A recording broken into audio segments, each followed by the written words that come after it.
All right.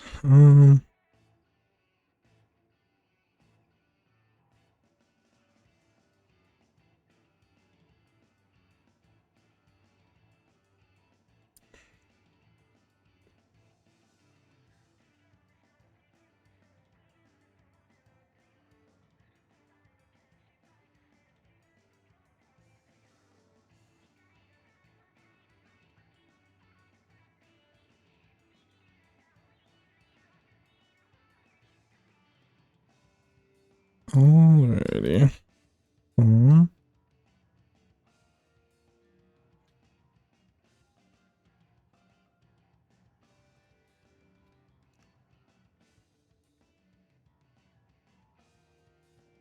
Yo, what's up, Hecka? How's scrims? It was fine. It was like, I don't know. They were games.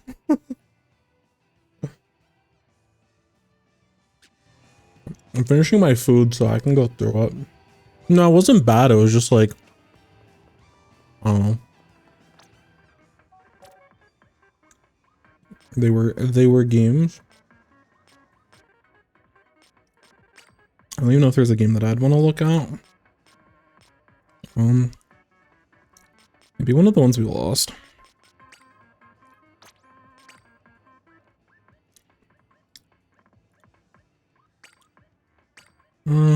Yeah, sure. Why not? Nasty maps. It was just random. What's up, bub? I'll get a headband on after I finish eating. Sun farming on leader? That's actually a good point. I should farm sun content.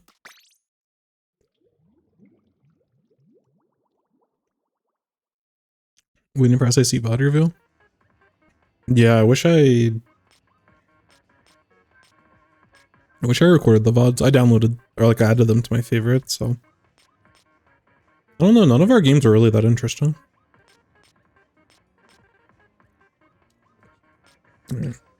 Sun kind of cooked here. Can we get more than 10? Can we get more than 10? I might have to be that game.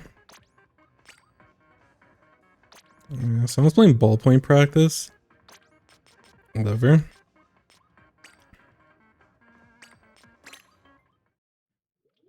Yo, what's up, DJ Cloaker? Yo, Jamie, the mukbang. So true. I need to get water and coffee after I finish eating.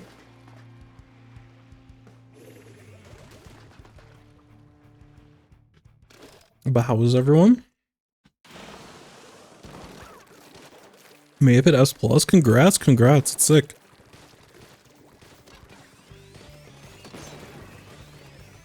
Look at bro cook.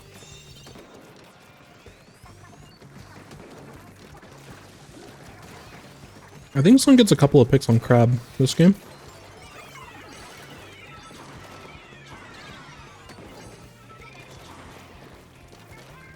Our opening was kind of bad in GL.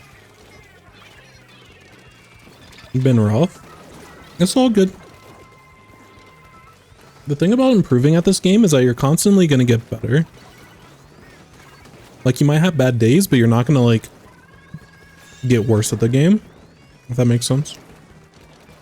Like, you may play worse, but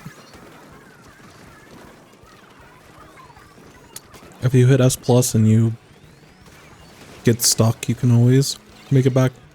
Oh yeah. Dizzy jumped to me when I accidentally dropped and I got us killed for a triple. I felt so bad.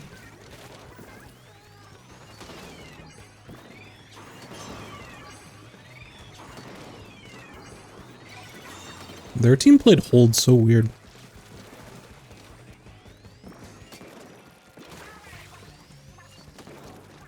Alright, son, cook.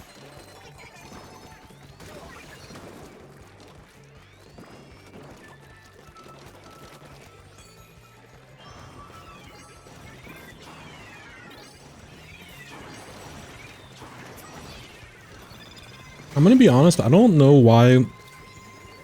Not why, but I don't really understand how you're supposed to use Kraken in zones. outside of countering like a recall or something. I feel like I only see people use it when they like, if they push up too far and then they're like stuck. It's like the equivalent of 50 or K52 using Booyah Bomb in Splatoon 2. It's just like an escape route. But some people use it as a pushing tool and it like never worked.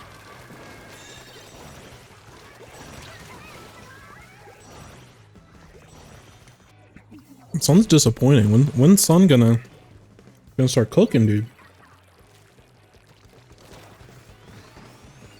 Alright, alright. I spoke too soon.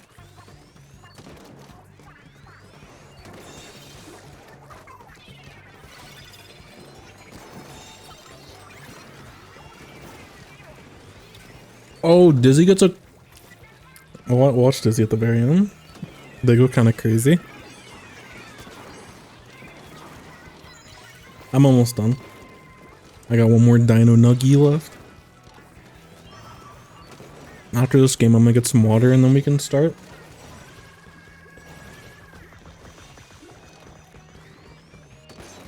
Noise.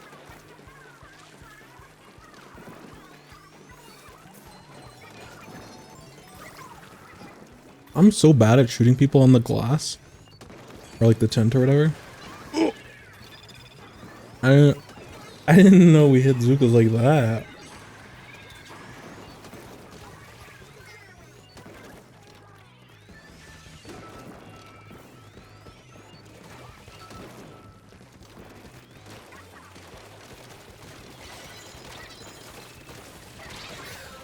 I'm not gonna lie, in all these zones games, we kind of trolled a little bit.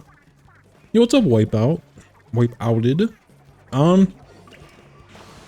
If you can submit the codes through the Discord, that's the only way that I can keep them organized.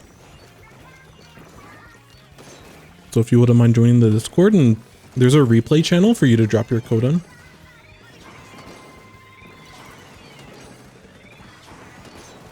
There we go. Whoa! The partial.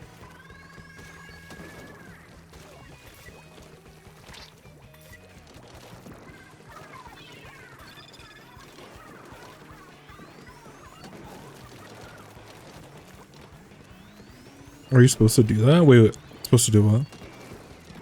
Better specialties in zone than Kraken? Yeah, fair. Alright, hold on. Alright, sounds useless for the rest of this game. Hold on. We get to see the exclusive angle at the end of this game. Well, Sun paints. Sun isn't useless, but... Holy shark.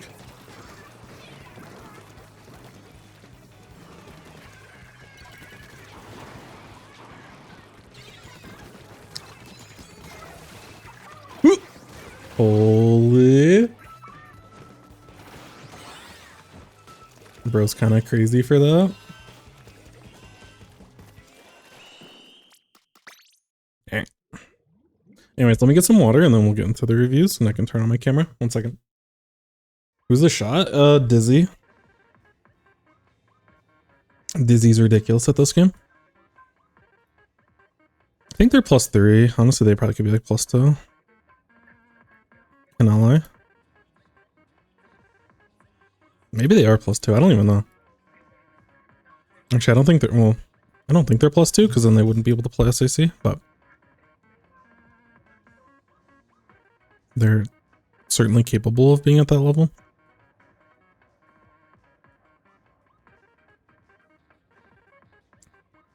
It's nice though, because for the SAC finals, like, all I have to do is just paint. I have to push up like 2% of the time, but if I can just paint, like, we win. We win the whole tournament. Yeah, Dizzy's next level. Okay, anyways. I think they were on the meme team. 1-2 buckle my shoe.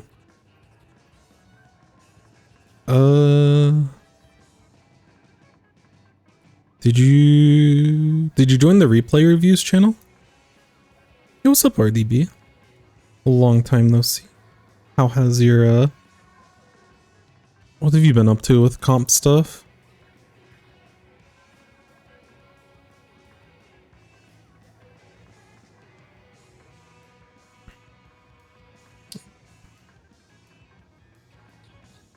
But yeah, you want to make sure you join the replay review Discord and not the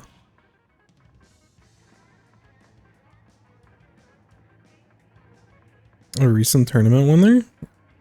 Yo, what's up, Jorge? Something super embarrassing happened? Oh, uh-oh. Uh-oh.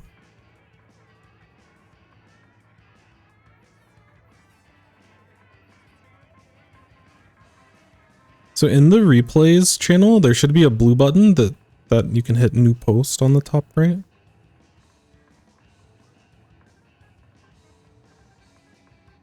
But permissions on the channel should be for everyone to be able to create post.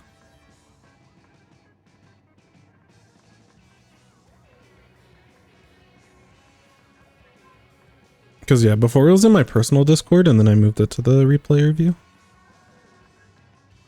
Played in 2 things this weekend. I gotcha. Yeah, there's been a lot of stuff going on. Try to kill people on Canopy with Zap rather than just spam bots. Oh yeah. But either way, it's I still fail to do so.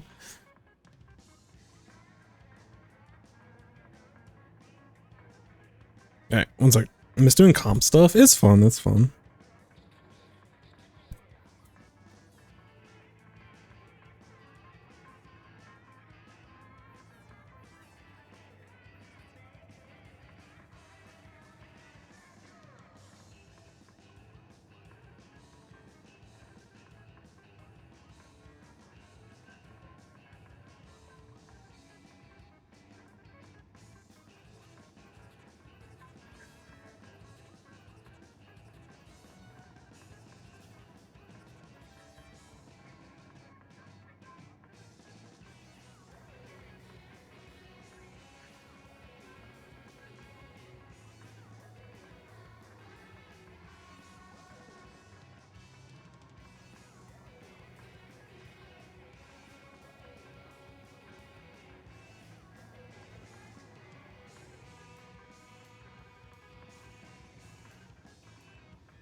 Alrighty, sorry about that. Are back. Can't say I'm better than ever, but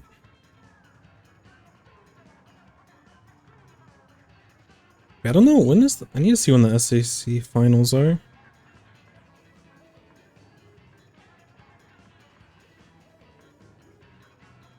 I actually have no idea.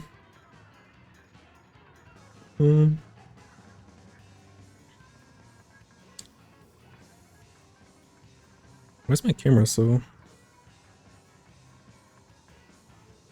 Got in. Alright, perfect. Thank you for your patience. Alright. Posting it? Perfect. There's a little bit of a wait just because I've been low on time.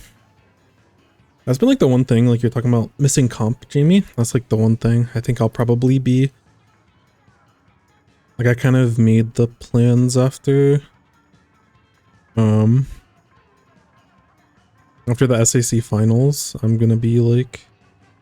Oh wait, that's this weekend. Holy shit, that's like fast. Horror movie ass later.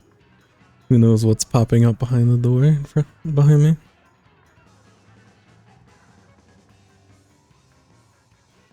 Ooh. Anyways, yeah, I'll be taking like a hiatus. You can edit the post, or like it's not a big deal. I'll see it. If you have that information, it helps me, but it's all good. But yeah, I just don't have enough time currently. There's a lot of stuff I want to do on like the content creation side that I can't currently do. And it's the one thing like for streaming and for content creation, like I can be very flexible with my schedule. And one of the hard things about competitive is like I just have too many like responsibilities and stuff that I need to be doing, and I don't have enough time for me to feel like it's worth it, if that makes sense. But hopefully with Sindhu stuff. Oh yeah, purple headband. Hopefully with Sindhu stuff we'll be able to get more competitive games more often. But I'll probably be a solo queue warrior in the meantime. Maybe try to do more analysis things. So it's a lot. Competitive's a lot. And I think I'm feeling the burn a little bit of some of the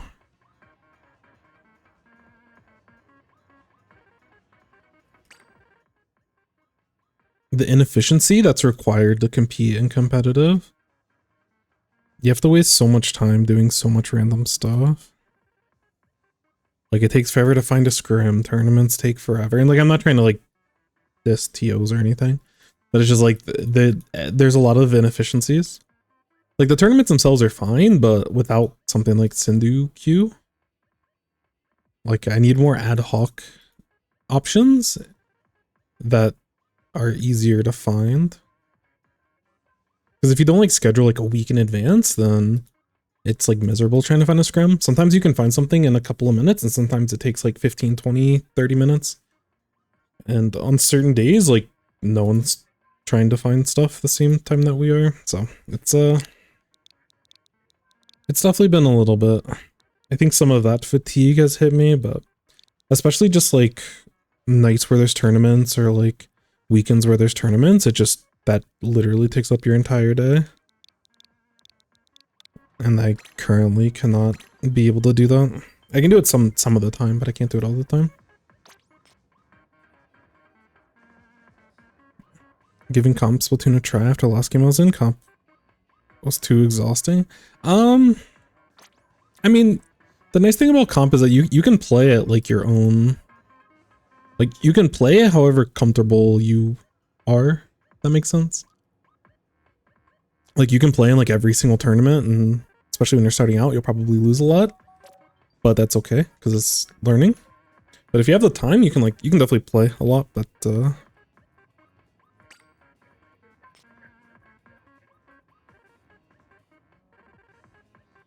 yeah, if you only have time for like, you know, a scrim a week or playing open with some people once a week, like if you can find other people that are trying to compete with the same cadence, then it'll like, you know, work out. But yeah, tournaments are just a killer, and it's hard to get good competition outside of it. Like some of it, truthfully, some of it's my fault. But like just trying to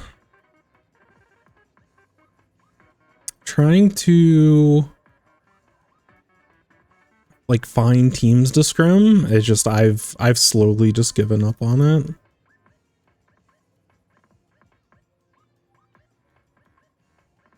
We're not in the cool kids club, so it's just like it's too much. I don't even mind playing against teams that are like newer, but again, it takes forever to like get people together. Like if I could just give someone the little Nintendo link to the private battle and we just do like a best of 9. Like best of 9 zones only is like so good. And like you can get through those in like 20-30 minutes if like everyone's like ready, but the problem is like no one's ever ready and it just takes forever. Oh yeah, anyways, let me ping Susie. Let me update this because we are no longer eating food.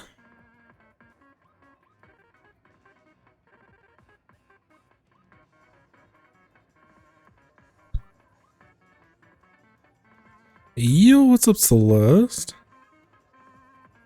What if I winning SAC? I mean, we won a qualifier, but even then, it's just like, I don't know. Part of it is clout stuff, and then part of it is like, I don't know.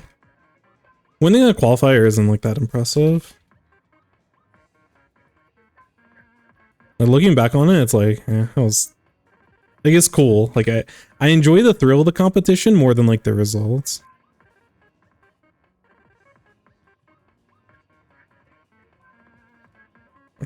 And, you know, to be fair, like, our team needs more results in order to solidify being in the Cool Kids Club. And we're just like, we're not there, but I think there's a lot of I don't know, it goes back to my whole spiel. And part of, like, when I tweeted out that I was streaming, I said like, wait, Splatoon's a strategy game? It's like, Splatoon in the West, there's literally only like maybe 2 teams or 3 teams that are like playing it with any semblance of like consistent strategy. I think there's a lot of people that are really good at Splatoon the shooter, and I think almost no one's good at Splatoon the strategy game. And for me, it's like, I don't want to just play a shooter. To me, that's like not interesting. Yo, what's up, Vibes? Yeah, Celeste, how are you? How is everything? Also Vibes, also everyone else. I actually think we have a decent chance of performing in the finals. I just need to like prepare. I need to get good sleep the night before. I need to I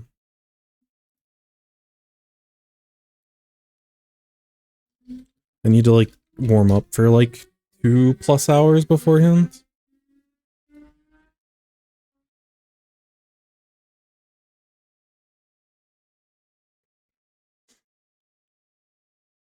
But yeah, I think that's also part of the reason why I've been a little bit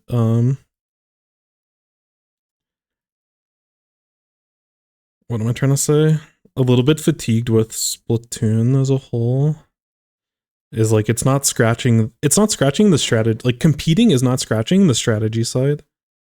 And obviously if I was better, then eventually I'd get to that point. Because I know there's a lot of smart people that play the game, but it's not something that we strive to do as a community. And so like some of the content creation side, like it works better with my schedule, and it's and it scratches the part of my brain that I enjoy more. What's up, Fade? How's stream going? We just started. I'm doing well. Hope you are doing well as well. Sorry, let me catch up with chat, just make sure I don't miss anything, and then we'll get into it. And I appreciate everyone's patience. Dreading classes starting back up. Ooh, yeah, it's coming up quick, isn't it? Sheesh. Mind if I post 3? I would do 1 at a time.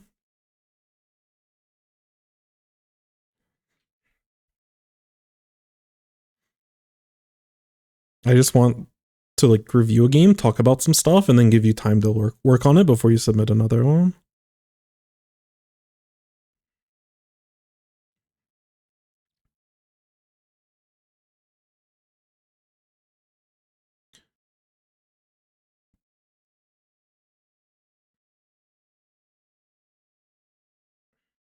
Can't schedule anything. Yeah, it's tournament days are real stuff.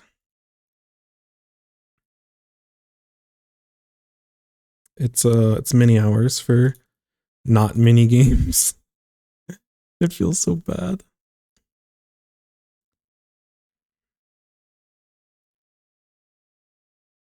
My best games have been in open. You're always cooking, Bab. Don't worry. I believe in you, brother. Can't believe there's no mukbang. Please no.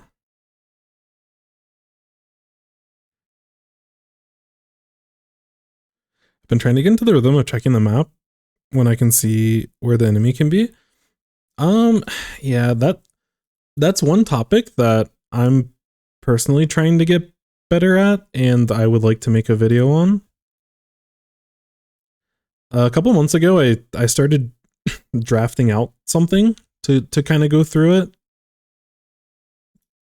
because I think map checking is something that it's an interesting topic, because there's times where you get a ton of value from it, and there's a lot of times where you don't need to do it quite as much.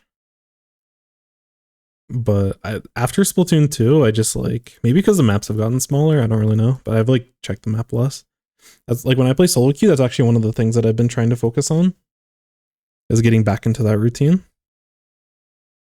The only thing I can say is like try to be deliberate, and any time where there's just like downtime, if you're just like painting or you're just sharking or you're just you know, if there's a few seconds of the match where you can autopilot, like pop open your map. But the most important thing is like you don't pop it open for the sake of popping it open. Ideally, you get to a point where you pop open the map, you know what part, like where on the map before you even open it, like where you want to check. So if you're looking for a flank, before you even pop the map open on your screen, you want to have your eyes like located on your monitor of like where you're trying to look effectively. And you can like open up your map in like a fraction of a second. Which like that routine I've gotten good at, but I don't always know like what I should be looking for on the map, like in the moment. And that's why I need some time to kind of marinate on the topic. It's a really interesting topic though. I'm glad you brought it up, but yeah, I think it's undervalued. I think even top players don't use it as much as they should be. I think it helps simplify a lot of situations. There's a lot of info you can get. Become a monster of a map checker. I used to follow your ways, but I've become a heathen recently.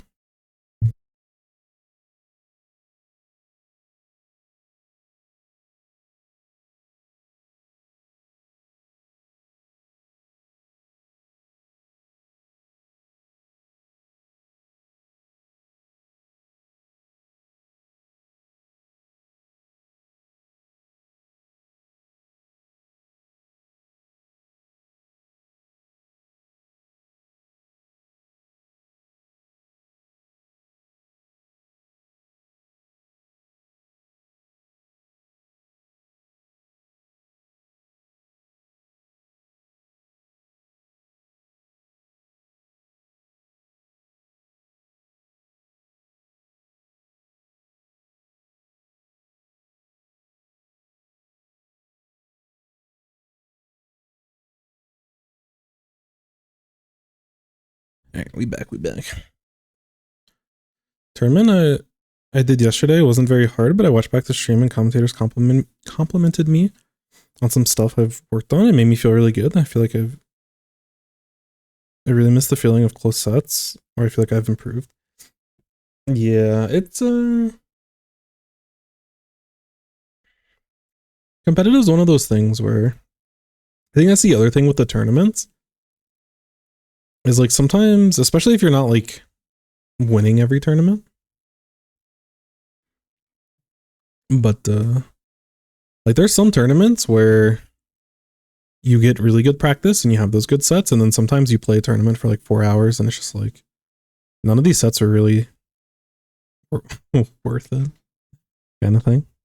Either you get crushed really hard or like the team, like, you know, just imbalance one way or the other. But it's still fun, and I'm glad to hear that you did well in your tournament.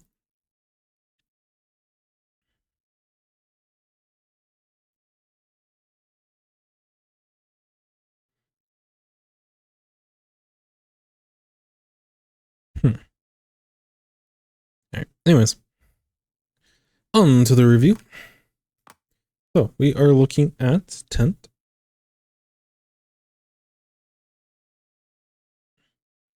Zones Mako strong mode.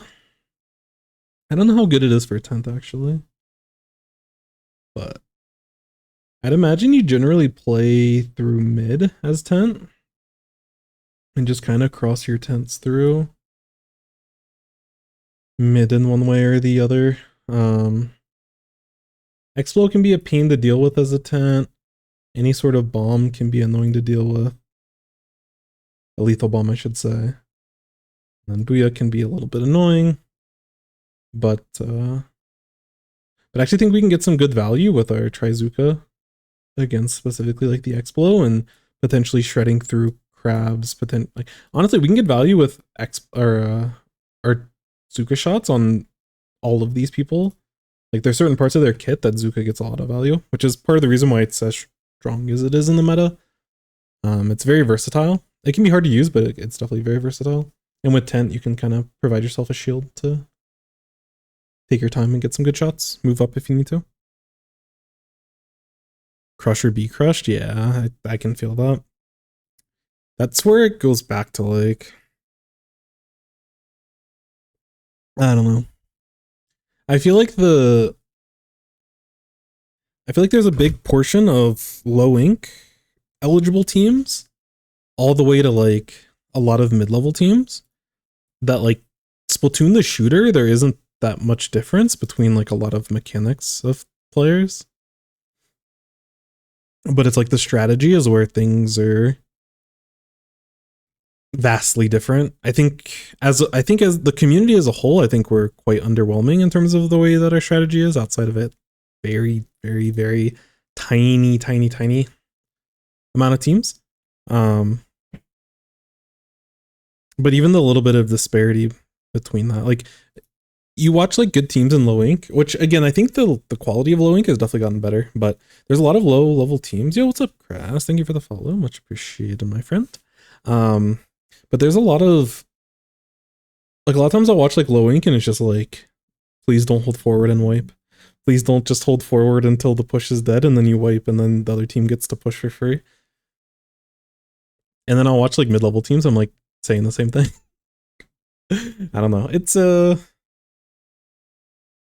don't want to be like overly harsh because I don't want to sound too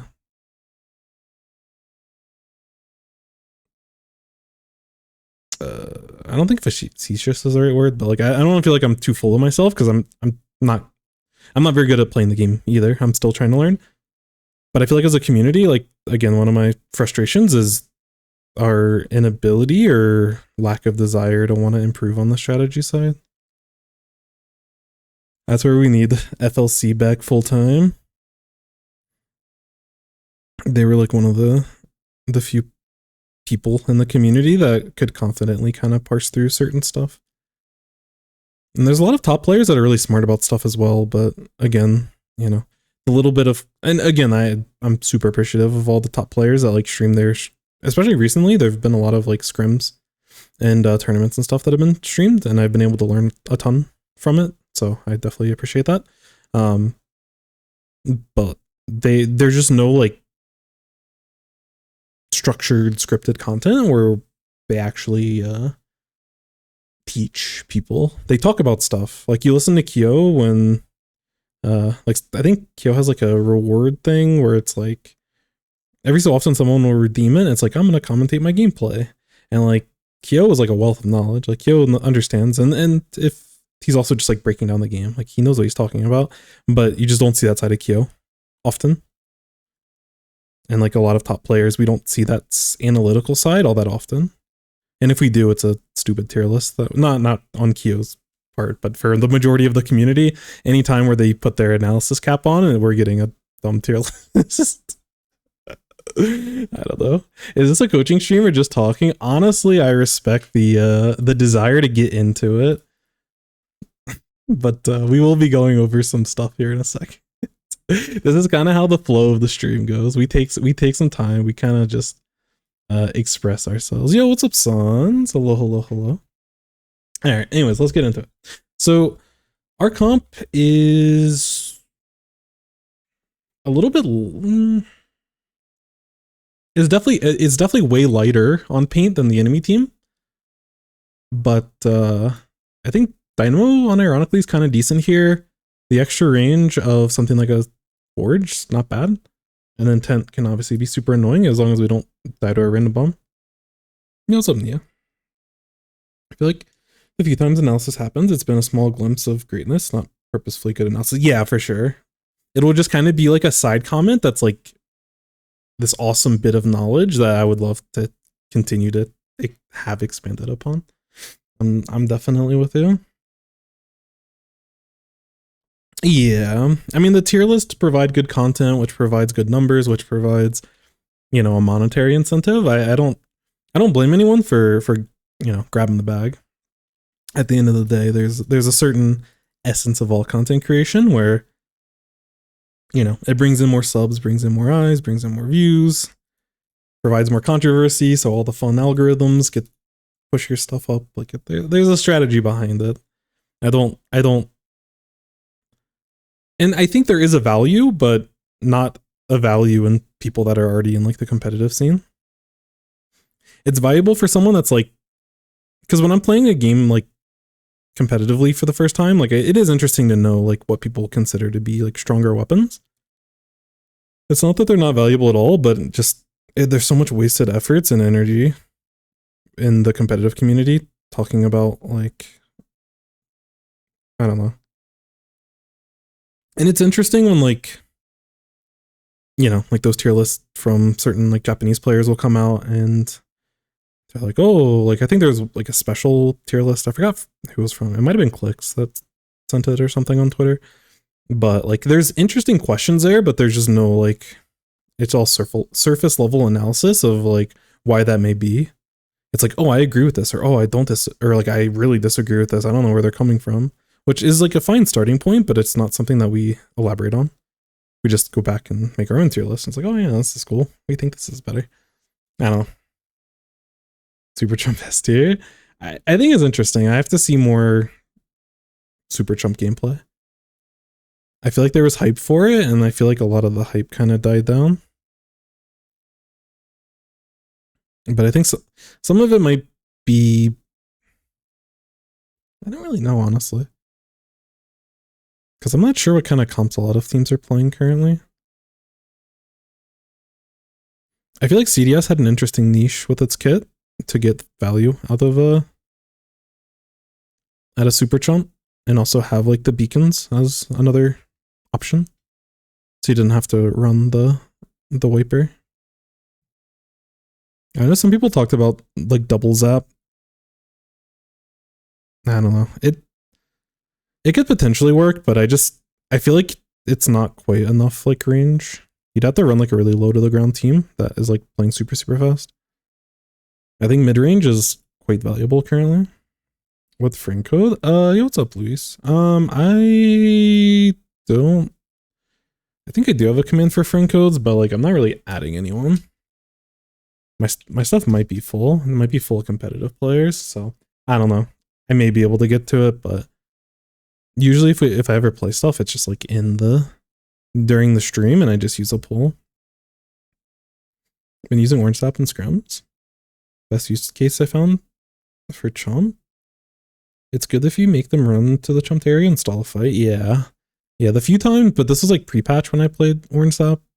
But yeah, if you can get like a nice jump behind the enemy team, it's very, very, very solid. But I don't know. To a certain degree, it almost feels like win more almost. I still don't think it's bad. I think there's definitely a lot of experimentation that could happen that I feel like people just kind of dropped for whatever reason. That's the other problem with this community. I mean, it happens with a lot of communities. It's not like just a centralized problem with the Splatoon competitive community, but a lot of conversations get siloed. And people were like kind of hype on certain weapons, and then the hype just kind of died down. Which you could infer that they weren't getting the results that they were looking for, but again, it'd be interesting to combine our shared experiences and make interesting conclusions. Wish Chump had more HP. Yeah. If it has too much, you would be like super annoying. Like the damage radius right now still makes it like kind of annoying, but yeah, it definitely, it isn't like super threatening on its own. It's definitely one of those specials that you have to like combine. But there were some scrims where we were just running, like I was just playing Orange Zap just because why not? And if you're pushing as a team, sometimes it did just actually help tank some shots. Like there's certain times where you became like a 5 or a 6 shot against certain weapons instead of a 3 or 4 shot, which was pretty neat. The run in with him, yeah, no, it unironically is that a lot of the value is that weaving in and out. All right, anyways, let's get into it.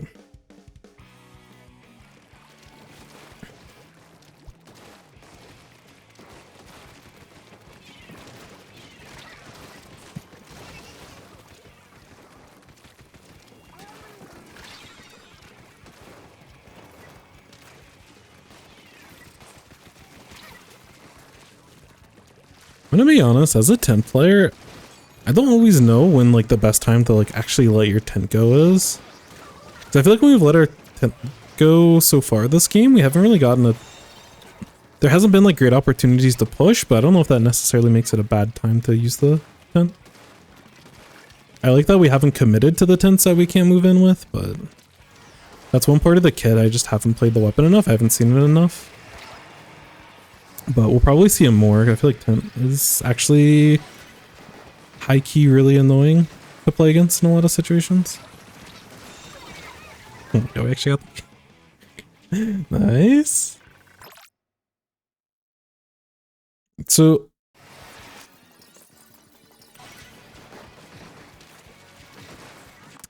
I don't know if I would necessarily go for this type of play. Like there's a world where we can get it a little bit cleaner, but I feel like a lot of times with tent,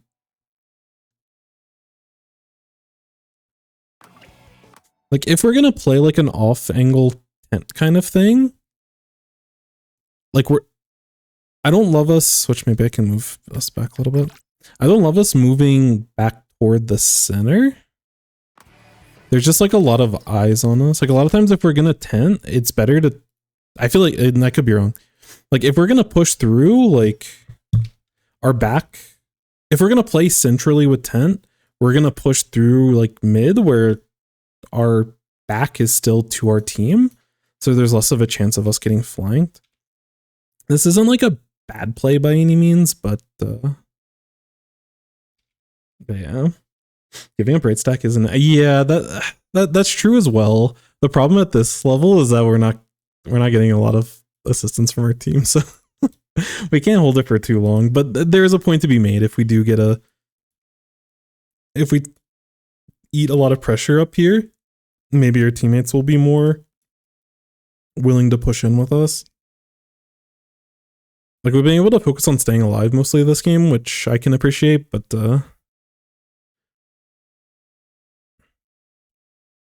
yeah.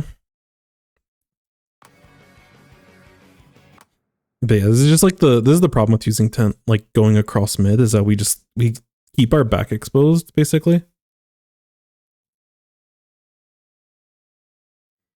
If we were pushing like if we were taking one of these like side routes and we tented this way, then like we can be a little bit more aggressive, but I don't like us cutting through mid specifically. I think sometimes like when you use tent, and it can be hard, especially in the moment, but trying to think about like the path and the route that you're going to have to take if you do tent in a certain direction. And again, going across mid one way or the other is usually a risky endeavor unless you know that you're isolating this person, because that's the problem with this play, is that we're not isolating the crab. We're going to get ran down by these people, but interesting idea. I'm kind of with RDB, where I think that we can try to hold this right back a little bit better. Because yeah, even if we don't get the support, the tent itself can provide a lot of pressure to not allow these people to set up. And I think as a tent, that's like ideally what we want to be doing is like once we're in good positions, we don't want to compromise our position in order to like overcommit for a pick. This feels like an overcommit when we already had like a very nice position for us to be in. But I'd like us to leverage that a little bit more if we can. I feel like a thing can be a good distractions tool. Off angles aren't hyper forward are good to set up with. No. Comments, we do this together so we can kind of talk through it. And especially with weapons like Tent, I don't have a ton of value, or I don't have a ton of experience. So I don't have a lot of value just from playing the weapon. So yeah, I know that there's some Tent players and just, other competitive players that have played with or against or as Tent. Yeah, all that definitely is super, super appreciated. So definitely feel free to backseat. How were scrims? It was good. It was just like, they were games. Like the results were good, I guess, but I don't know. I feel like the matches that we played were just like, I feel like I was playing solo queue. I don't want to play comp to play solo queue. But we got to try out some new comps. That was fun. It's always fun to mess around with new stuff. I know what you mean. That's what I'm saying. Like the safe jump.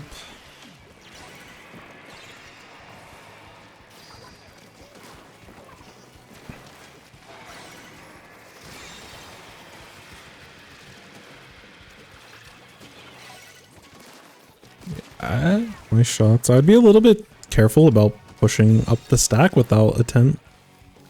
Like you're still waiting for your tent to... Nice. You're still waiting for your tent to like spawn back in. So I'd probably be a little bit more patient. The other thing I wanted to say when they're using specials like this, and like it was initially with the rain, I think like Crass is talking about in chat, I think it would be good to look for one of those like off angles. Like if you're 10 right here, instead of having to just back up here, it is a little bit more aggressive, but I think we can probably get away with it in a lot of spots. Like we can potentially look to drop like over here. We could drop down here, and like we can potentially look to like have a tint to move forward, or just like poke at this person and tint if we need to. But I think we give up this space like needlessly, basically. Which I will say credit to them for layering their rain with their Booyah Bomb in order to take space, but I don't know if we necessarily need to give all of this up. This is where like as a tent, you can be a pain coming in from one of these like off angles. And again, you are going across the mid in this type of situation, but your back is like turned to like there's not going to be anyone in like this type of space to like punish you, It's like we don't have to fully commit inside of the tent, but we can probably apply a lot of pressure like behind the side of the zone. Like your main priority is to stay alive, but apply pressure over here so that your teammates don't have as hard of a time to get back in once all the specials kind of subside.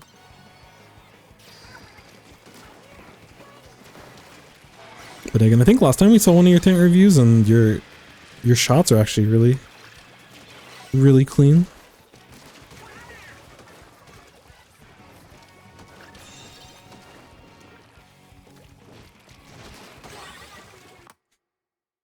Keep in mind the enemy's positions can help you inform the positions. Yeah, no, for sure.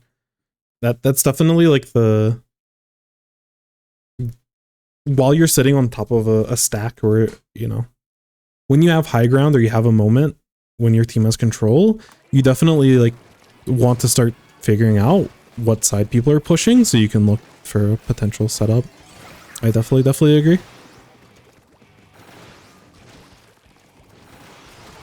Nice shot.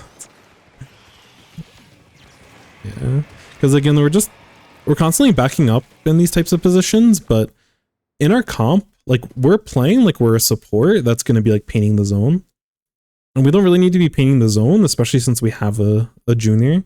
Like this junior is totally comfortable anytime they throw a Booyah Bomb or they throw rain or they throw bombs onto the zone, we don't need to be the one that is like focusing on doing the objective. Going back to what we're saying in the chat, this is like opportunities for you to be taking like side angles and looking for ways to like push the enemy team and just be that annoying presence that is constantly pressuring them. And again, in like S rank of open, it's not, you're not always going to be rewarded or punished with the decisions that you make. But it is a good thing to kind of think about in terms of like your overall role in the match and how you can up your team. Oh, I thought we were going to go down to the rain. If we wanted to jump out, we probably could have jumped out a little bit safer, but we made it out. That's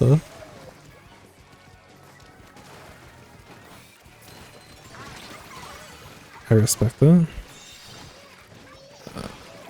Yeah, I don't know if we need to get Zuka on this. I would have held Zuka until the enemy team's ready to push. So really quick, when there's only one, like when you're in a 4v1 or something, it's almost never, very seldom. There are cases where you would want to use specials just to like get the pick as soon as possible. But this isn't a situation where we need to like Zuka. Because the thing about this map, especially in zones, is that a lot of times their enemy team is going to be sitting, they're going to be sitting somewhere in like this area, or like they could potentially even be like over here. But they're going to be sitting in like one of these like 3 spots almost always. And they usually will like paint for specials and they're like looking for that coordinated play in order to push. And you can use that to your advantage because in all these spots, they're sitting in these areas where they don't have a lot of space to maneuver. So we can look to potentially punish them by getting our Trizuka out when they're setting up. So if we hold it to be a little bit stronger later, that would, in my opinion, would be a little bit more valuable to get those Trizuka shots out. They make me nervous every time they swim in front of their shield. I'm so used to automatically bombing the shield. Yeah, for sure. That is certainly, in this situation, there's only a arrow spray that can't really punish it, but yeah, it's a good habit to just never do. That is a very good point, because especially playing with Zap and having a suction bomb, I'm always looking for the cheeky play.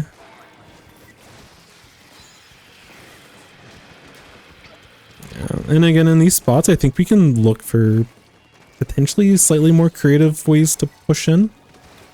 I think we're playing a little bit too honest, autopilot-y, one-dimensional with the way that we're trying to push through mid.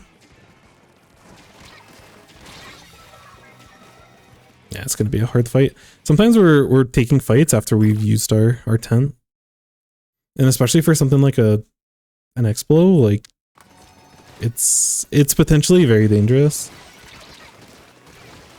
I'd probably, in this spot, I'd probably also like, because we saw there's 2 people up here, one of them went down and then your teammate went down after, so we know that there's still someone over here and then they end up getting marked.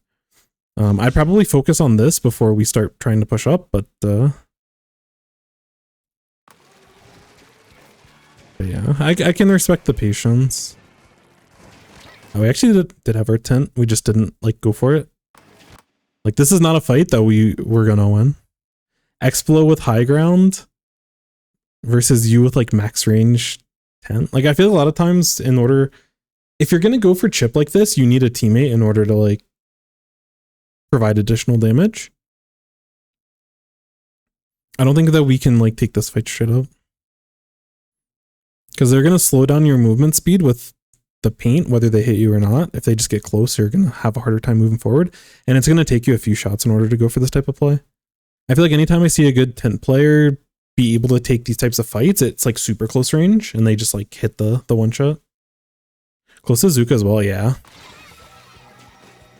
Yeah, I think we tunnel a little bit trying to get onto the back line. And especially if we're just like playing through mid, it becomes very predictable and a weapon like Explo is able to quite easily punish. Shoot.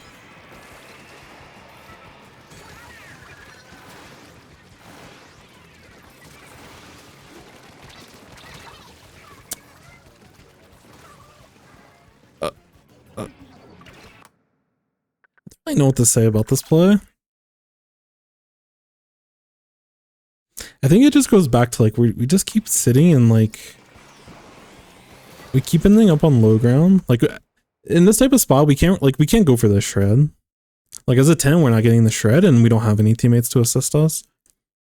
We're really compromising our position by like focusing on the settle. Like they're gonna get the Booyah Bomb out and we just have to let them have that and reposition. Like while they're wasting this time, like look to reposition.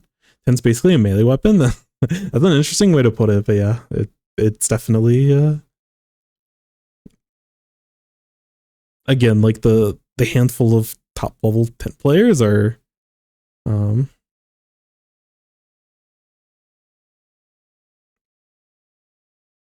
yeah, going for those very up close plays. They'll automatically drop into the low ground mid area. Yeah, I agree. I think it feels like we're just autopiloting of like playing this type of area. And like we're a little bit too comfortable playing over here.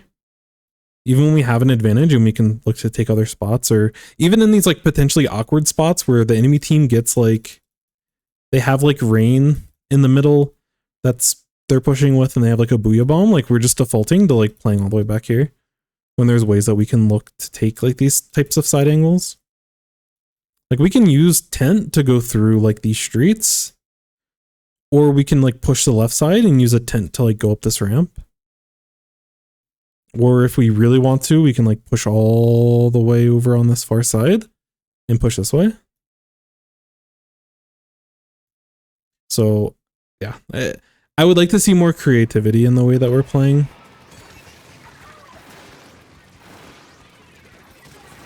Yeah, and at this point we're having to use Zuka on low ground like that. At least in my experience, I'm not the best Zuka player, but it feels very difficult to get value out of.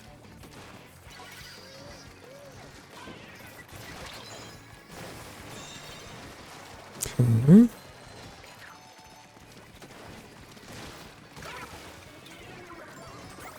Okay. Yeah, I don't like our positioning. It's a lot of the same. Again, it just feels like we're autopiloting, holding mid. We need to be more creative with the ways that we engage with the enemy. And different situations against different weapons are gonna demand us to play different ways. I do like the mines in the zone, like that's totally fine. But we don't get as much value. We've been sitting in rain a lot this game. We finally get punished.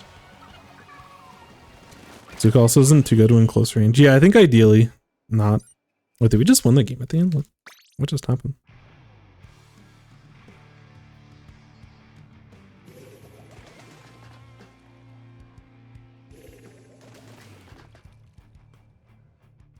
Is that the tent from Pixel Monster?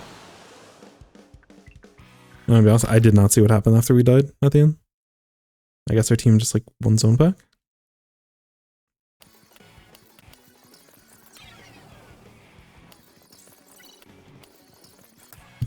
We did have a numbers advantage.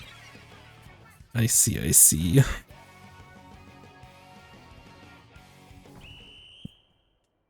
Yeah, I think mostly throughout this game, it's a matter of I think the biggest thing that we can be doing is to take different angles. I think sometimes we're taking like some very low percentage fights that we probably want to avoid, but yeah, blue team capped. Yeah. Good eye. All right. Yeah, creativity is like, is that how you spell creativity? I swear, having to handwrite anything, I feel like I can't spell any words. Like, we want to look for off angles.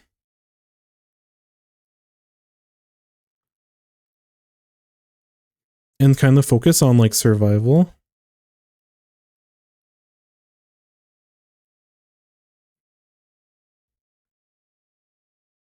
And then Like we were saying in chat, like ideally we can get close. Like if we are going to push in, we don't always have to push in, but if we are going to push in, ideally we can get close enough to hit our one shot. The only time where the enemy team has to fully demand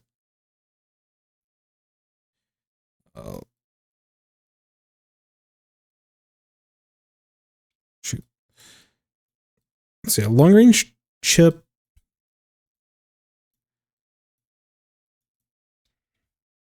It has to be like paired with a teammate. My handwriting's so bad right now, I'm so sorry. It has to be paired with our team. We're taking too many fights where we're like trying to 3 or 4 shot someone with our tent stuff. And like at this rank, your mechanics are probably, they seem to be quite above what you're playing against. So a lot of times you'll get rewarded for those types of plays because you just outplay your opponent. But it's a very long time, and especially in situations where you're not even setting up with your tent. Like when you were going to fight this this Explo, it's just like this should never be a winnable fight for you. You should always kind of lose this type of play.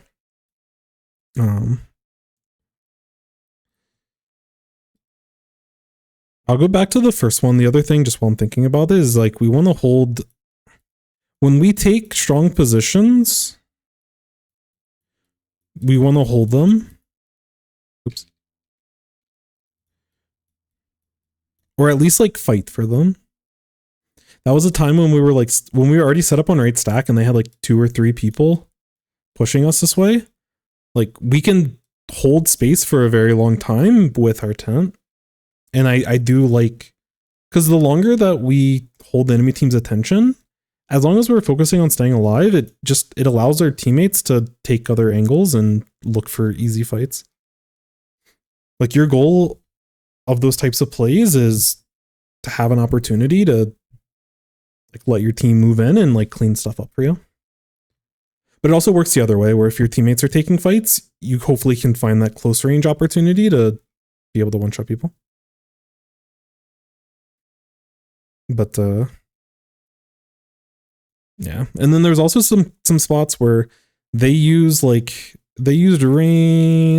and they use Booyah Bomb like in zone, and we just default to like sitting back here waiting for it to be done and then moving forward. And there's certain spots like this where we had enough paint on this left side to again either play on the left side of zone or just play all the way down here. And this is where the creativity matters. Like we can potentially push into their freezer. We can potentially push in from this way. We can loop all the way around here and push this way. Maybe like this, or maybe like this. You know, there's some different ideas that we can go for, but when they've used a bunch of their resources and we visually see that there's no one over on this left side, we want to try to do our best to attack those areas. And when we're wiping the enemy team and when we have control of mid, those are the types of decisions that we want to be looking for. Sometimes you can get that information from your minimap. A lot of times you can just get it from taking high ground and visually seeing where people are moving in. Like if you're sitting on the stack or you're sitting even in mid in a lot of cases, you can kind of see where people are moving off of spawn. And you can start formulating like where they're going, what type of targets that you want to take fights with, and you know, look for those good opportunities for you to be able to get value. But to go back, although this kind of goes back to some of the off angles. Like these are like different off angles that you can kind of take, where you like start from the side. But again, like we don't want to drop from good positions and like just directly move through mid. It leaves us very vulnerable. You can kind of see with all of these angles, like if we put a tent in front of all of these, like there's a small chance that the enemy team is able to, sorry, let me get a different color just so we can see it a little bit easier. So like if we throw a tent out this way, if we throw a tent out like up here, or if we throw a tent out like here or something, like even though we're kind of pushing toward the center, our back isn't completely exposed to the enemy team based off of, or like compared to this play that we went for here. Like when we were sitting here and we dropped this way, this color is not working for me. But when we push this way, it leaves us open to the people that are going to want to take this left stack. And part of this comes back to like map knowledge of that on Mako Mart, these two stacks are super, super, super important. So when we have an advantage and an opportunity to push them or potentially even push past them in certain spots, we want to look to be able to do that. But yeah, I want us to be looking for less in the moment game plans and more, you know, before a rotation happens, just kind of think about the different maps. And that is another guide that I have notes in terms of like understanding the important parts of each map and knowing like what's important to target. Which again, for Mako, this right stack is like super, super, super crucial. And then the other thing is, oh shoot. Not that one. This one.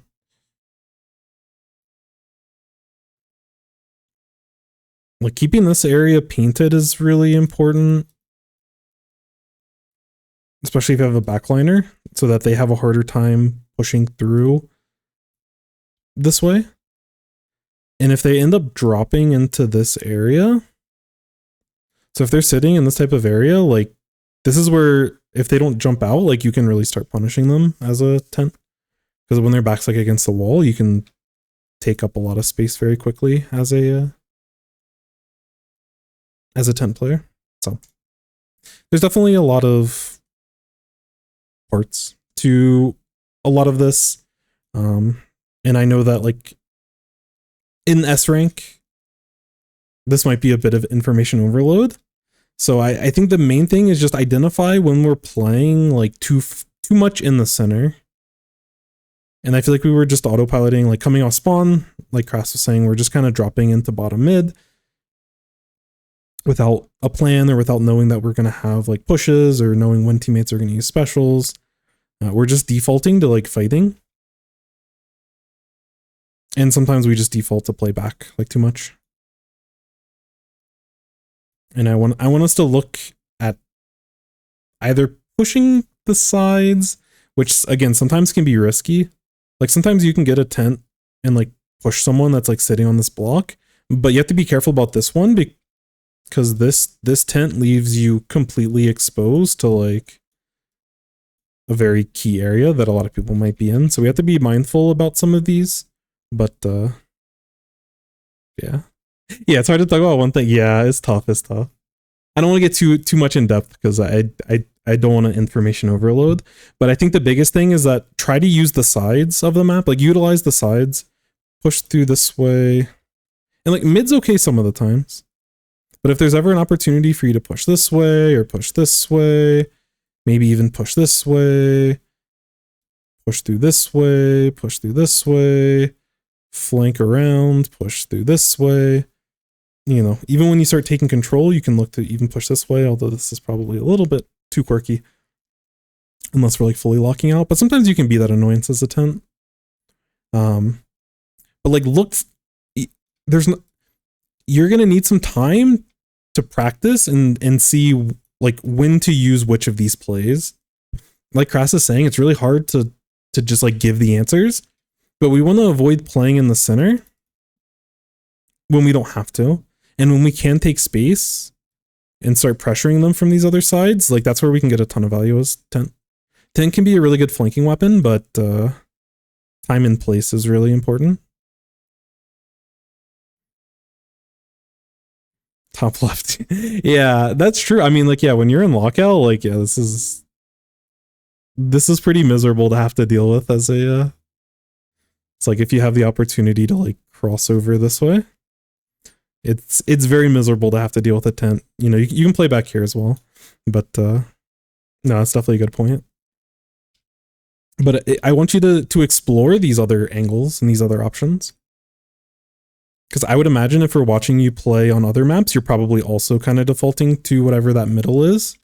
In most cases, you're either backing up through middle or pushing forward through middle. I think that's one thing as you continue to improve as a player, is that you'll find a lot more opportunities with the side angles. That's something for me personally when I watch a lot of top level Japanese players just play like solo queue. Like I was watching, I think it was Raymar. Is it Raymar? I'm really bad with names.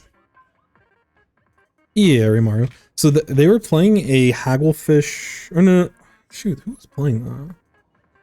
I think it.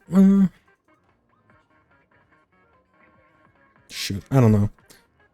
They might have been playing a Rainmaker rotation. Either way, there was some player that plays shooters, and they were playing on Hagglefish, and basically the entire game. And same thing with Wahoo World. I was watching Raymaru play Wahoo World zones. This is a clip that I posted onto Twitter.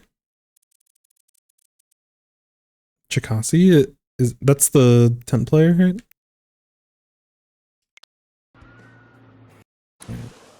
This one? I don't even know. No, that's not that.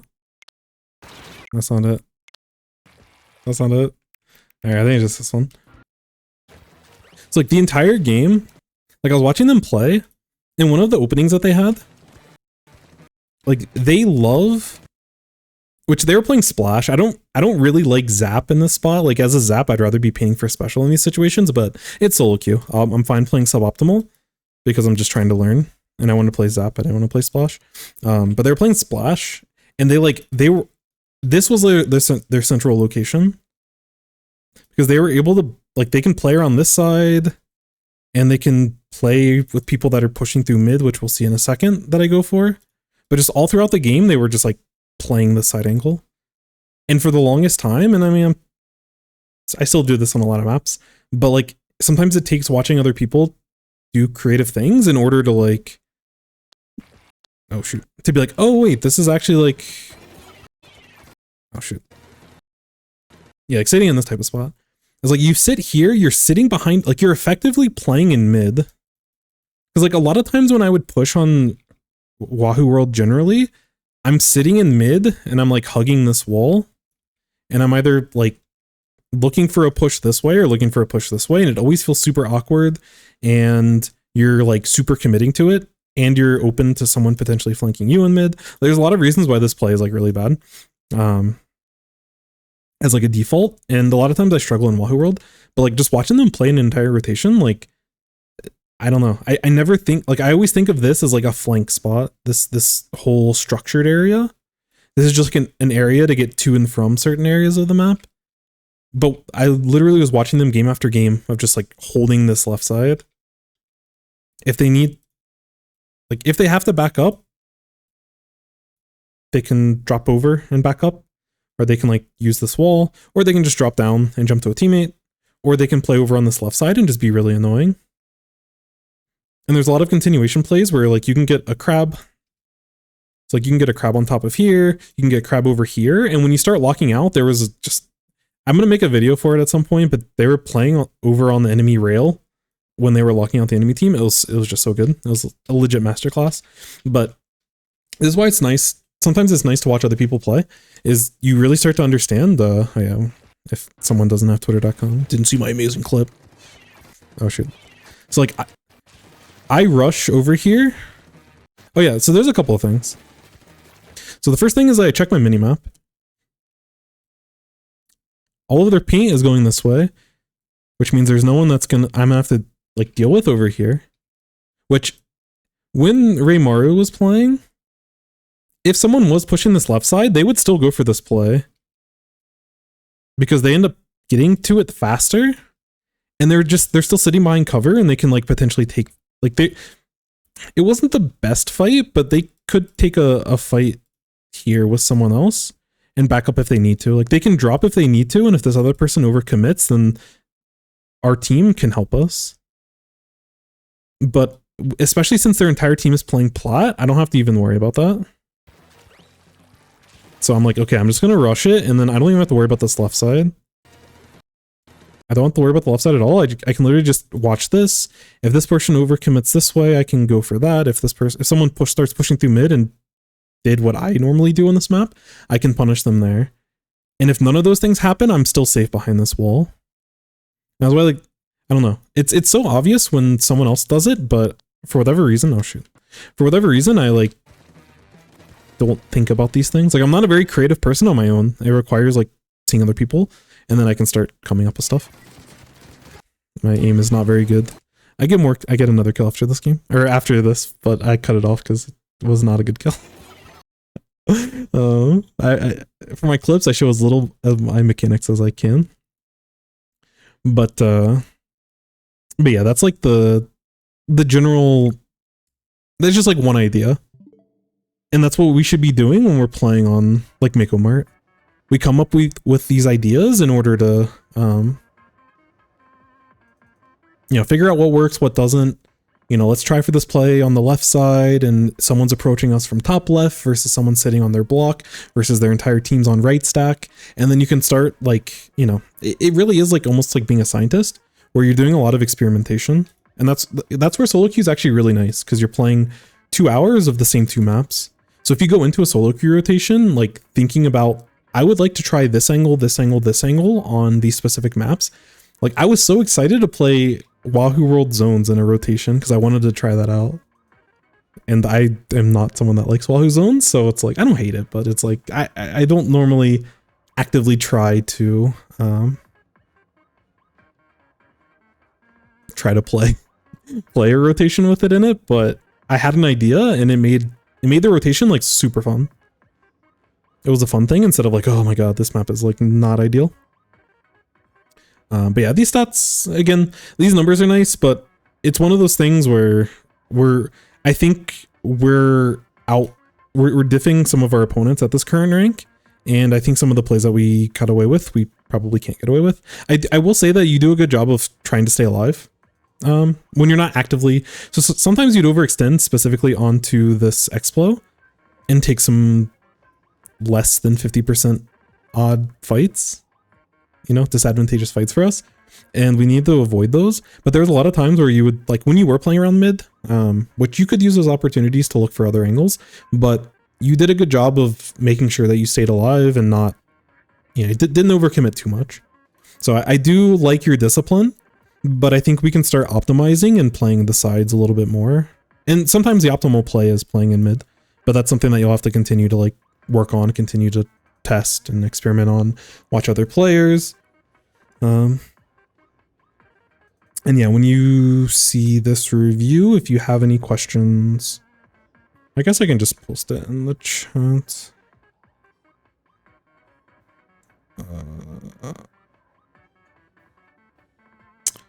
Where is their YouTube channel? I'm trying to find the 10 player that's really, really good.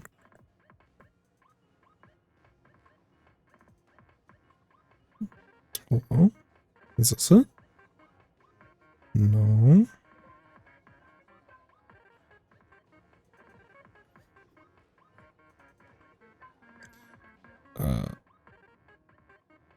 No. Oh, right here. Okay. So if you would like to see some higher level Tint gameplay, both Susie and anyone else in the chat that's interested, this is a great resource. They are a high level competitive team. They recently played, I think they got second, if I'm not mistaken, in the last like Zones Cup or whatever that some of the Western teams played in. They ended up beating Jackpot in a very close set. I was sad, but they play very unorthodox stuff, and their 10 player is like super, super, super good. So if you want to see that type of gameplay, I would definitely recommend. There aren't too many, yeah, there aren't too many high level 10 players that I'm aware of that post stuff. So that's a nice resource if you would like to, again, watch other people get some ideas and look to implement them in your own games. Watching them for many years. I need to up my competitive resources. Fortunately, there's plenty of short range shooters that I have my channels. I have like Chocopero, Melon, Kurokuro, Flix. I think there's like a couple. And sometimes I watch I don't know. Any top player, I'm just interested whenever they post like good rotations. Yeah. Anyways, thank you for the review. If you have any questions, please let me know. I need to update in the Discord. I've been a little bit behind. I think I'm up to date on uploading the full VODs, but I need to update going back to the Discord chat things and posting timestamps to the full reviews in case people aren't able to see them or want to go back and see them. So again, I appreciate everyone's patience. It's one of those working full-time, only having so much time in the day. It's taking a toll. That's why I have to start taking a step back from the competitive side. There just is not enough time in the day. You have to start prioritizing what is most important to you. But I am interested in, I'll probably dabble a little bit more in competitive again once, well, I'll still be playing this week. But for once in, like, I'll be playing this week for SAC finals on Saturday, but after that, I'll probably chill. I might do some, I don't know how Sendoku is going to work for like teams of 2, teams of 3 and stuff, but there's probably some people that I'll look to play with.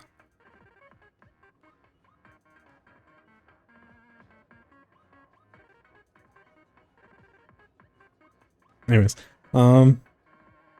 any streamers. When is your next Discord voice? Wait, what do you mean? I'm not sure what a Discord voice is.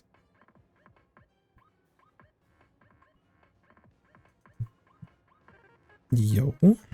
Alright. Anyways, let me get this. Okay, there's some notes with this as well, and this looks to be a scrim. Div 7, Div 8 scrim. Let's go. I love me some scrims. Voice chat. Like in Discord? When I have more time, I'd be interested. I don't know. I was thinking like about having potential times for just like vibing in Discord chat, but I don't know. I'm not like interesting enough to like hold a conversation, so.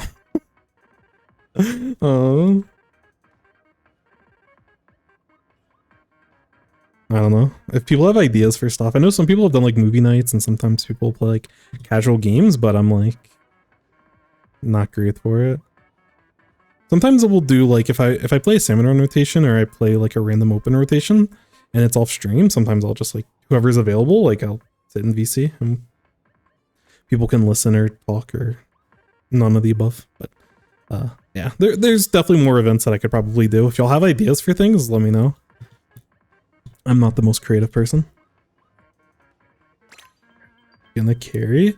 One person got carried when I climbed to 9s in Splatoon 2 Salmon Run, and it wasn't me. It was not me. I was the one getting carried. And be comfortable with talking with people. Yeah, that's fair. Yo, is your name pronounced? Is it? I want to say Scrapnel, but is it like Scrapnel? I'm not sure how to pronounce it. I apologize. Please correct me. But thank you so much. Hope you're doing well as well. Hopefully you had a nice start to your week. I refuse to freelance. That's fair. Oh, Vic raid. Holy. Got it the second time? Alright, perfect. Thank you. Hey, yo, Vic, how was the stream? I saw you live on the YouTubes. I've gotten older and I've started unironically. I was having a conversation with my wife and I forgot what I said. But I said like and it was like the TikTok or the Twitter or something. I don't know. It came out and I aged like 10 years in a second. No talking, only call outs. Call out the movie. Surreal. But yeah, welcome in everyone. I'm just doing some casual replays. Replays are totally free. There is a little bit of a queue. I'm trying to speed up. This week's a little bit busy, but I'll have more open time for the rest of the month. So hopefully I'll be on a more regular pace with these over time. So So yeah, don't fret if your review is a little bit away.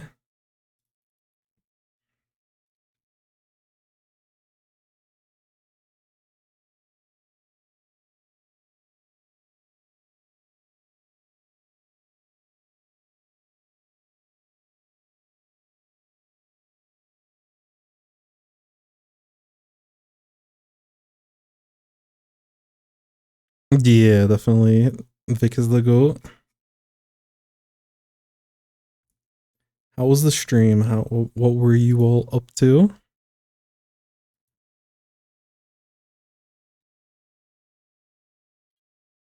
Also, I love. I don't know why I always get so invested in the Splatfest, like using the IRL Autobomb, which I don't even know where that's from. I don't even know how you got an IRL Autobomb. I don't know if that was something Nintendo like officially licensed or whatever, but I don't know. I always have a good time with your content. I lurk streams occasionally. I need to do it more.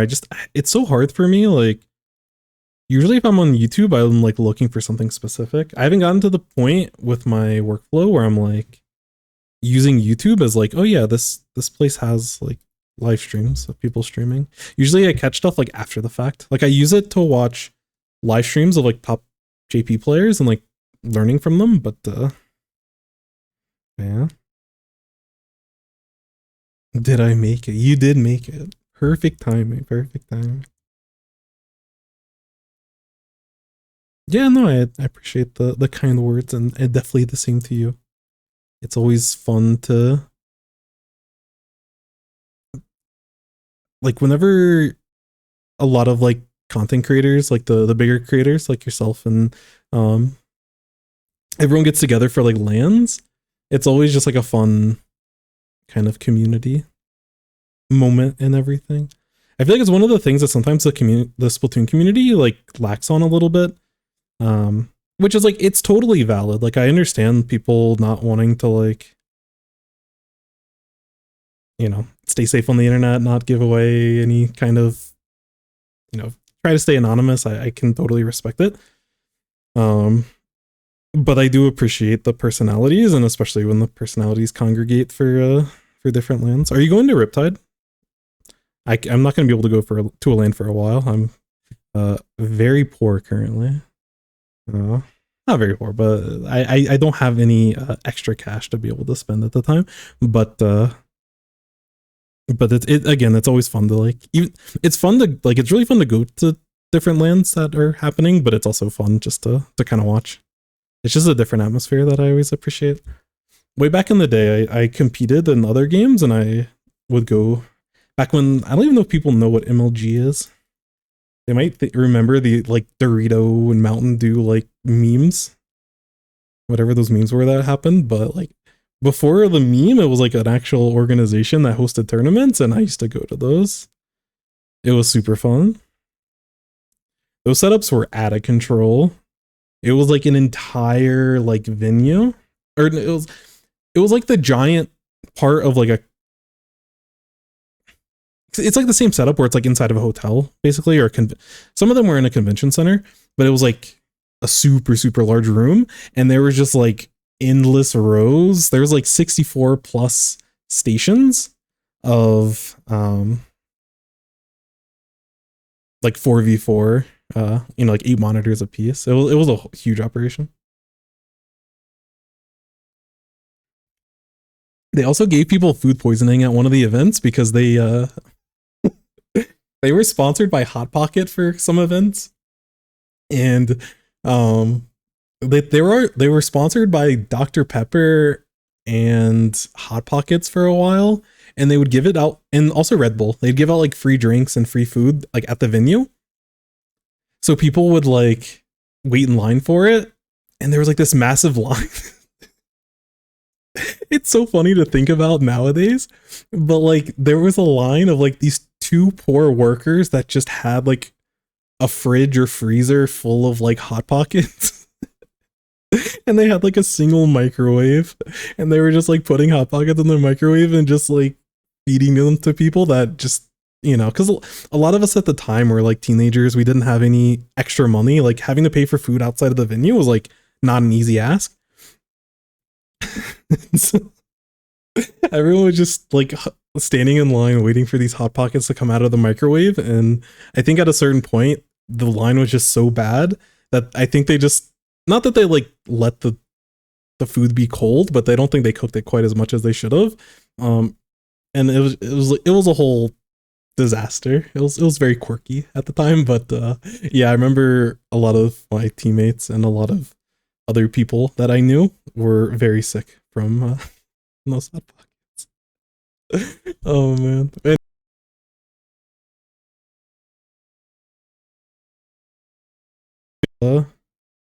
I think that's one of the coolest things with a lot of the Splatoon lands is that they try their best to get everyone on like main stage. And everyone has a chance to like, you know, be on like a stage that's like slightly elevated and you're kind of like, you know, all eyes on me kind of thing. And you get to be streamed and everything, which is really cool. Aren't Hot Pockets pre-cooked? Yeah, like, but it still did not settle with people. Like I don't think people necessarily like, because yes, like the meat itself I'm pretty sure is pre-cooked, but like lukewarm Hot Pockets are probably not the best. Also, most people at lands are not eating very well. We're kind of like, for a long time we were kind of scraping by of like either ordering like pizza in bulk or like just getting like McDonald's or something nearby. TOs try really hard to swap people around. Yeah, it's really cool. That was one thing that they didn't do too much at those MLG events. Usually there was like kind of like you had to place at a certain, which there was a lot of teams. Those lands always capped out at like, I think it was 128. I don't know if they ever got to 256. I don't remember. I think it was like 128 teams. But those passes would sell out in like 10 minutes. When it was like in its prime. Like 128 passes, and the passes themselves were like, I think it was like $250 per team. And it got you into the venue and everything, but it was just like really expensive. And yeah, it was fun times. I have a lot of horror stories, but I have a lot of good memories. And all of the competitive gaming back in the day is how I met my wife and everything, so all good. Anyways, sorry, I'm reminiscing about my old competitive days when we should be doing some video game reviews. But Vic, thank you so much for the raid. Hope you are doing well, and make sure that you stay hydrated. Make sure you have food. I'm gonna catch up with chat real quick, and then we'll get into it. But I don't know. There's so many stories. Those tournaments were unreal. Unreal in the best and worst ways. I wish I lived in America so lands were easy to get to. I know nothing about the like EU and other regions. Like I know nothing about their lands and stuff. I know Nintendo for like the UK land, they just like announced it like the week before or something. Like, hey, there's a qualifier going on this weekend, so hopefully you can make it. Which is kind of wild. Yo, what's up, Reese? Hello. Wish I could do Riptide. I'm gonna wait. Gotcha. That makes a lot of sense. LTC is a lot of fun. It is a very nice venue. I want to go to Riptide so badly. No money and yeah, school was part of the reason why I had to stop competing a long time ago. Like it was perfect when I was in high school and I could just like come home and play the game for like 8 to 10 to 12 hours a day. But yeah, once college started, I could not compete anymore. It's too like I could compete online a little bit, but over time that faded. But yeah, having to travel out to lands was tough. I had like a last hurrah when I was in college, and then that was kind of it. But sometimes if you can find other people, it's like where some of the CCA stuff in the Splatoon community, where like a lot of colleges, and I don't know what you have to do in order to get like a competitive Splatoon team in your college. You probably need like a sponsor or something at like a professor or someone to sponsor it, but yeah, there's probably other people that you can find in order to And I'm sure CCA probably has like documentation to help with that. But what I'm trying to say is that there's probably other people like at school and everything that you could find and link up with and be able to compete with. And if there is like a LAN that's nearby of wherever your school is, like maybe you could get people together and like road trip it. Like I remember I wasn't from the Northeast, but I had some friends that were from the Northeast, and there was probably like scattered between like 3 or 4 states, there was probably like 12 of them that were like a kind of tightly knit group, and they would like carpool with a bunch. Like they take like 2 or 3 cars, and like they'd go to like New Jersey and pick someone up. They'd go to Connecticut, pick a couple people up, go to Rhode Island, pick someone up, and then like travel. So yeah, so sometimes it can be an even more fun thing, but again, that requires finding the right people and all that fun stuff. But I feel you on the school and no money. SoCal looked like an amazing land. Yeah. Hammer did a wonderful job with like setting everything up. The production was fun. They had like it was just very pleasant to watch, even with all the delays and stuff happening toward the end. And I feel so bad. I think Cherryums is like a streamer content creator and has been getting a little bit more into competitive Splatoon. They were like a commentator for that tournament, and I think she said that she got home at like it was a Sunday night as well. I think she said she got home at like 3 a.m. or something. And I'm just like the dedication. But the stream itself was really fun. Even though there was a lot of delays and it was going on really long, it was still like a fun place to be. And I'm sure like at the venue it was even more fun outside of just being exhausted and not wanting to just wanting to be home. But yeah, lands are awesome. I think it's one of those things where it's like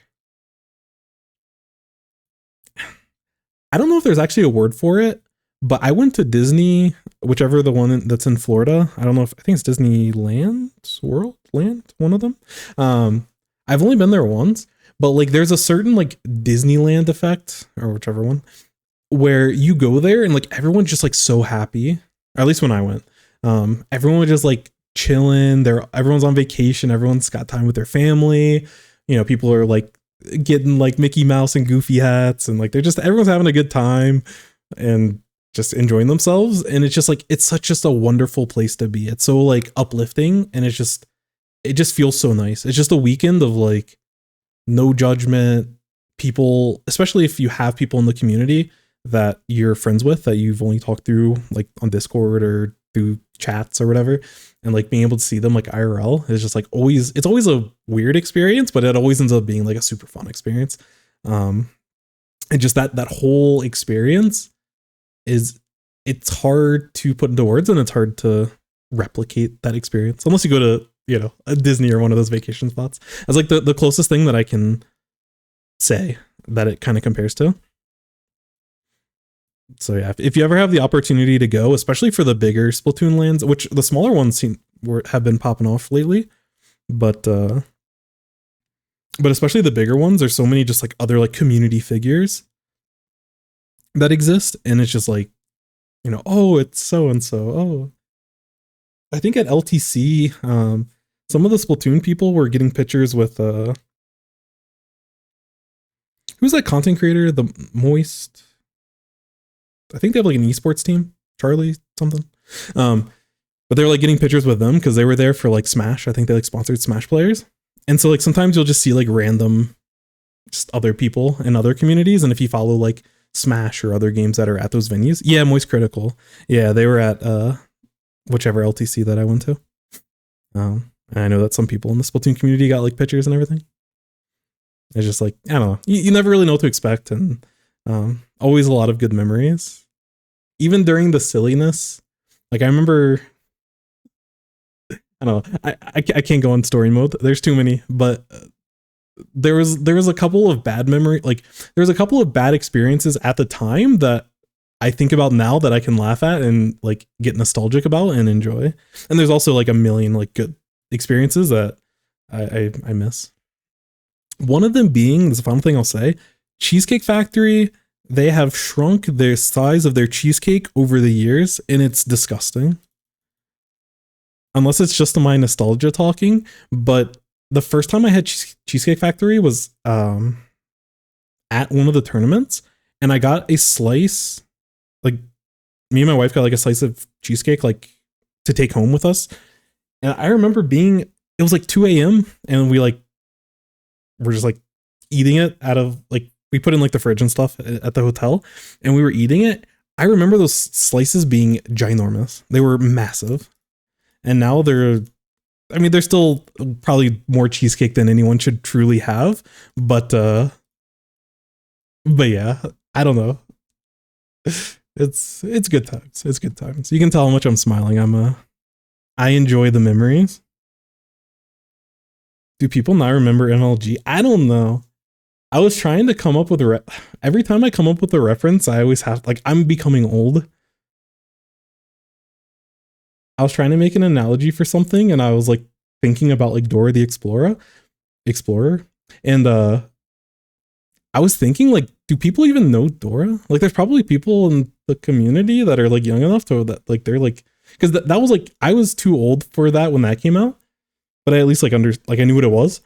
But there's like, I don't even know if that's still on TV, but I don't know. References are hard as you get older. I'm becoming my parents. But yeah, I don't know how many people actually, like, I don't know how many people know the MLG memes, and I don't even know how many people actually know about the old events. But those are super, like, nicely ran tournaments. The production for those were awesome.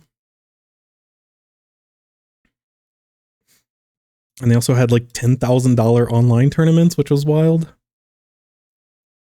Although we got knocked out, I think, round 3. We lost to the team that ended up winning the tournament, but yeah, that was back in the good times where people were spending a bunch of money. Before the esports bubble got big, but, you know, not where it's like kind of bursting now. Anyways, I'm talking too much.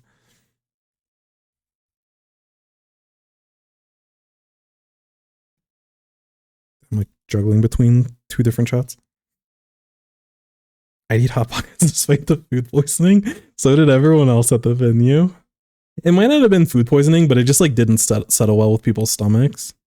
Some people got like really sick after, but again, like the after land sickness is just like real. Like after any sort of large event where you're around a bunch of different people from a bunch of different places, like everyone kind of gets sick after, which is like extra scary in a world of COVID. But you know.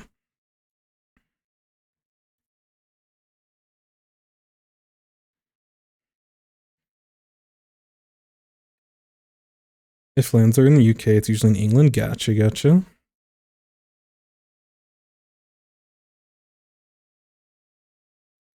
Breeze. Oh, I've seen people talk about that on Twitter.com. 120 pounds of bananas? Sounds like a lot of bananas. Everyone laughed at food poisoning, not clickbait. It's only funny because it happened to me. Whatever, I don't know if it was actually food poisoning, but some sort of illness that everyone was struggling. We were struggling together. But the whole situation was just ridiculous. Because it was just one of those things where it's like, we waited in line for like 10 minutes of someone just making, it was more than 10 minutes, but they were like just putting Hot Pockets in like a microwave. It's like, what did we expect? Breeze was the UK land? Ah, I see. Everyone's eating their Hot Pockets frozen in the center. Yeah, it wasn't frozen, but it was definitely like not warm at all.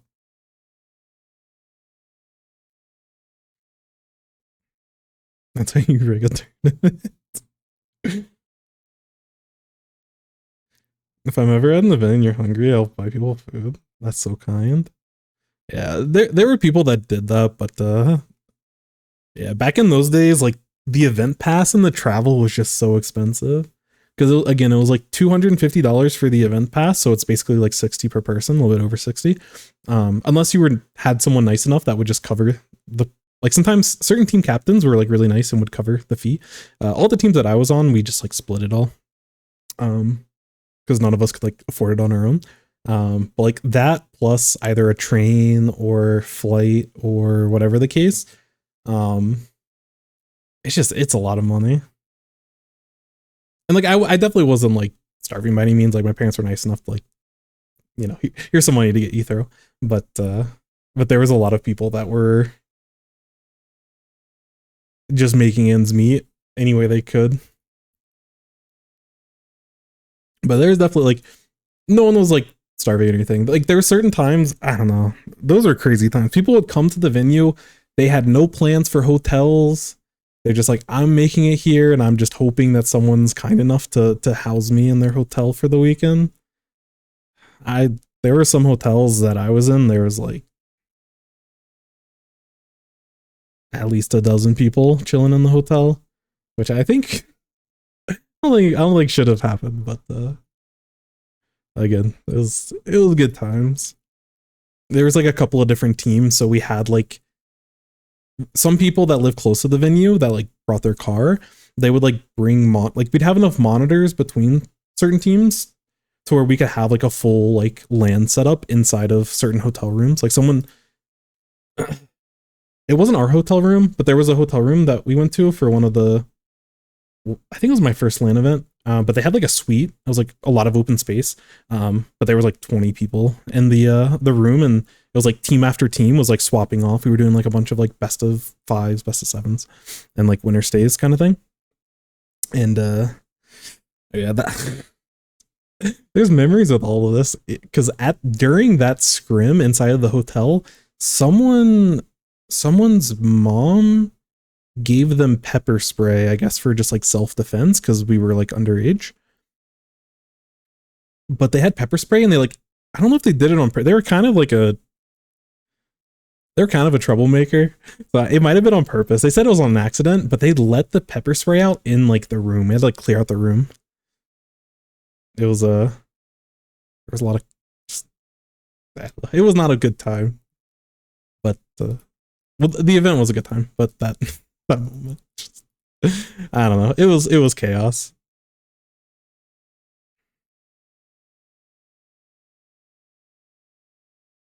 And I was on LAN. Hungrybox came over and was watching. Could not stop fanboying on comms. Let's go. I'll take you to a restaurant. Y'all are so kind. No money should mean no food. Yeah, for sure, for sure. Is food usually expensive? It's not that the food itself is expensive. It's just like, I don't know. Like for me now, like now I have like a big boy job. I don't have the time to be able to go to lands if it's like so far out of the way because it's like if I'm gonna take a vacation, I might like sometimes if it's close enough I want to go to a land, but it's like would I rather go to on a vacation with my wife? You know, we went to Ice Platoon land, so it's like okay, we're definitely due to go on vacation the next time. So it's less of an issue now, but a lot of us were like 12, 14, very young and just like taking like I'm taking a bus like cross country.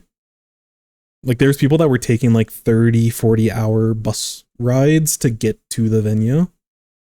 And that was like money that they could scrape by to get. And like hotel food and like venue food at like convention centers and stuff, it wasn't like crazy price, but it's like, you're paying for the convenience. They know what they're doing, They're making a lot of profits through like the concessions. So it isn't like super unreasonable, but it definitely isn't like the cheapest options. A lot of times, like I said, like we would play, like we'd stay in the venue and like play all night. And then usually at like 10 o'clock, 11 o'clock or midnight or so, we'd like our little like group would go out and we'd get like McDonald's or something cheap that we know everyone could afford.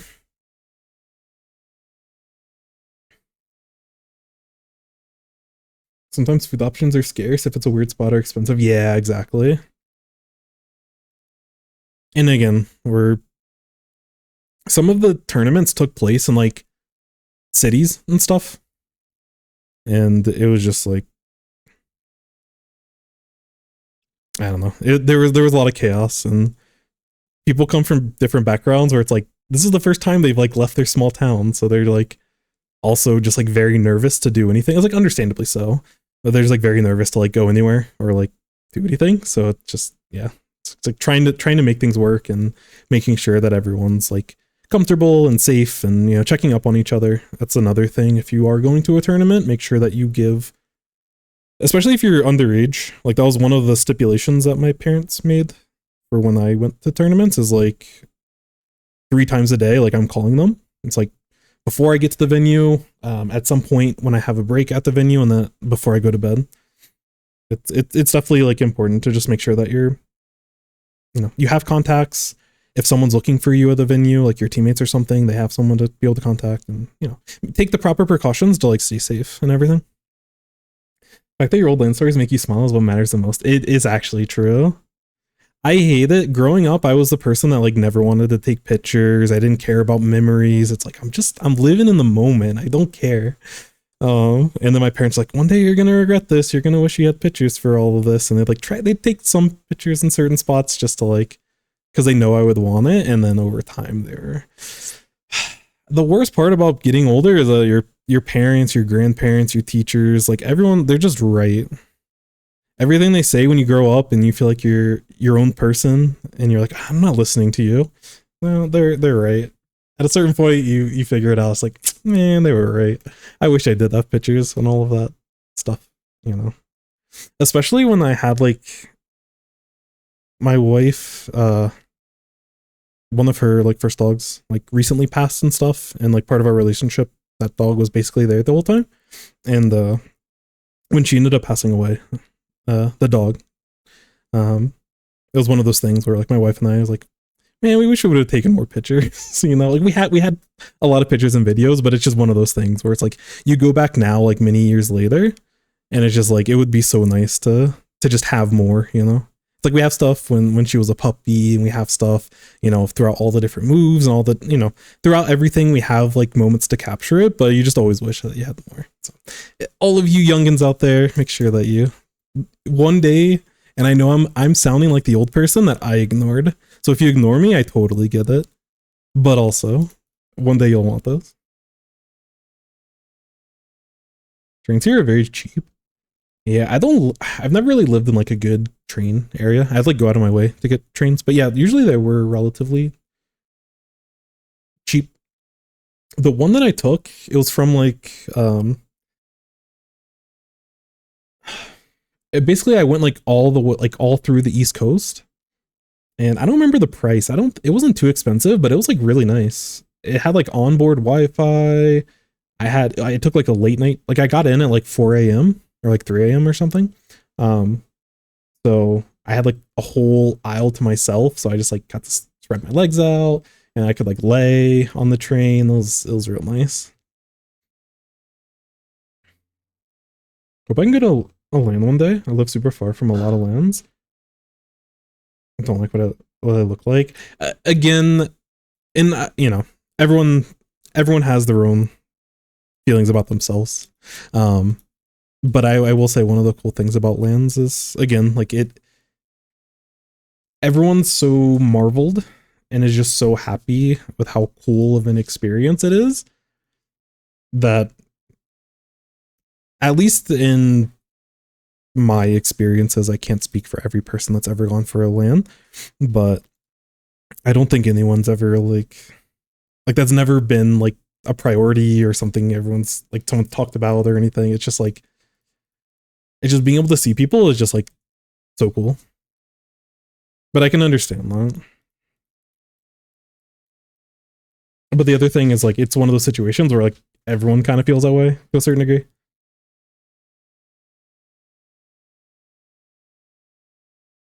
I should try out for my school's esports team. That'd be pretty cool. Yeah, esports were kind of, when I was in school, I was before my time, so, or after my time. But it's really cool what they do in like colleges and high schools, and I think even in some middle schools. I think Nintendo at some point was working with some middle schools to like have some sort of esports program.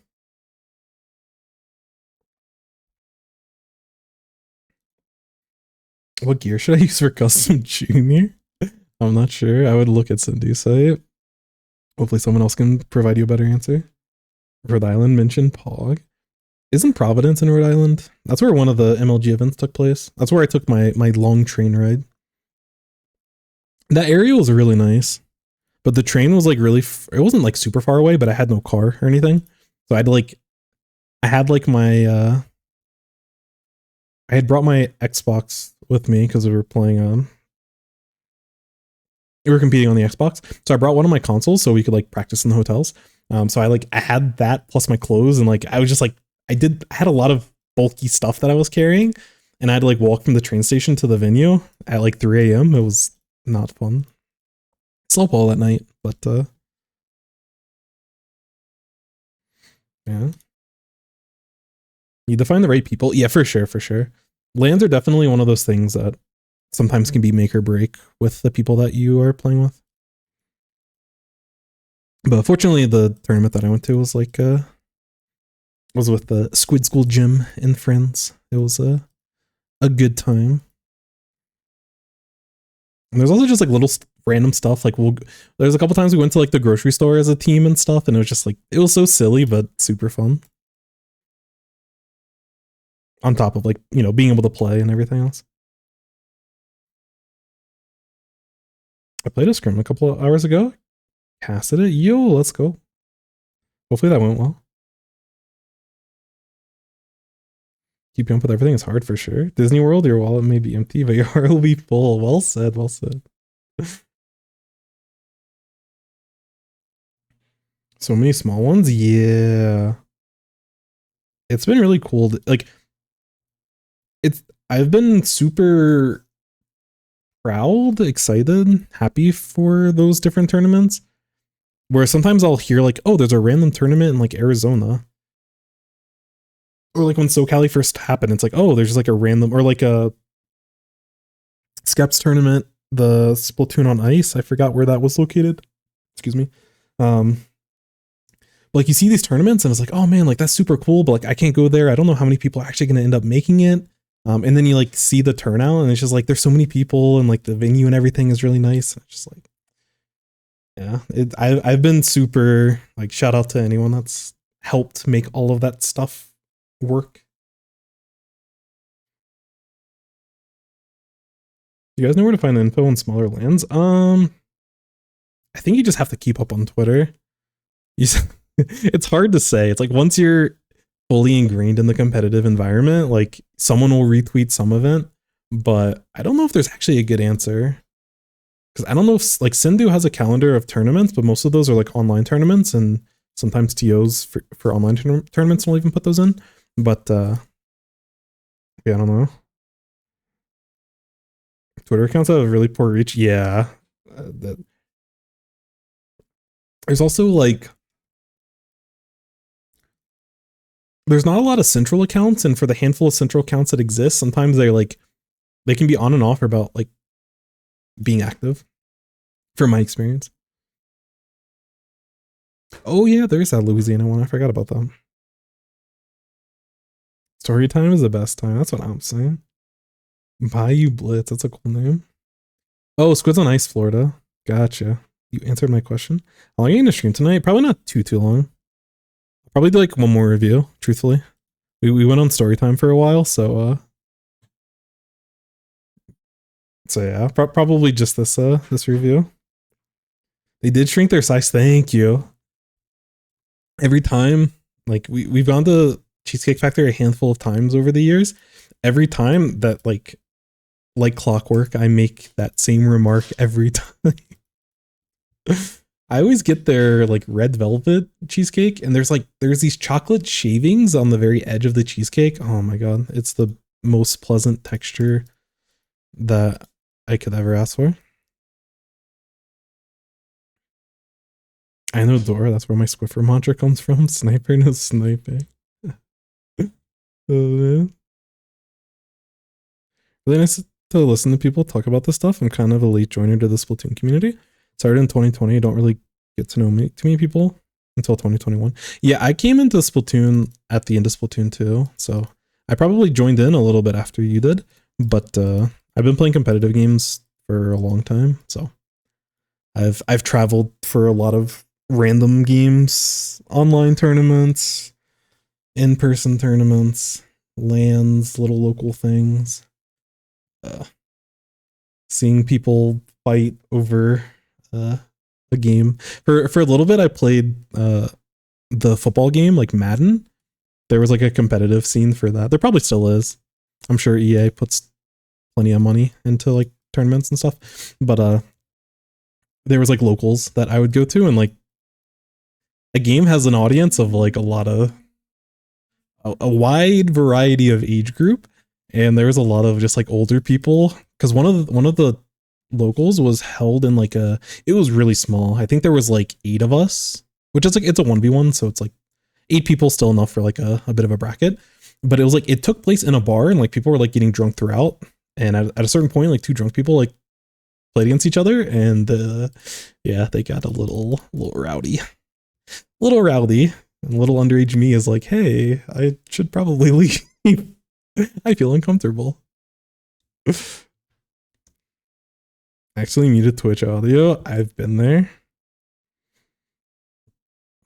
But yeah, that's one of the cool things. I think Splatoon's, like, the Splatoon community as a whole is just really awesome. But you know, whatever game, it's one of the other hard truths, is that over time there's going to be like, at a certain point you're going to fall out of love with Splatoon. It just will happen at a certain point. Part of it might just be like the game just doesn't exist anymore and Nintendo stops making them.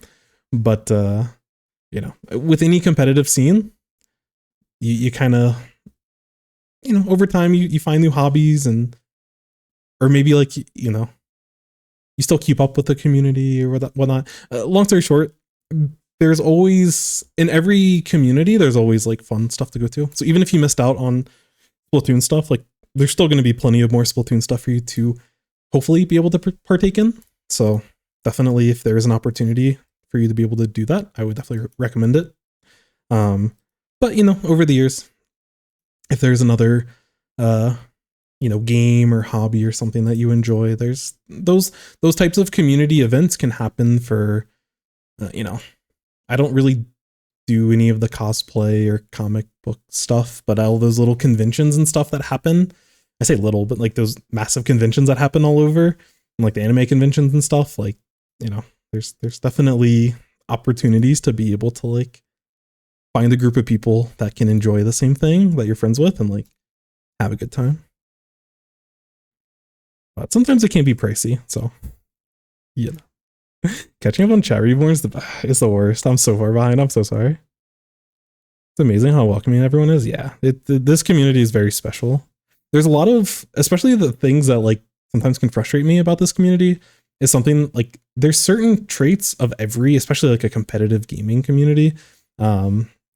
It hits a certain audience where like the same things that happened when I played older games competitively, like those same exact scenarios happen in this community.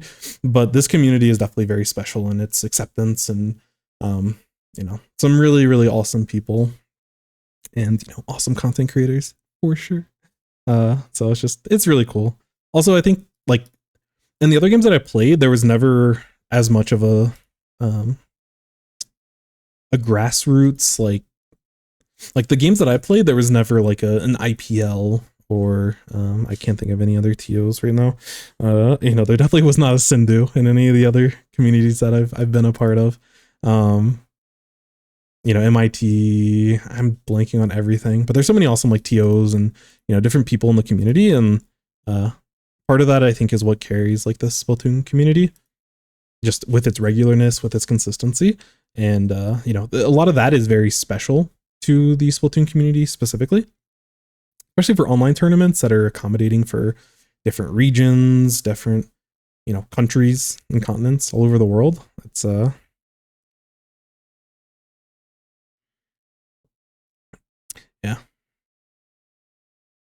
Shrine was 110 per person. Ooh.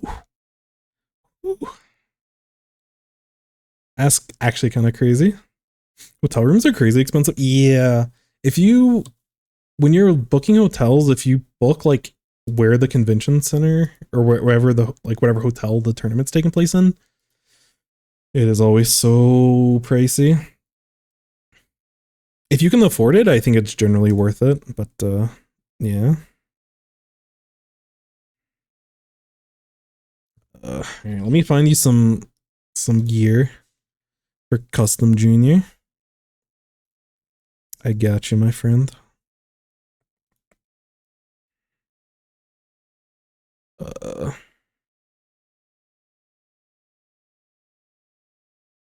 Not the pepper spray. It was a different time. I don't know. It was it's funny to look back on, but at the time it was rough.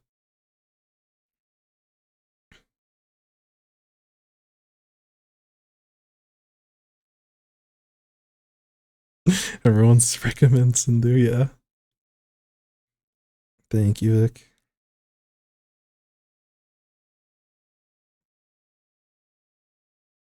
Yeah, Sindu's the goat for sure.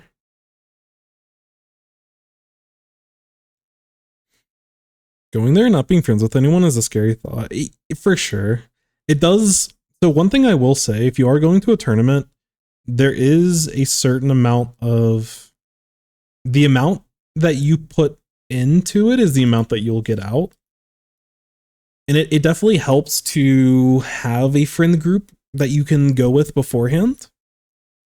Because if you have that friend group, then it just makes things easy, and there's always someone to hang out with, someone to eat with, hopefully someone to split the hotel cost with. But if you can, and it's hard to do, but if you can kind of be a little bit more outgoing and like just kind of interact with people there, you can definitely find a lot of ups in my review. I'm so sorry. I forgot it's so late. Okay. You're right. Yeah. No, I appreciate it. I'm so sorry.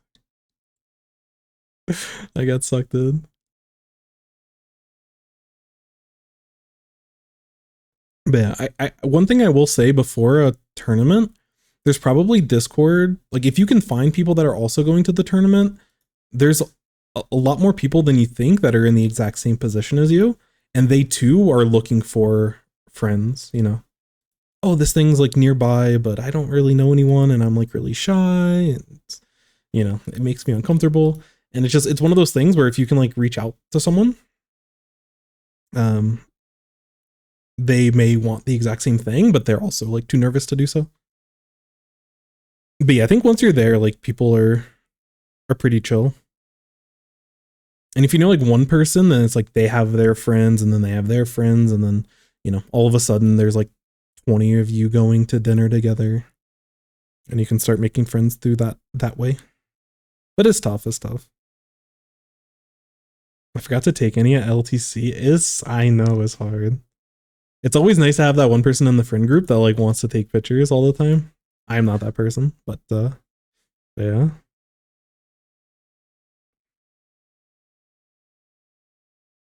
I didn't know Soul my first line except for a couple of Twitch streamers. Never spoke to them. Class A lurker. Do you have a history of your Splatoon experiences and everything, Vic? I don't even know if you're still here, but it'd be really interesting. I feel like a lot of the content, like the Procharas, the Vics, dude, like it would be cool to have Jay and just everyone. It'd be cool to have like I don't know. They used to be popular, I think, on YouTube. Wasn't there like a phase where people did like a draw my life kind of thing? It doesn't have to be that format, but it'd be interesting to like know the history of people. At least it would be for me. Sometimes people may not feel like, oh, I'm not important enough for that, but like as someone that's like newer into the community, it would be really cool to be able to like learn more about the history. I think a lot of history in the Splatoon community, I don't know if it's been lost or not. I just haven't been a part of the community for too long over the 8 years. But it would be cool to have some of that, more information if people are like willing to share or whatnot.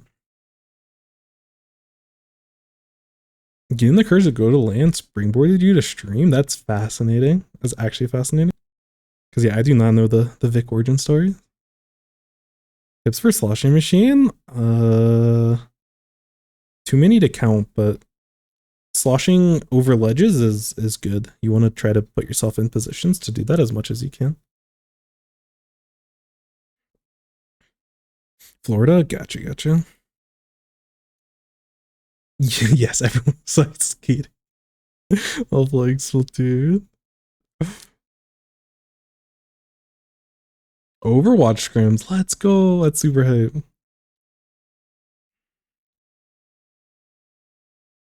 This review's never getting started. Yes, you're right. But also, I'm trying to catch you. No, I want cheesecake. Me too, my friend. Yeah, that incident was kind of that Madden incident. I remember hearing about that. And I'm just like, yeah, it's definitely want to take the proper precautions to try to stay as safe as possible. But yeah, that was was scary because I wasn't like super high tier on in Madden, but I was like 2 degrees away from like the top players. Like I had a friend that was like friends with all of them, so it affected their community quite a bit. Yo, speaking of Cherry, thank you so much for the read, my friend. How was the stream? We were going over land stories, and we were saying so many nice things about your commentary during SoCali. How are you? How was the raid? How was life? How was everything? I lost every game I played. No. Oh no. We hate to hear it. Had to catch up on chat. Yeah, I'm certainly I'm trying to catch up on chat while also catching up with the recent chat. Yeah. Have you been playing Squeezer? I know you mentioned on Twitter you were wanting to play Squeezer. That's a fun weapon. It's hard. I start is decently historied. I remember all my teams really well. That's awesome. Always a middle grounder, not much of a top cutter, but I love this community. Yeah. At the end of the day, like that's the thing. Like there's certain parts of there's certain parts of the community and like the stories, like thinking about stories that are like over a decade old at this point, it's like very few amount of the stories are based off of like their results. Like there's certain accomplishments that I had in other games that I felt I was happy to have achieved, but over the long term and over a long period of time, it's always the connections, the relationships, the friendships, and everything along the way that you remember most fondly, at least for me. Histories of teams, but not individual players. Yeah, I know Gus has been doing some stuff. They've been putting out some good content. Because that's another thing with this community, that outside of top players that stream, like there's a lot of really good players that just I don't know much about. Like I don't know anything about any of the Starburst members outside of like Biscuit sometimes showing up on like Kyo's stream. And it'd be cool, like for a team that's literally as dominant as they are, it feels weird not to like, which again, I respect their privacy. If they don't want to, share, then they're that's totally valid, and they're well within their rights to share what they're comfortable sharing or what they want to share. But I don't know. I think there's a lot of really awesome personalities in the community, and it's not until I don't know, like even as like a mid-level player, low level, mid-level, I don't know, wherever I'm at. There's a lot of people in low level and mid-level and everything that like I'll see all the time in solo queue, or I'll play against in a tournament, or I'll watch on stream. And it's like I don't know anything about these people. Like I respect their game. They have hype moments that when I see them, I like think about that about them, but it's like I know nothing about them. And it's like, it's really cool to have moments where like you're in like a scrim or something and you're like playing with these people. It's like, oh, this is who this is. Oh, this is what they sound like. Oh, this, this is like their personality and stuff. And it's like, it's this cool little like moment. And I feel like sometimes we are a little bit starved as a Splatoon community on some of those. And again, if you are playing in a lot of those tournaments and you're playing in a lot of scrims and you're in those friend groups, it's probably less of an issue. But, for people that like just watch streams and just, follow the main competitive hubs, like there's a lot of that. There's a lot of personal level type stuff that you just kind of miss out on, that sometimes I think that's the one thing in this community that I feel like sometimes is a little, which again, respect people's privacy, respect people's decisions of like what they want to share, what they don't want to share. Totally understand it. This generation for a lot of reasons are a lot smarter than previous generations. So, I respect our VTuber overlords, but like there's definitely like, I don't know, it would be hard to do, I'm sure, and there's risk involved. But like after a tournament, if a team wins, like I wish we did like more interviews.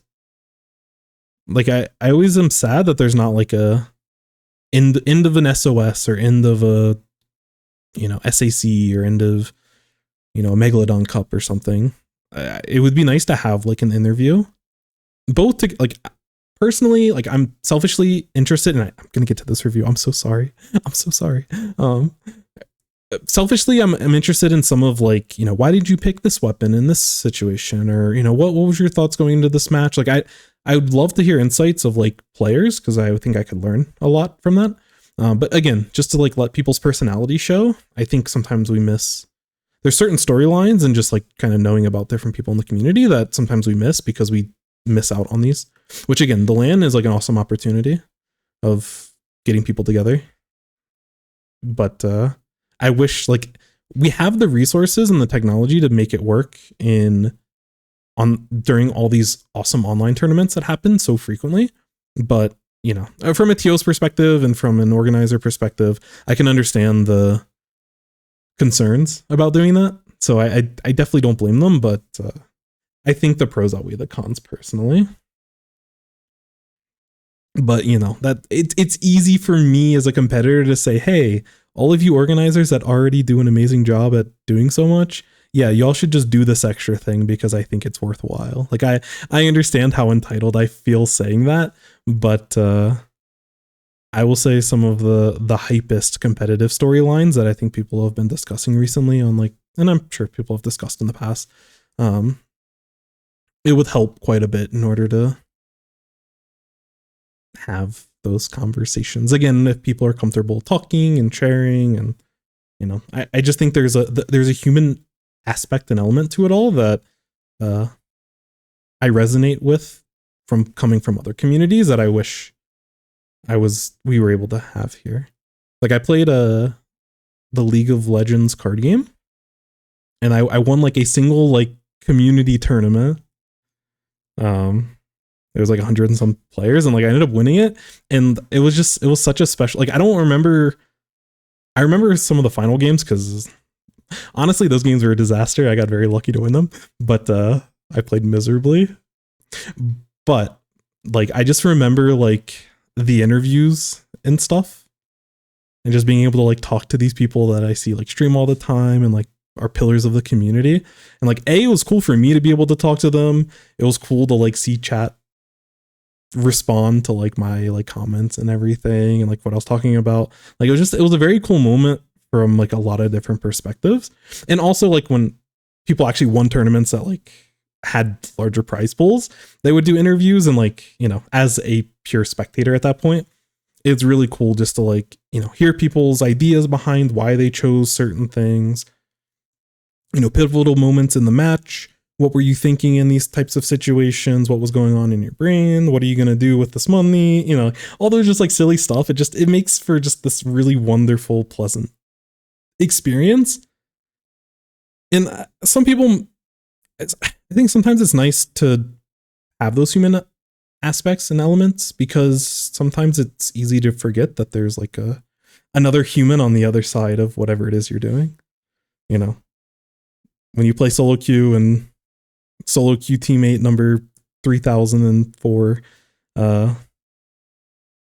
feeds in your game, and it's very easy to just say, oh man, this person's so bad, stop playing the game, like what are you doing? And it's just, you know, it's easy to forget that those are like other people on the other side. Or if you have a tough set against someone and you like are very frustrated and like, oh my god, like they didn't deserve this, like, oh, we should have won this, and it's just like, no, there's like another person on the other side, they're like really happy, like they worked hard for this. And it'd be nice to be able to tell those stories a little bit more regularly. That's like one of the few things. I know there's a lot to criticize about Nintendo's tournaments. I think that's one thing that they have done really well. I always look forward to the cringiness, the comedy, just, you know, just getting to understand, like just to know different people in the community, and like when they like did all the poses and stuff. It's just like, it was such a cool time. I don't know. I love that stuff.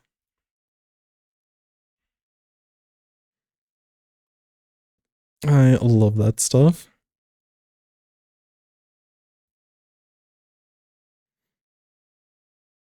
All right, I'm not, I'm never getting into this review. Oh, we're getting to it. We're getting to it. Okay. From now on, no more side tangents, no more stories. I said this before, but now I'm sticking to it. I'll read comments, one sentence response. We're continuing. Problem was I was big on scrimmaging, playing a ton. My job kept me away. Yeah, that's where I'm at literally right now. I'll be playing SAC finals this weekend, and then yeah, I have to take a break, a temporary hiatus from the competitive side. I'll still be streaming, and there's still content that I'll be working on, but I'm not gonna be able to compete as much for literally the exact reasons you just spelled out. So I resonate with that quite a bit. I thought you ignored your comment. No, I'm just like an hour behind. I'm so sorry. This is our Pandora script. No, I'm so sorry. There's multiple people here. Oh, I didn't know Starcoal was in this. That's sick. Balance between Overwatch and Splatoon is so hard. I love them both. Yeah, multiple games is tough. Have a good stream. Thank you so much. Thank you, thank you, thank you. But yeah, Cherry. If you don't know Cherry, go follow them. Go follow them on all of the platforms. Follow them on Twitch, Twitter, YouTube. I think they have a TikTok account. Just go support awesome creators. I'm a day one player from Overwatch, but it got so bad. Yeah, I've been on and off with Overwatch. I never took it super serious, but I had a lot of fun just like playing solo queue and grinding. The real squidback moments where there are friends we made along the way. I can say this a lot on the subject. I play Overwatch on console. I'm relatively well known in the scrim community. It's very, very small. That's cool though. As long as there's enough people to be able to actually play the game, like I vibe with the smaller communities. But when you can't find matches, that's when it gets tough. Interviews would be so cool. Yeah, I know. Even just after random sets. Yeah, I mean, all the time. That's one of the cool things. Quick tangent. In the fighting game community, they do a lot of like locals in person. And yeah, they'll just, I mean, there was a tournament that Vic was in, and like Prochara, there was a lot of really big creators. I think it was in Splatoon 3. It was like early Splatoon 3. But they did one, and yeah, there was like pulling people in after sets and getting their insight was like awesome. That might be harder to do in an online environment, but I would be all for it. But fighting game tournaments, because they're local and it's because it's like one person, it's so easy to like get people's feedback. Big House, yes, thank you. Sorry, I'm really bad with tournaments. Yes, Big House. Also, welcome in, Ja. How you doing? How is everything? More tangents. I'm sorry. Have you heard of Pro Chara? I have no problem with Chara. It's only comp player. Fair. But Chara is the GOAT. We love Chara. But I do agree that there's other content creators that definitely are on the up and up. Or, you know, are already prominent figures and would also be awesome to get more love. Japanese players as well might need a translator. Yeah, and I mean, like, if we can't get that insight, then it's like, you know, I'm okay to, if it's not possible, and you know, there's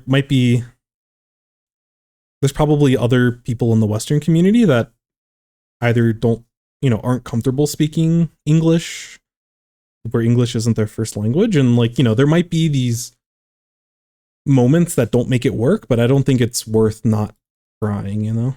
Like if, and again, if someone's not comfortable because I just don't want my, I don't want to have my voice streamed to, hundreds of people and I'm just uncomfortable, that's totally fine. Like if someone wants to decline the interview or like if for whatever reason it can't work, then that's totally fine.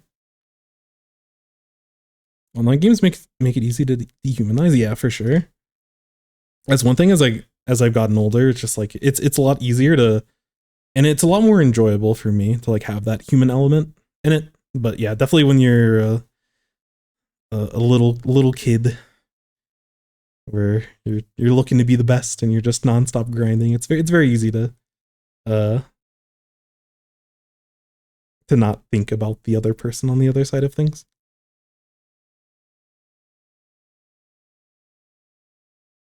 I'm not in this, but I wish. Oh, I see. Crack player, very fun to play against. I see. Sadly,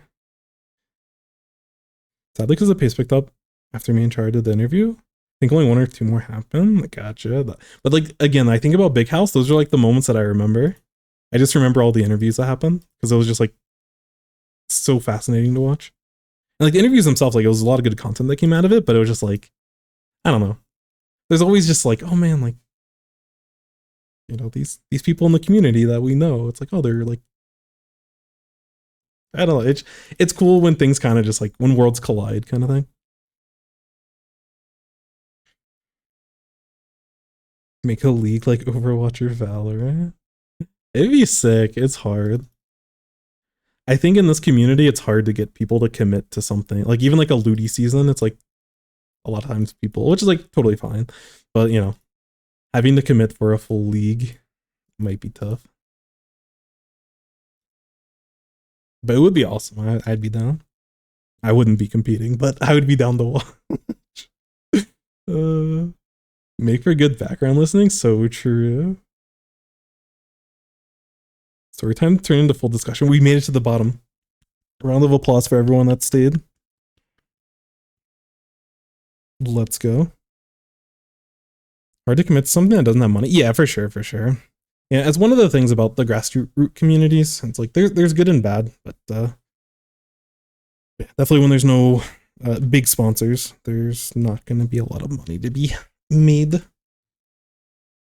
Unless you're a content creator, then the sky's the limits.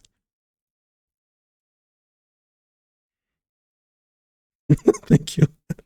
I'm so sorry. I really appreciate your patience. Thank you. Okay, we're getting into it. I'm so sorry. We're caught up. I love scrims. I'm on this map mode, but yes, we made it. We're here. Let's get into it. The longer matchmaking takes, yeah, for sure. I appreciate your attitude toward everything. Yeah, exactly like what Vic's saying. Because yeah, I'm playing in Takaroka, which is like the non-Western. It's like Japan, Hong Kong, and Australia, I think, or Oceania. But I'm like, even in zones, which is like arguably like the most popular mode, over the last couple of days, and like I don't know what hours translate to like the general, I might be queuing during times that are not good for like Japan and Australia and like the people that are generally going to populate the Takaroka region. But for the most part, I never had problems finding stuff, and like I'm only like 2,500, like in the 2,500s, and yeah, even recently I've started to have to re-queue a few times, which has been sad. Like the worst one I had was like yesterday, I think, and I still got to play like I think it was like 2.5 or maybe I got 3 series fully done. Like I can still find matches, but it's like tough. Yes, review time. You need to switch my region. I would recommend anyone that wants to switch the region to definitely do so. 100%.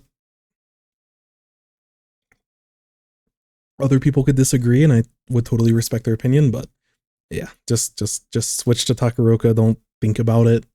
Just make the jump. It's better matchmaking overall for a lot of different reasons. All right, anyways, so we are looking at T-Tech, and we're looking at blue T-Tech specifically. Generally for team reviews, I usually will look specifically through T-Tech perspective. I believe you put some notes in as well, so I'll go over those. But I'll focus on your perspective, but anything that's like team oriented in terms of team fights and stuff, I'll look at this overhead and kind of look at the team as a whole perspective. So yeah, quickly let me jump to the notes. Put up a decent fight, but still lost in the end.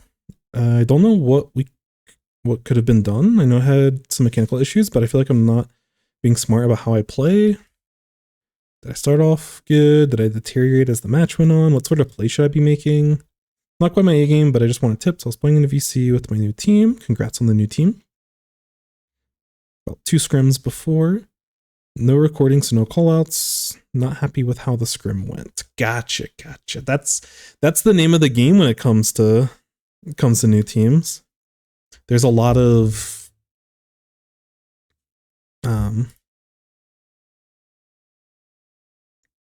different perspectives that you have to kind of.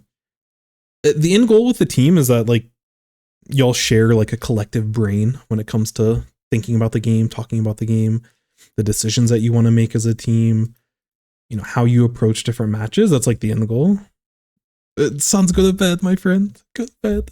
It's always great to see you, and I'm so happy that you got to play some Overwatch scrims. I would love to hear more about how that went. If you have time, just post it in the Discord if you have the ability to do so. I'm so fascinated. I've never played that side of Overwatch before, but I'm extremely fascinated. Dissonant, that's big brain. What was that? Harsh or unpleasant? Lacking harmony. Yeah, that makes a lot more sense. Yes, for sure. I can talk loads. I'm excited. I want to know what you played. I want to know the comp. I want to know like the idea behind the comp. I want to know how the games went. If there's any clips, let's see it. We're too cohesive. Yeah, and that's part of the process. So definitely don't lose, like don't lose morale on it by any means. But you definitely as a team want to start thinking about the game together, start discussing ideas about openings, discuss how you want to push as a team, discuss, in clam blitz, like who's picking up the clam and scoring. And this isn't going to be like it shouldn't be static roles. It should be pretty fluid, but at least, start thinking about those things so that, again, you kind of share a collective brain to where if your team needs to make a clam and you have to pass clams to someone, like everyone kind of generally knows, okay, we're probably going to give it to, like our splash, for example, because they have like good mobility and because, our T-Tech and Paintbrush are probably going to want to push up and look for other angles.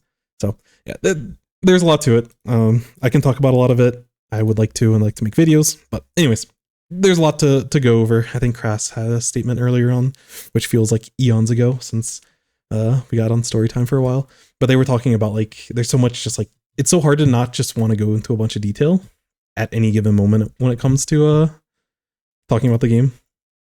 And I don't go too much into it because I don't think that's not the most important thing. But the big takeaway is that it takes time to improve. It takes time to start kind of building that rapport, but like ask those questions. If there's ever a moment, if you're playing tower control and it's like, oh man, like who should have been on tower? Like I was on tower, but someone else was on tower. And like, during the match, you don't really say anything because it's just like awkward and you're like focusing on other stuff. But like, after the match, it's like, there's a time when we were going for first checkpoint and like, our ball point and our T-Tech were both sitting on the tower. Like, how do we want to resolve that next time? Do we need both people on tower? Does T-Tech need to be on tower? Realistically, it'd probably be splash. But, like, is T-Tech going to be on tower because ballpoint needs to use special? And so, ballpoint sitting on tower, but once they have jetpack, they tell their teammate, hey, splash, I need you on tower. I'm going to special, When you have those like weird moments and those awkward moments, have those conversations, let those conversations be free flow. That's like the important part about, that's almost exactly what happened. Don't worry, it's happened to us all. You're You're not alone. I mean, it still happens. We were in a scrim today with my team, and we've been together for months. And there was a moment where I'm like, I had one of those questions because we were playing with a different comp, and yeah, there isn't always an easy answer. But when you have those awkward moments, like don't let those things just like fester. Don't let them go unaddressed. Try to talk, like, don't do it during the match. Try to do it outside of the match so you have some time to think about it. But have those conversations and start fleshing that stuff out. That'll help you a ton. Yeah, on this map, our comp is honestly pretty well rounded. We're running inkjet, but we're not running a cooler, which is like fine. Again, it's totally fine, but that is a nice shell, a nice synergy. I do think Wavebreaker is actually quite nice on this map for defense and for breaking onto the plots. So I kind of respect this Paintbrush. I don't know how Paintbrush fits into comps because I just haven't seen it a lot. But I like the idea. I think it can also help around stacks a little bit. Sloshers are also really good in this type of role. Yo, Juan, holy. Yo, what's up, Juan? How are you? From one boomer to another. How was the stream? How were the games? How was everything? Tell me everything. I'm about an hour and a half. If you can believe it, I'm about an hour and a half behind on starting this review. So we're gonna interweave the conversation through the review. But I hope that I hope you're streaming well. I hope you enjoyed the Barbie movie. I saw some of your tweets going into it. I don't know if I ever saw a tweet on like how you felt about it. If you enjoy if people were enjoying the pink vibe you were going with into it. I enjoyed the tweet and I hope you had a good time. Did I see it? No, we're going to be seeing it. I think we might see it this weekend. Every weekend there's been something else that's kind of cropped up, but we definitely plan on seeing it. I think we might see it this weekend. Barbie's so good. Let's go. Yeah, there's a lot of good movies out right now, but yeah. Behind in VOD, yeah, the classic. The classic Paintbrush. Oh yeah, I forgot Paintbrush got a buff. Really nice. That's good to hear. So yeah, I'm interested to see how that works, but for the most part, Ball Point, very strong. Splash, very consistent. T-Tech, tools that you want for a push. And again, Wavebreaker and Paintbrush definitely can fit into the comp. I think the hardest thing about this map is like having a push that sticks almost. I feel like a lot of times it's good just to like, you kind of need to pair multiple specials in a lot of cases, unless you're able to wipe them beforehand. But if they're like situated like back here, maybe they have someone like down here. Like if they have this like kind of defensive posture, we need a bunch of specials in order to you're gonna love it. Let's go.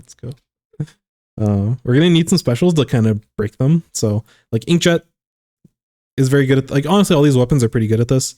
Crab can be good. Tri-strikes are also really nice, but pairing your specials and making sure that if you're pushing in with a tri-strike, make sure you're not too early or too late when pushing. Like the timing of pushes on this map can be tough. And that's something that sometimes we struggle with. And I think in certain spots, yo, welcome in. Is it Javin? I think it's Javin. I don't know. Please correct me. But welcome in. And yes, we love Juan. Juan's the GOAT.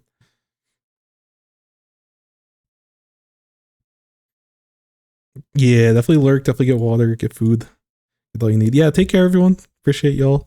Thank you so much, Juan. Thank you, Cherry. Thank you, Vic, all for the support. Y'all are all so wonderful. And thank you for entertaining my story time. I had a good time. Hopefully y'all had some enjoyment out of it. But yeah, definitely take care. I know it's definitely getting late. This is probably gonna be the last review for the night.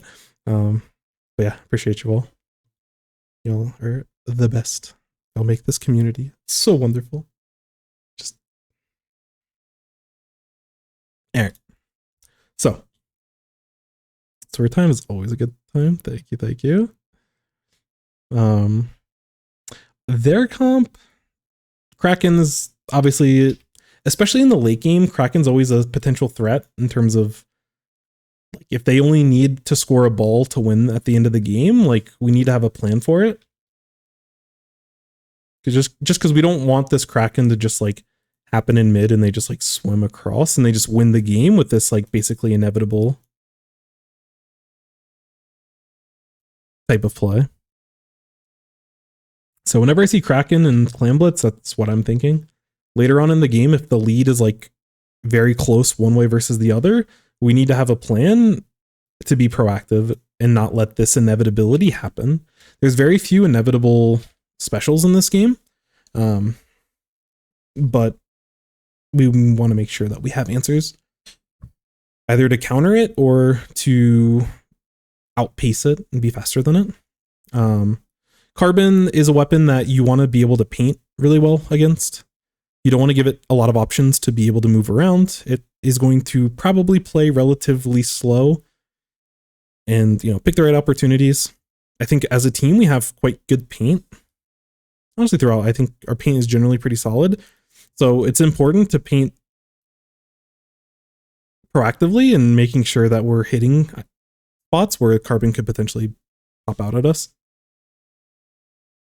Lost a spot in the CCA finals. Oh no. Yeah, it's tough. I feel like everyone has a Kraken moment, whether it be in solo queue or like, you know, a big tournament moment like that.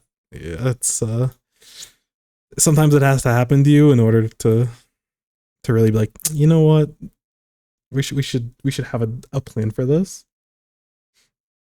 And yeah, their comp as well. 2 shooters, like they have pretty good paint as well. This Trizuka is one thing that we're gonna have to be a little bit careful about. It does really good if we're playing defense on like any of these types of ledges, or even if we're just sitting on our plot in certain spots. Like Trizuka can get picks in a lot of spots, so Carbon's not going to be building Trizukas like nonstop throughout the match, but we want to keep an eye, and like if they do have their special, oh no, yeah.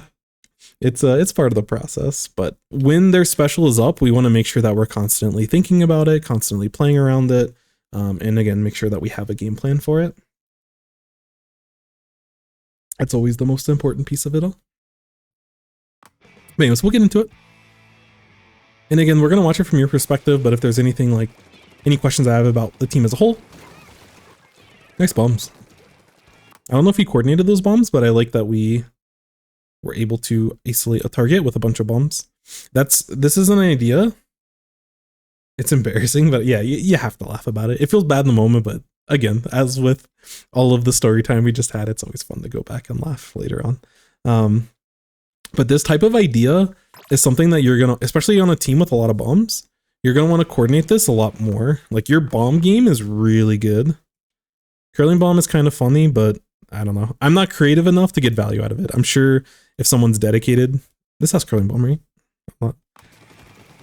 Yeah, okay. So you can be creative with curling bomb. King Jaw, who was in here before, they're a V-Roller player, and they actually, one of the reviews we watched of them, it was a Clam Blitz on Scorch game, and their curling bombs with V-Roller were like super solid. So I definitely believe in some getting some really good value out of it, but it's hard.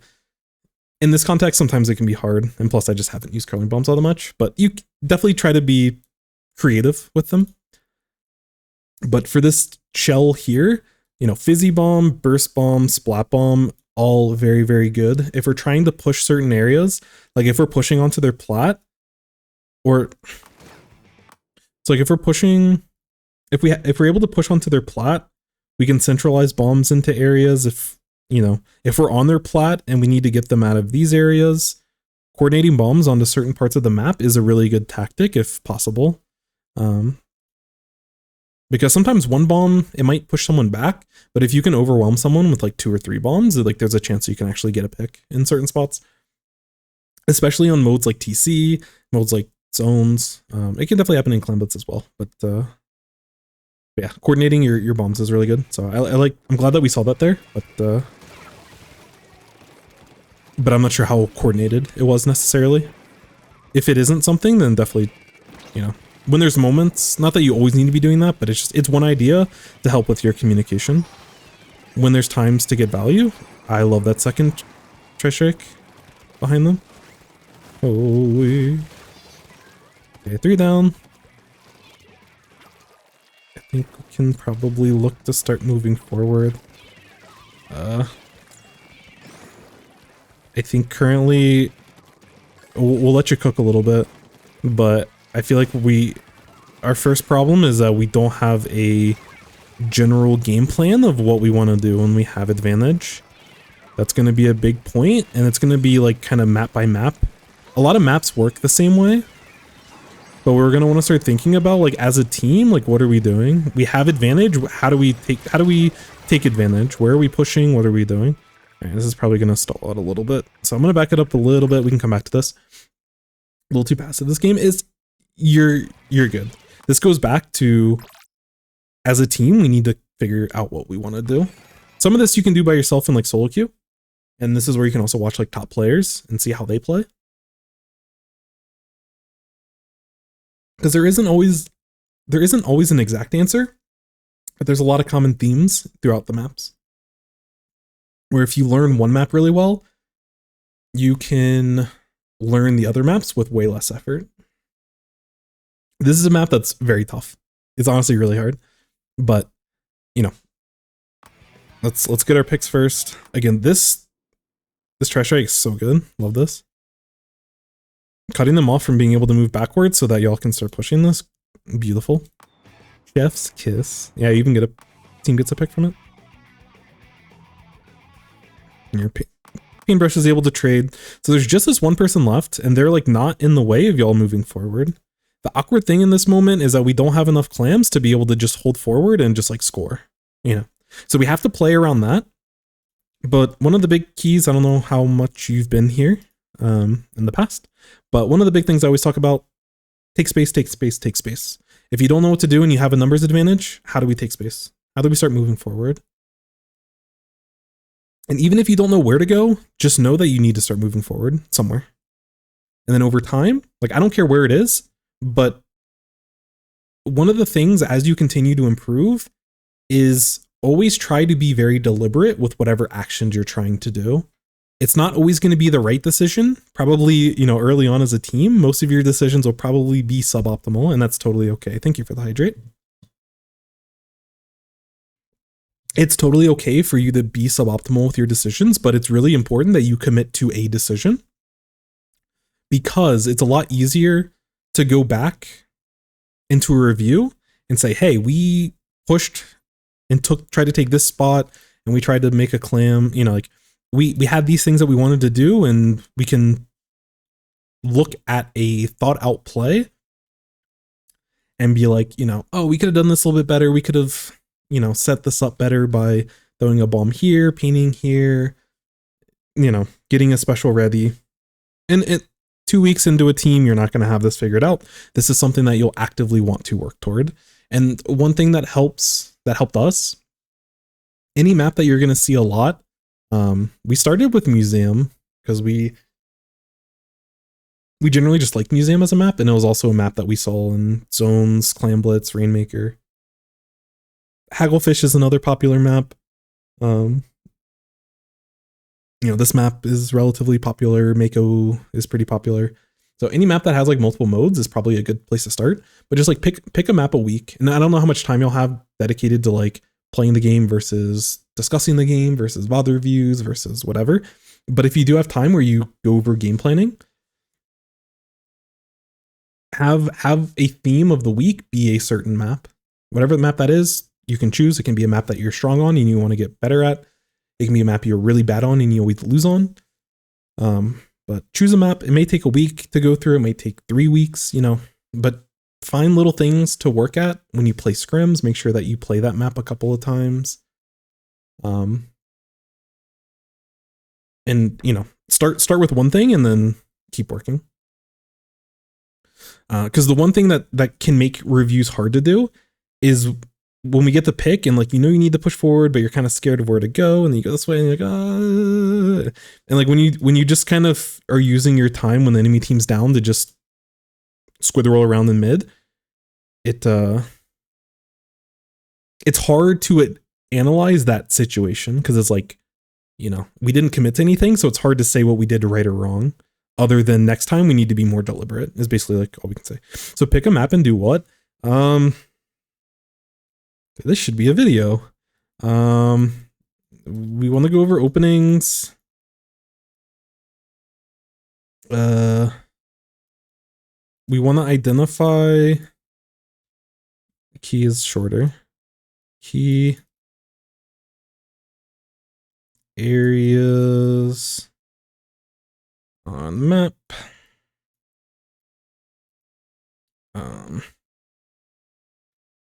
We want to think about, we want to identify like our retake specials. So if we get wiped and we need to push back in the mid, how are we doing that? What's our game plan? Also our hold specials. So if we wipe the enemy team, how do we keep control? And both of these relate back to the key areas on the map. So if we're going to retake, what areas of the map do we want to focus on? And it might not, and you can start and it can just be a specific part of the map, but over time it might depend on like how the enemy team's positioning, where they have a weakness, you know, where can we exploit an opening. Generally there's good areas on the map to look to retake, but sometimes that can differ depending on the comp, the play style, a lot of factors. Those are important. I think objective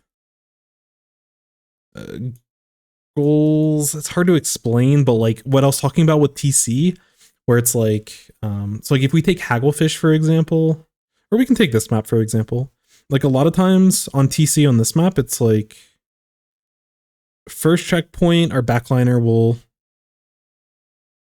take, and then usually once we're on the checkpoint and after, our backliner is going to swap because they want to sit in another position where they can be a little bit safer. So I'll swap onto the tower after the first checkpoint, or, you know, it's whoever's closest. Sometimes I'm the farthest forward and I'm pushing in, but that's where you have to be a little bit flexible. No plan's going to go exactly as intended. Things are always going to go bad, but having a good, or go differently, but having a good plan is important. You know, and like at these different spots, so like tower gets to like second checkpoint, we should already be pushing into the bats and everything. There's a lot of, as a team, like how do we win? How do we play objective? I think another good exercise is like how do we KO? Not that you have to KO all of your matches, but like what does a knockout look like? When you're playing Clan Blitz on this map, what does it look like for y'all to have a big push? You know, like, oh, we just KO'd the enemy team, and you start working backwards from that. How did we KO the enemy team? We probably ended up getting picks at a certain point. How did we get picks? We were able to push them out of important areas on the map over here. How did we do that? We probably use specials, and then you kind of work backwards from there.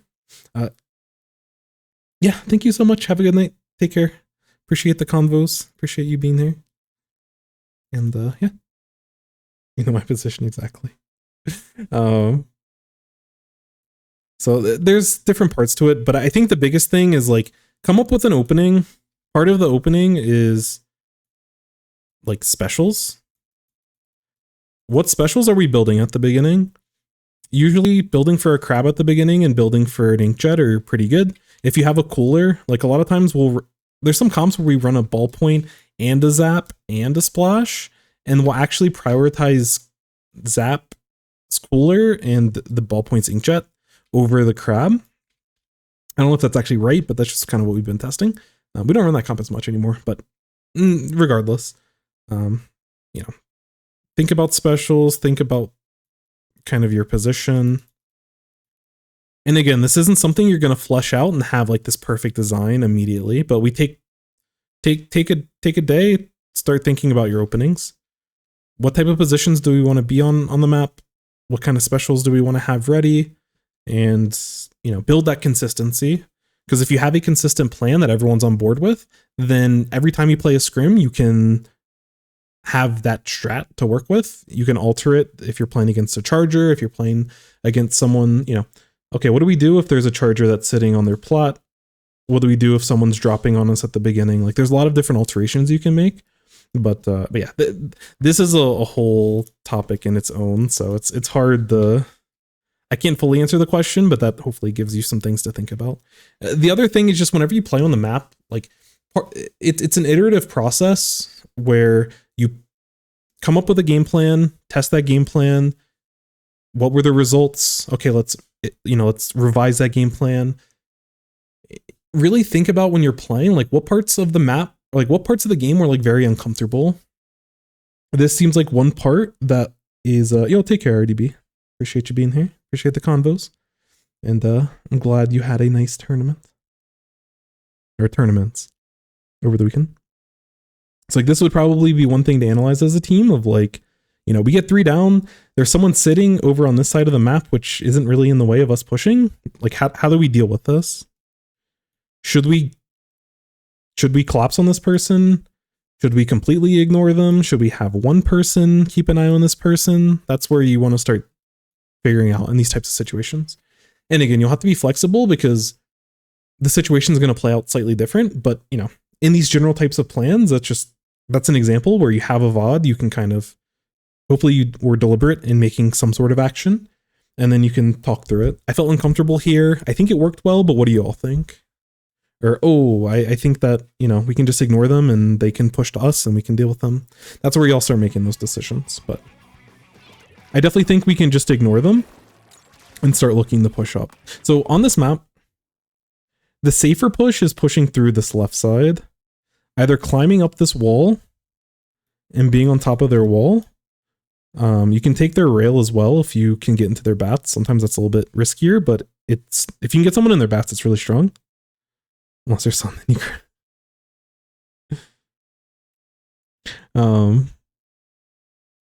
but yeah, there's a lot of different angles, but pushing through this left side is generally going to be the safer play. But this is definitely the speedier, quicker to the goal. So if you had a clam, you probably could just move forward and look to score. What does BATS stand for? BATS, I think it's like battlements, I think is like, there's some like, it's whatever the top parts of like castles are called. I think it's like a battlement or something. But bats are like this area. It's generally bats on most maps. Thank you. They're like fortified area where the team, like the defensive team is able to like, it's kind of like their stronghold. Some maps use the bats call out, some don't. But generally if you hear bats, it's like, that's generally where you'd want to look. Gotcha. Yeah, no, you're good. I didn't know what it was initially either. But like as a team, we didn't take any space forward. Like we didn't collapse on this person and we didn't take space forward. So now this person's still here and we didn't get value out of splatting 3 of them. So ideally, like someone can probably look to pick up clams, but the bigger thing is that we start pushing up to their window, or we start taking their plot, or we start taking their bats. Again, that's how exactly we play it is something that you can figure out and test and continue to work on. These are things you can do in solo queue. These are things you can do in a scrim, in open. There's a lot of different ways that you can practice this. You can watch other people, see what they do, but we want to commit to some sort of play. To build like a stronger push, usually the left side's a little bit easier because there's more places for your team to be able to situate themselves. Safer. I don't know if it's Safer G. Please correct me. But thank you so much for the follow. I appreciate you. Makes more sense now. Gotcha. Glad to help. Okay. So we use crab and it looks like we used our tri-strikes because we use crab, and it's like, okay, well, if we're going to commit one, we might as well commit the other. I don't think the idea is bad, but the one thing I would say, so first thing, nice job just like getting a clean pick. But if we're going to set up for a crab in this kind of situation, we want to, as a team, like be able to make a play with it. So using a crab here, in most cases, you're probably going to suppress the people that are sitting on their plat, basically. Like you can get expo shots, you can get turret shots, you can threaten people on their plot. That makes sense. Now we need to get the rest of the team able to push with that. And I know that our paintbrush is taking this fight against the carbon, and we need to immediately be helping this person out. Because this crab is really good, and we can also just push through this left side and pair with what the crab is trying to do. And like Tri-Strikes is totally fine to be part of this equation as well. But the bigger thing is that if we're using a special to move forward, because this special, not every special is going to be just to like move forward. You don't always have to move forward with a special. Sometimes you can use it to hold ground. Sometimes you can use it to find a pick. You know, evaluating the value that you need to get from any given special is a complex topic. But, you know, again, this is where as a team, you look at this play and you ask your splash, hey, what was your goal with this special? I would guess, you know, we have numbers. We can start pushing onto their plot. I wanted to get a crab and start pressuring these people so that as a team we can move forward. That's perfect. Now, did they communicate that they were going over here and using crab? If so, did they communicate it when they were on top, like 2 seconds? Like, did they communicate it like 0.2 seconds before they crab? Did they communicate it 3 seconds ahead of time? You know, because ideally, if the rest of us can deal with this, because this carbon is really annoying. Carbon's definitely something that you want to put high priority on in terms of like, if we ignore them and we just start trying to like push or whatever, any which way, like this carbon can punish us big time. So especially since they're kind of like a little bit isolated over here, this is where, you know, I go back to the bomb spam that I was talking about before. If your paintbrush is talking, oh, carbon on left stack, busy bomb, splat bomb, and we push it. Didn't know they were crabbing. Yeah, and again, that's something that we should be working on. One thing that helps us when we use specials is that when we're crabbing, we want to like, if I'm the splash, I'm gonna say, and generally I'd probably say it before, like kind of talk through it beforehand. But when they're gonna crab, they should say like crabbing their plot or crabbing plot. You want to say where your special is going. That way your team knows. If you hear crabbing plot, then that means like, oh, this person, like this area is going to be suppressed. So we can, like, generally pushing through this way is very scary because they have high ground and they can just melt you as you try to go up the ramp. But if they're getting suppressed by a crab, it opens up this right side to be a lot easier for us to be able to push because those people are like having to dodge the crab and hide behind cover versus like looking to set up in position to take a fight against you. So yeah, have the person that's specialing, and this should just be generally like have them call out where their special's going. Your team doesn't need to know like that they're crabbing on right stack. Your team cares that they're crabbing onto the plot. So just one thing when you're working with comms that I would try to stress. But if you have a killer whale, it's the same thing. Like who are you? If you're using killer whale, you should probably have an idea of like what you're looking for. Sometimes you might pick people that like you might see people that you weren't expecting, but you know, if you're using killer whale, are you going to use it on the backliner?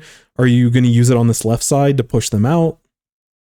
You can communicate, you know, I'm whaling the charger. I'm whaling left. Let's push their wall, or let's push left side, you know. It's something you can do with every special. We do end up getting the pick, which is awesome. And then this is where like our whole team is trying to go up to this, like we're trying to put ourselves through this little tiny gap, which is easier to do in a 4v2, but these people that are already on the left side, they can start pushing this way. Paintbrush can either like, they can probably take this rail honestly, and they can go up this way, and then they can potentially get behind and just be devastating. That play takes a little bit of time to cook up because getting into their bats takes some time. But your ballpoint, like on this map, ballpoint really loves sitting. Like when your team's pushing onto their plot, your ballpoint ideally would love to sit on this wall up here, like sit on the top of this wall. If you can move forward, like sometimes if the enemy team's backing up, you can like sit closer to the middle of the plot and, you know, hit anyone in this area, potentially poke at anyone up here, potentially move forward and poke anyone up here. And if you need to move back, you can. But they love chilling on this left side. There's a lot of space for them to work with, and there's a lot of like open lanes for them to take fights. No one's gonna like this person, even if someone dropped this way or dropped this way, this person has a lot of notice and a lot of space. So if I'm your ballpoint, I'd probably look to position over on that left side. It just makes the most sense on this map. Again, when you're going over positions and stuff on a map, when you're talking through Inkblot, for example, that would be the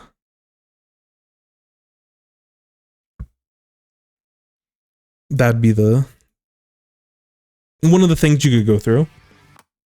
Everyone on the team should have a general idea of like where they want to sit. Your backline probably has a handful of locked positions that they would want to sit in, but your shooters and like a lot of the more hypermobile things can be a lot more flexible. Because as a team, you'd probably want to generally push 3 people through, but if you have this crab up here, then again, it opens it up so it's a little bit easier to push from this right side as well, and that way you can have pressure from 2 different areas, and it makes it more difficult for the enemy team to be able to defend. So, good setup to all this, but we didn't have a consistent plan of what we wanted to do. Like using crab, using tri-strike, all these are fantastic, but as a team, we didn't push up to the important areas of the map. So when we're looking to attack in the future, this is a really important area to control, this wall. Getting them off of this bats area. If we want to go up there directly, we can, but just keeping them off of this area is really important. But if you get 3 down and you don't know where to push, just focus this left wall. Get on top of this wall. If you can move farther forward, go for it. But if you can hold this position down, like the important part of taking this spot as fast as possible is that regardless of the weapon, you can start getting like good paint on their plat, which gives you a nice little buffer. So you have some time to react to people that are dropping on you. It also allows your teammates to easily get into position. And you can, if you have a bomb, you can like poke, you can throw bombs and like space them out basically. And ballpoint getting up here, super strong. Crab getting up here, super strong. Throwing tri-strikes from this type of area is generally going to be pretty safe if you already have the area secured. So this is a nice kind of strong point to centralize on. And again, you can use this as a flank. You can use this as like a flank or a way to consolidate our power. And another angle that doesn't get used a lot, that is probably a little bit underrated, but you can jump, if you're on this wall, you can jump on top of this block up here, and you can jump on top of this clam up here, and you can use that as a way to get into their bats, which is really strong. Like if you're a shooter player and you're pushing through like this right side, it's another way for you to get to bats, which if you can hold their bats, you can get, you can hold them off for a long time. That's like a lockout position. Your main goal shouldn't be to be in here, but your end goal, if you are going for a big push or a KO, is to get like a ballpoint or get a crab or get even a paintbrush that has like decent range that can take like an open fight in this type of lane. Get them in one of these positions. If you're pushing left, what if you wanted to push right? It's not that you can't push right. Pushing right is like good, but it's hard. It's a very skinny area. The enemy team has this high ground to look directly underneath. They can defend it from a lot of different areas, and there's not a lot of angles that you can approach from. The only thing you really have outside of just holding forward is like you can jump onto the block, like you can squid roll and like jump on the block this way. And it's like a quirky way to surprise people. But again, it's not that you shouldn't be on the right side. A common thing that a lot of shooters will do is that they'll sit here. Like, so currently this ramp is painted your color, which is good.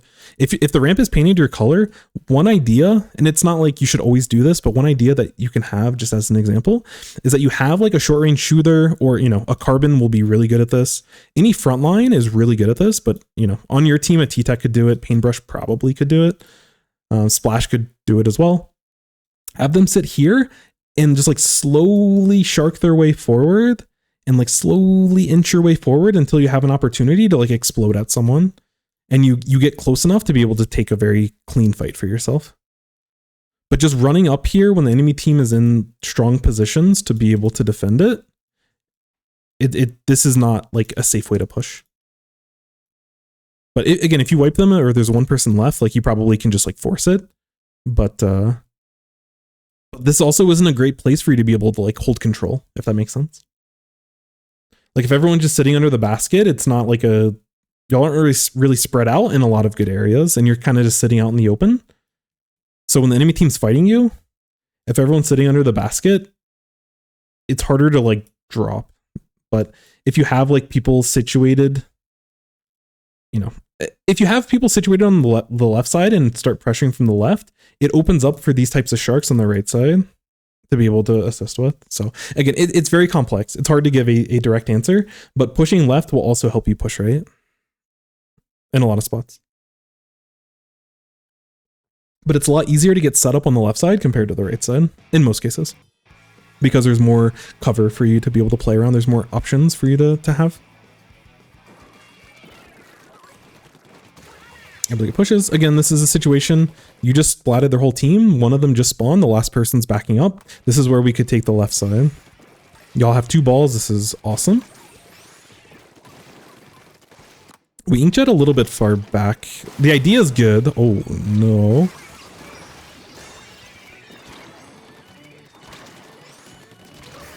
Nice try, nice try, nice try. All right, this is cool. This is cool. So, yo, what's up, Nux? Hello, hello. How are you? So the one thing that I want to point out here, so you get your picks. This is huge. Last person's on their plat. It's good to call this out. Last person on their plat. That way, just the team knows. Like mid is free, and you can rotate wherever you need to. It was an attempt. It's a good idea. We have inkjet ready. This is awesome. Inkjet giving the ball to someone else before they go into inkjet. Perfect. The one thing I will say, as long as like, and this is a general rule, don't take anything I say as an absolute. Nothing in Splatoon is absolute. If you already have at least 1 ball, don't feel like you have to make other balls. Like it's good to have those clams so we can like continue to score. But 1 ball is enough to start breaking into the basket. I think we waste a lot of time like trying to find the specific person to give this ball to. One of the important things with getting 3 of them down is that if I'm the ball point, I don't really care where I throw the ball. Like I can throw the ball over here if we want to push it right, and one of y'all can swim and go pick it up, or you can throw it left if you want to push in from that way. So we can speed up the process that way. But the ball point's job is to get into position to inkjet as fast as possible. We're on a window. We get 3 down. This person's coming out of spawn, and this person's the last one up. So, so there's like a small timing window. This person eventually is going to get into position where they can interact. These people are eventually going to respawn and be able to get onto the map and interact. So we want to do stuff before these people come in. It sounds obvious, but like it's part of the reason why playing faster is like really important. Constantly looking to improve your pace of play is so important and competitive. Because we want to punish this being the last person. If this person can sit back while we're figuring out what we want to do, then we miss out on an opportunity. By the time this person wants to inkjet, this person's might be in a safer position where they can dodge the inkjet safely. So yeah, ballpoint, I'd probably just have them throw it toward this ramp somewhere. It doesn't have to be perfect. Just speed is the name of the game. As long as anyone on your team can like swim up and pick it up, it's totally fine. But we already have the ball, so this is where I think we can use the right side to push because we have the ball on the right side. But this ballpoint, they end up jetting in mid. I want us to get like, I don't know exactly where you want to inkjet on this map, but because we know like inkjetting over an enemy ledge is always risky. But this is a unique position because 3 of them are down. So because there's 3 down, and we know this is the last person and we have this brush already starting to push them, we know that there's no one that's going to punish our ballpoint as they're getting into the air. Like the hardest thing about inkjet is like getting into the air at the beginning. Once you're in the air, it's usually pretty easy to stay alive. But so yeah. So I think they can push all the way to this ledge and just immediately inkjet over the ledge. You can inkjet on top of this block just to give you some extra height. Behind the box on ramp. Yeah, this is where this is the idea. If it doesn't work out in spots, you can find better spots. I'm not an inkjet player, so I'm not sure the best place and the perfect place to do it. Doing it on this left side is generally a lot safer, but I think it's totally fine to go for this aggressive play. We have so much like pressure right now, so I'm fine with us going for it. Maybe yo, Ivy, holy moly, y'all are so kind. Yo, thank you for the raid. How was it? How was your stream? I think I saw you were playing Sports Story. Maybe that was a previous stream. I feel like time's just been flowing. Whoa. Oh, thank you so much. You are so kind. I appreciate you, Ivy. You played Neverhood. I don't even know what that is. Point and click. I love point and click. I used to always play it's a Freddy Fish. It's like the Humongous Entertainment games. I always played the Backyard Sports, but it came with like Pajama Sam and Freddy Fish or something like that. I love those games. Made of clay? Wait, that sounds awesome. Yo, Tint, thank you so much for the follow. I appreciate you. Yes, Freddy. I love it. Freddy Fish. Let's go. Hopefully the stream was well. Hopefully. Yes, Putt Putt. The car. How did I forget Putt Putt? Yeah, I love Putt Putt.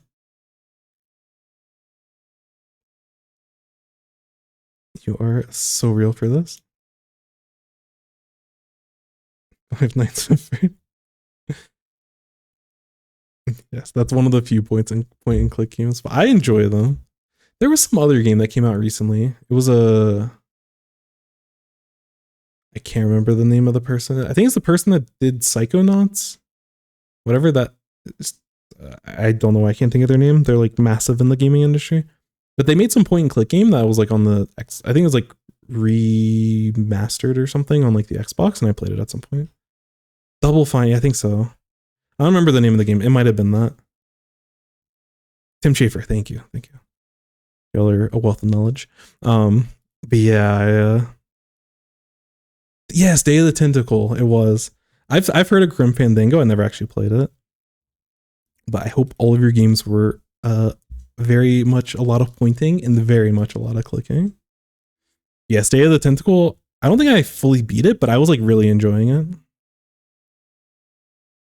I didn't really know what was going on, but I enjoyed that. You just played it? That's super cool. That's awesome to hear. We're doing a bit of pointing and clicking with Epic Pen, and we're doing some Splatoon reviews. If you enjoy Tentacles, do I have a game for you? No, I'm kidding. Anyways, yeah. Glad the stream went well. I need to go back and check that. I'm so interested in whatever the art style direction, whatever that's called. I'm interested to see what that game looks like. Squids, octolings, tentacles. Splatoon isn't a point and click game, but you can point and click with the help of a trusty mouse. Very cool art. That's super cool. As I've gotten older, I've come to appreciate. I've never been the type of person that's appreciated art styles, but as I've gotten older, basically point and click. Actually, that's true. Just play E-Liter. You're chilling. You're so true. But yeah, if you need to get any water or food or sleep is very important. I'm going to be getting that sooner rather than later, but definitely go do those things. But thank you so much for the raid, and yeah, I will give you some feedback on Neverhood. I've not played a point and click in so long. I did play Day of the Tentacle, but outside of that, it's been a long time. I think honestly it might have been Putt Putt was the last one I played. Yeah, take care, Tins. Nice to see you. Or 10. I saw the 5 and I'm like, Tins. But yeah, thank you for giving me the knowledge I needed to make references, and have a good night. Holy Bab. Bab, the gamer that got me into competitive Splatoon. He's the GOAT. He just started streaming recently. You should definitely follow him. You should definitely give him support. It's been raid after raid. Y'all have been so super, super kind today. Bro is big sleepy. Hopefully your games went well, Bab. I'm guessing you played some sort of wiper. Yeah, his wiper's the best. Only wiper that go play. Always be sleeping, the saucy. 100 points? Nice. Congrats. Big gains. Next season is going to be the big push for you. I can see the 2800 plus season. Bro's gonna be farming those Sindhu badge. I need to get 26 and something before the end of this to get the Sindhu badge. But yeah, I need to finish this review sooner rather than later. But thank you so much for the raid.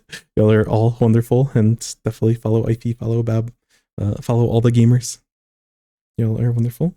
2500. I'm tiptoeing that. It's easier if you can be consistent. It's not too hard. I think, especially where your mechanics are at, like you should be able to hit that. It's just putting in the time and having the consistency each rotation. Follow them in real life. Maybe don't do that. Maybe don't do that.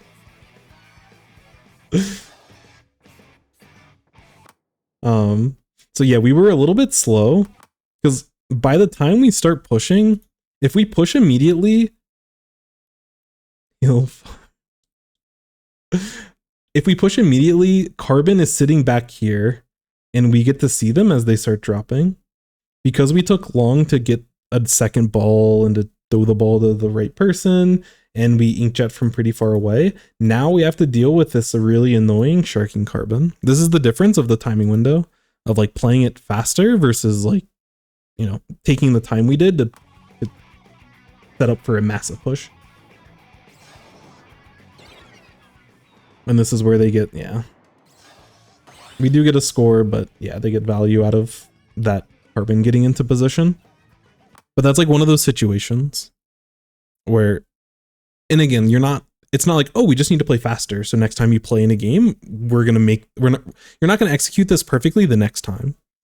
So this is like a farther down the line, you want to be thinking in this kind of wavelength, and this is the value of like, if you go fast, you're fighting a 4v1. If you go slow, you're fighting a 4v2, and you have their most powerful weapon sitting over here.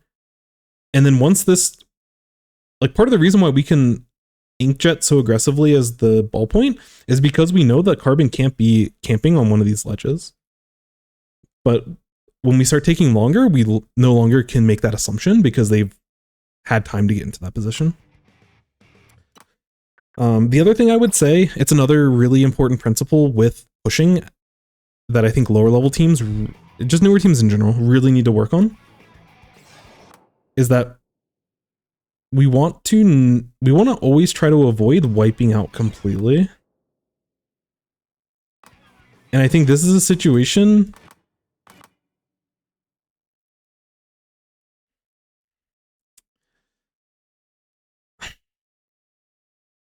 if I'm playing in a tournament, I'm probably not going for this. I'm probably backing up into mid and making sure my teammates are able to safely either jump in to me. Because that's one of the things is like, if you back up, your teammates can jump to you versus having to swim in. So like they can jump to you like back here. And then your team is in mid faster than the enemy team. That's like swimming in. But the fact that you get wiped here means that their team can start pushing mid while your team has to swim back in. I understand, like, this is a very juicy play that you ideally don't want to just give up. And like there is a way where, like, yeah, if your mechanics are a little bit faster, a little bit different, you might be able to like get this score in. But again, it goes back to like consistency. I think this early in the game, I would probably play more discipline. And this is just me personally. I'm sure there's someone better than me that would say just go for it because the value of getting those 20 points is actually worth. I'm not going to pretend like I know the objectively correct answer. You know, like I don't know what has like the best odds because it's really hard to evaluate. But I would just stay safe. Like wiping out is like the worst thing ever. And even if we do get this in, I don't even know if wiping out is like worth it necessarily. So again, I don't blame you for this play, but just be mindful. I don't know if later we'll see pushes. A lot of times newer teams will keep holding forward until everyone on the team dies and then you like reset. But one thing that you can do a little bit better over time is instead of waiting for everyone to die, you know, like 1 or 2 people die and then the rest of your team, it's like a lot of times I'll call like dead push in comms. When I say dead push, that means like we're not going anymore. Even if someone thinks, oh, I might be able to get points. If someone calls out dead push, you're not going for points. We're setting back up. We can make another ball. We can continue a second push immediately. We need to give time to build another ball, and we need to have time to have people jump in. But within like 3 or 4 seconds, we can have another push ready to go. It's not hard to make another push if you don't fully wipe, and you can give your teammates good jumps.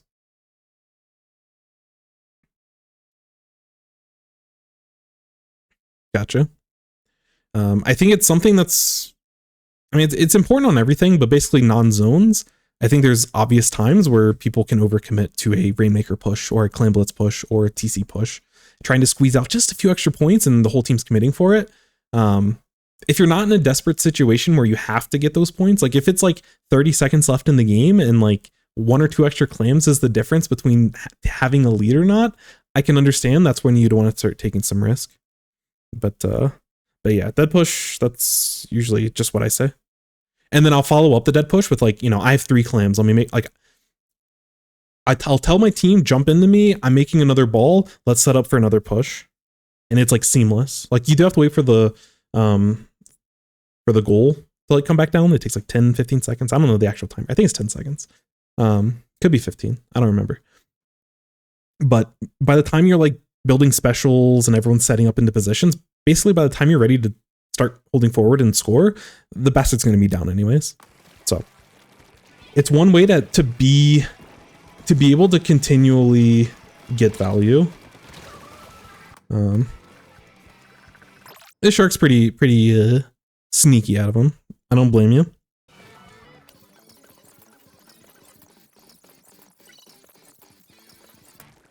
I think that's one of the biggest advantages. Like you can have such an advantage strategically over so many other teams that you'll play against around your skill level is by just in the spots where it's like, do I wipe out and try to squeeze out some extra points versus staying alive, no risk, but I'm getting jumps and we're going to hold mid. Like we do it in TC a lot, but like we'll literally hold control of tower for 3 minutes and not get any extra points. Like we'll get our first push to like 40 points in TC, just as an example. And then we'll hold control of mid for the next 3.5 minutes and just run out the rest of the clock because we never wiped. And we always had 2 people up and we were like trading down enough to where we could get those jump ins. We still had control of mid.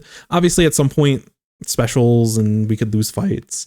It's not guaranteed that you can hold mid for the rest of the game, but in certain spots it is. We've left the Rainmaker unpopped for 2.5 minutes and just played good defense and never wiped. So like there's those options. For me, I just want people to realize that that's even an option because there's so many teams I watch. Whenever I watch low ink or any low level team or low level tournament, that's always like the thing that like makes me cringe the most because it's such like it's hard to get perfect and to analyze every situation perfect. Like we talk about scoring the ball over here and like I'm not fully convinced whether we should go for this or not go for this.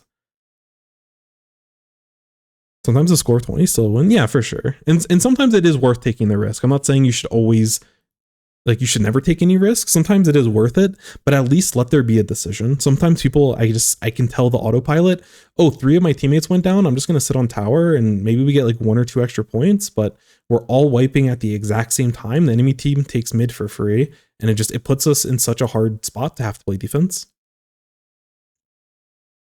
Yeah. Dizzy, those games are like my favorite. I don't care about having big plays. I love just full control. I'd be one of those annoying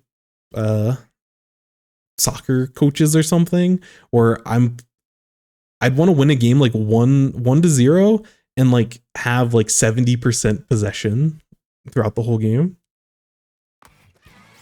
It's so beautiful to watch. I find a lot of value. So one thing I will say with this play,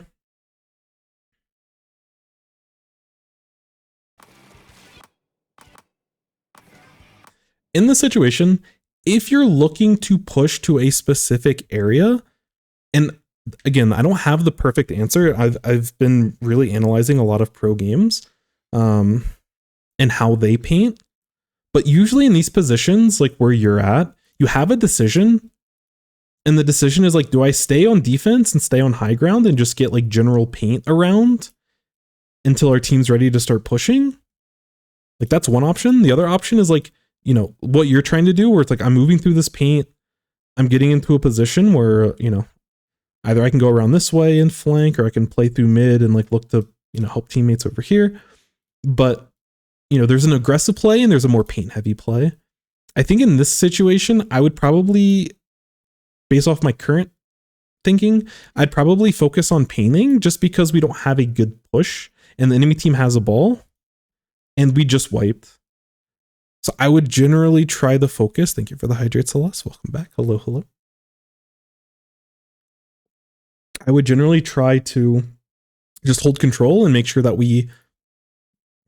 because if we go down, like we might start staggering and these people are gonna, because they just wiped us, they're going to be painting back mid and they're going to get specials probably before us for a lot of different reasons. But because they're going to get specials before us, we probably need to slow it down a little bit and make sure that we don't completely fall apart. Again, this isn't like an exact science. A lot of times people will just like take the fastest route to a certain position if they feel like it's, you know, if there's an opportunity for them to be aggressive. I just don't think that there's a good aggressive play for us in this situation. So with all of that being said, I would be painting this stuff over here. I don't know that there's someone sharking over here, but I would be passively painting this from max range so I wouldn't get picked out by them. And I'd maybe see them with the paint that I'm painting. But if you die from this, this is totally fine. The thing that you want to take away from this type of situation is that, you know, for the rest of this scrim, for the rest of this series, if you're playing in a tournament against a team like this, take a note. This T-Tech, sharking. So later on in the game, we want to make sure that we're keeping an eye out for these types of things. Getting caught by that once is totally fine. That's good stuff on the T-Tech. They've made an excellent play. In the future, if they do it a second time, if they do it a third time, this is what you're talking about, I'm sure. I'm crying. We can't let them do it more than once, but I'm always okay with them having it once. That's unfortunate. We'll see how you play defense, and I'm gonna go back. Oh, they're gonna get jump. Yeah, we probably can take that fight from. Oh, we'll let it play out. I won't talk to it. All right. Honestly, this is not the worst play in the world. It could have been way worse. I think your defense was relatively solid. So yeah, make a note that their T-Tech likes to shark in these situations.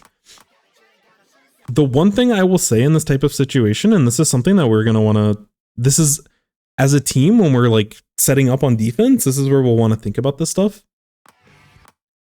But right now you have no one on your team is in bats. I'm pretty sure this person's like under the basket, the ballpoint. So if you have someone here, you have someone already on plat, and you like, if you have 3 people on plat, you probably don't. And this is something that like over time, it'll come more naturally. You probably don't want to have a 4th person that's like dropping onto the plat as well. We're all bunched up in this very condensed area.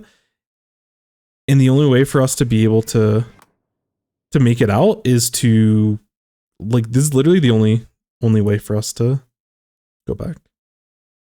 This is before the fight on this right side. So you end up just dropping, probably assumably to help with this push. But we want to be careful about bunching up. Like this is a really nice spot from, like this is a nice play from the Carbon to hit this Trizuka shot.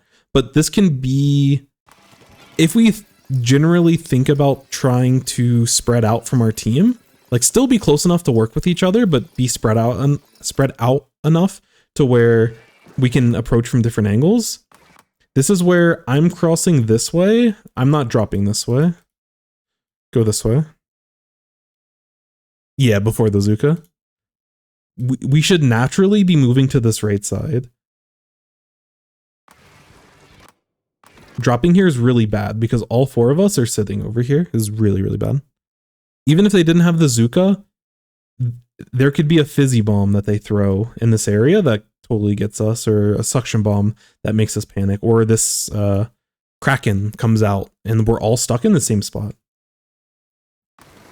The maybe less obvious reasons why it's important for you to take bats is because you can probably sit in an area like this. You can also, I think the angle you took on the other play was good as well. Like being over here is good as well, but you can cover this area with paint. You can throw bombs. You have the ability to drop on anyone on your plat, which you attempted. And all these plays are really good. But the important thing about being up here is that if you want to be up here, you can be up here. If you want to drop, you can drop at any point. If you drop initially, you can't undrop. That's a problem with a lot of these maps. Is that once you drop, you can't undrop unless you like take this very awkward, and there's literally only, well, there's this thing over here, but there's very awkward ways for you to be able to get back up top. So just naturally to spread out from the rest of our team, I would probably route this way and then either play up here or play over here.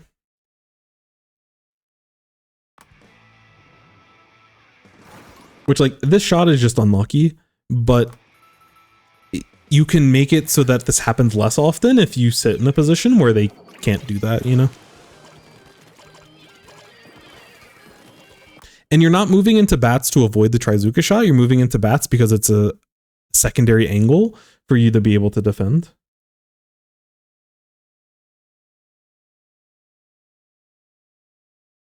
Bats and AC.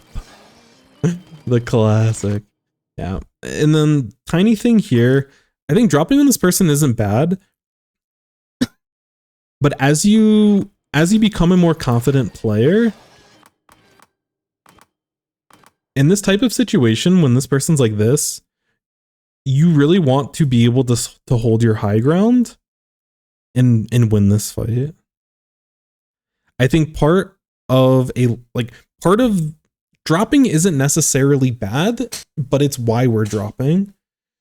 And I feel like in this situation, you're dropping because you lack the confidence that you can hit these shots from like max range. And if you move closer, then it's like point blank range and it's like, oh yeah, I can hit these shots. But I think we want to get to a point where we can be more confident to take this fight.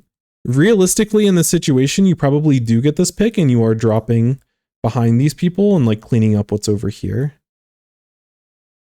But I can tell because I've been this person. I still am this person in certain spots, depending on the day. But don't just drop because I want to be closer to take this fight. Hold your high ground. You have a range advantage on this person because of the high ground. This person's already jumping, so this should be an easy target. This is something where you need to be more confident and just win this fight straight up. Because there's going to be times where you get this pick and you want to continue to stay up here to be able to defend the wall, defend this area down here if they try to climb up your slick. So just, and you can drop, there's a ward where you can like drop on this person and then climb back up here, but it's just like, it's efficiency thing. Again, as we become a better player, have confidence, win this fight max range, go for it. If you miss it, it's fine. This is not going to make or break a game. What about drop off damage? In this situation, like at this range, it doesn't matter.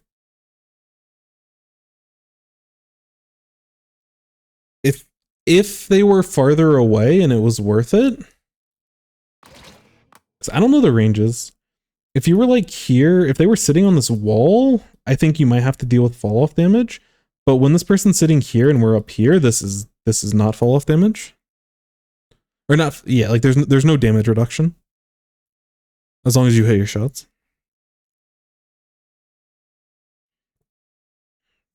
That is a good consideration. I don't think it's considered here. To me, this screams lack of confidence, and I'm not confident I'm gonna hit those shots.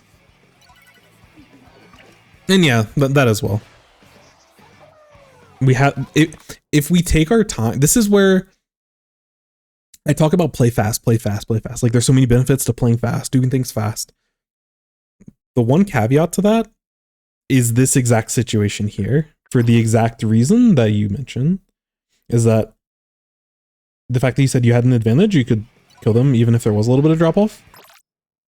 In situations where you already have a big advantage, sometimes you give yourself the luxury of slowing down. Sometimes you have to play fast to hit certain timing windows.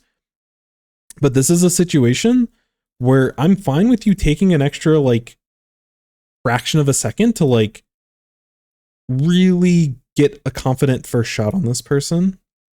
Like don't rush this shot.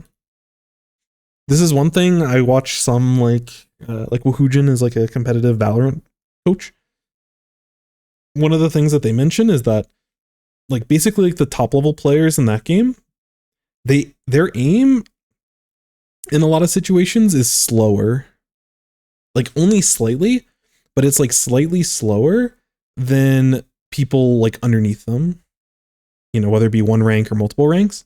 And the reason for that is because it's real in like, these are two slightly different games, but part of the reason why their aim on average is like slightly slower than lower ranked players is because they take the extra second to adjust their shot to ensure that they're going, like, to make sure that shot counts. Because hitting those first shots can make the difference between a fight or not. And we can see here, this is a really nice flick from the from this T-Tech. This T-Tech's had a nice handful of minutes here with some of the sharks and some of their shots. So again, these types of plays aren't going to make or break, but I just want to point them out because if I don't point them out, I don't want you to not know that they exist, kind of thing, you know? But these aren't the big things. The bigger things are the team pushes that matter the most. Okay, 2 down. What are we doing? What are we doing? We don't know what to do, so we backed up. Yeah, if this person, I like the idea, but again, they shouldn't throw the ball to you. We'll let this play out. Nice lead. Yeah, this is a situation we do not want to wipe. Do not wipe. Nice picks. Do not wipe. Don't go for this. Don't go for this. Ah, he went for this. Oh, he went for this. Sorry, I'm giving you a hard time, but this is the difference between low level and mid level. Although there's a lot of mid level and even high level teams that mess us up as well, so you didn't hear it from me. Anyways, this whole play is great. This whole play, wonderful. Let me start at the top. Because this is the second time.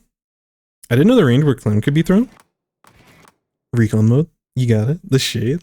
Hey, sometimes we gotta be a little, you know? If we're not ruffling feathers, who will? That's probably other people in the community, but you know. And this is something that's like happened multiple times.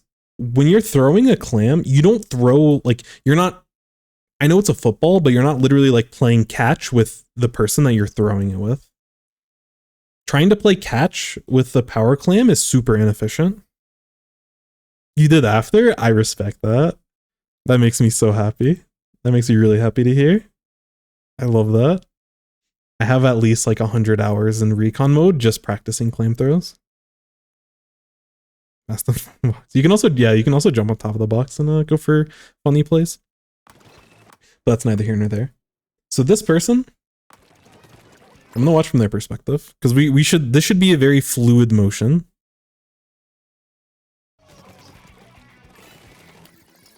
So like this person collecting clams, beautiful. I made the ball. I'm about to have crab. So without thinking, this person is throwing clam here, or if they want to throw it over here, they can as well.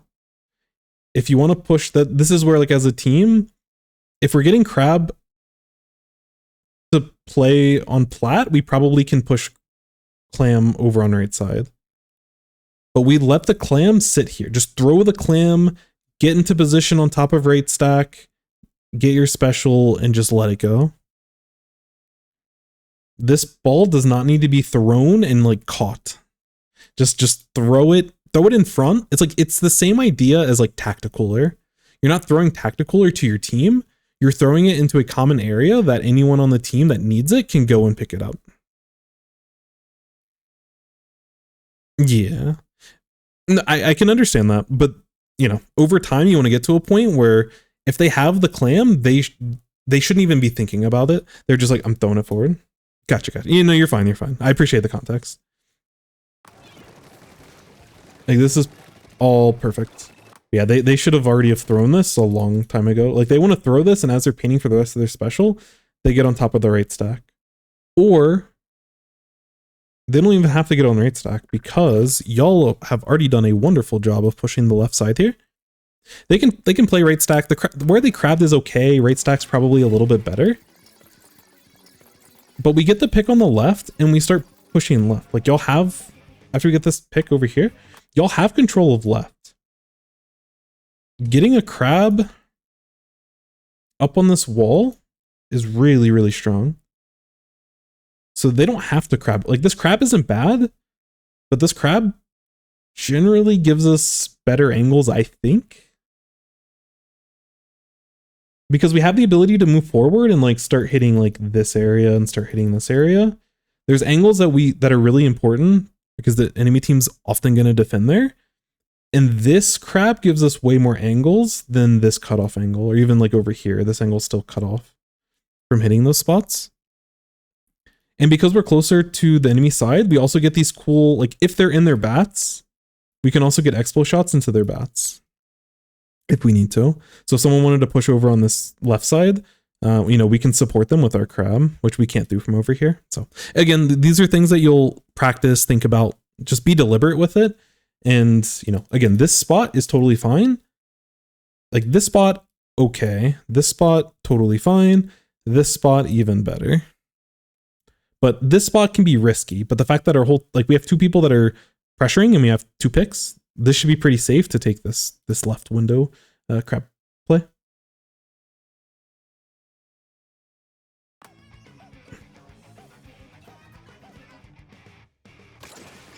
But yeah, that's like the way to speed it up. But again, this play is beautiful. I love the setup. I love the idea of the crab. I also just love that this person was able to move up a little bit with the crab. But again, this crab spot is now a problem because this person can drop on them versus they're over here and they can actually take that long range fight with them. So again, minor optimization, but I do like the adaptation. Yo, what's up, Wieners? Hello. How are you? I like that they adapted and moved forward with crab, but it is one of those things that this is safer than doing it directly under the basket because there's people that can hit you that you can't really have a good angle to hit them. I'm not doing too bad. I've been busy, but it's been good. But yeah, the other thing I would say is like, we don't want to wipe here. There's no reason for you to need to die here. If you don't go down here, which like this person probably could have just backed up your splash, probably could have just backed up. They didn't need to jump out, but you didn't need to jump out either. You could have, I mean, you didn't have to like sacrifice. Again, those 1 or 2 clams, y'all already took lead. You don't need those extra clams. You only need those clams if you give up mid for free, which y'all just did here. You back up here, you're playing, you know, somewhere around right stack. Your splash is still, you know, they could shark over here. They could even go for an aggressive play potentially, but they're sitting on the slot. They could still sit on their plat. They can be sitting somewhere. And it's like the enemy team is unable to just push up for free. Because if they start pushing up this way, this is like a potential really nice shark play from your splash. And if they start pushing toward mid, even if they know you're there, you can kind of like poke at them with bombs and like trade paint with them and just slow them down so your team can get in. The other important thing is that your paintbrush jumps to you behind cover and they don't get splatted here. And again, this goes back. We didn't fully wipe. Like, I'm glad that your splash didn't try to hold forward and take a fight and go down, but they didn't need to back out. They just need to drop back, or they can shark. If they think no one knows that they're there, that's like a really cute shark spot to punish someone. Because at this point, the enemy team's perspective, there's not a lot of time left. Oh no, we lost the lead. They're so focused on pushing forward, they're not checking these like spots of paint in most cases, they're not going to be checking these to stop someone from potentially sharking over there. So if your splash was a little bit more comfortable with this type of play, like this is huge. Because if they push this way, you can take that fight. Or once they are all in mid. So once they're all in mid, if we're sitting in like this spot, we can like drop behind them and like get a huge play, free pick, and like completely like take back mid control, and we can hold control for the rest the rest of the game effectively.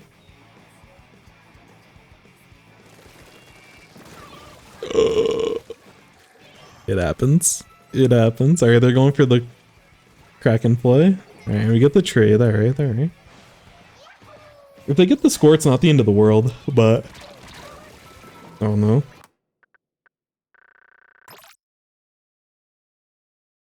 So we're kind of doing the thing again. That's where we died with the suction bomb, right? I like this play. That's unfortunate.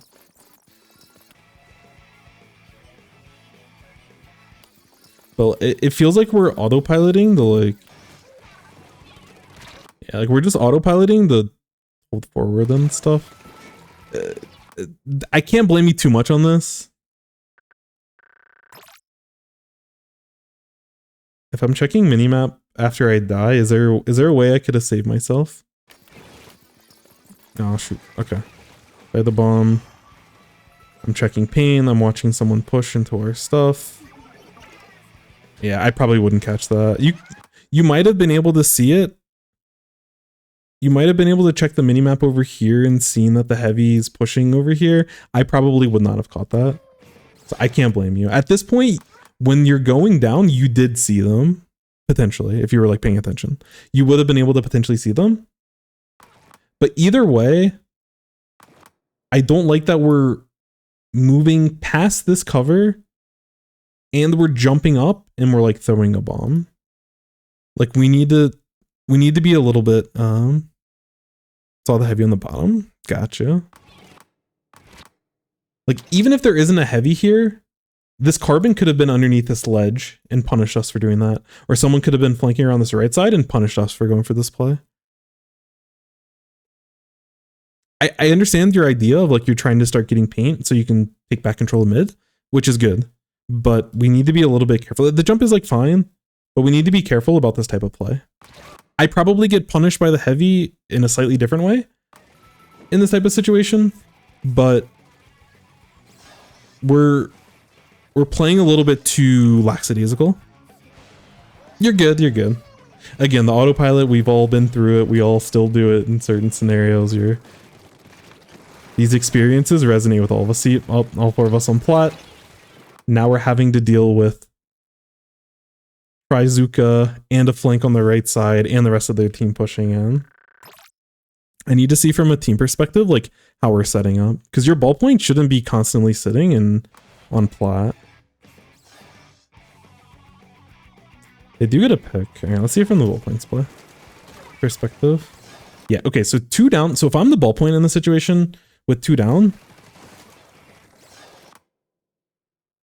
we have to make a decision. Either we take the more aggressive spot. If we feel like we can hold our positioning, we can take like a more aggressive spot. If we feel like we're going to get pushed, we should climb up here and play on top of this grade up here. This is a choose your own adventure where, you know, I don't know the perfect play in the situation, but the fight or flight response, exactly. But like we can't just sit here. Like sitting back here is bad. If we're playing on plat, like ideally we only want to be on plat if we have enough space to be able to play on the ledge. Because this is a nice position if we can hold those positions. Go up a level, yeah, for sure. But like sitting this far, like this deep into your plat is really bad. Because A, we can't see if someone's pushing up. B, once they start using specials, we're just kind of stuck. And if we are going to play this deep, because I can tell this person's uncomfortable, and understandably so. They're 2 down. There's not a lot of time left. It's a scary position. But if we're scared to sit on this ledge, we have to take high ground. We have to like ingrain this in our brain as a backliner. We never want to be sitting in the middle of cover.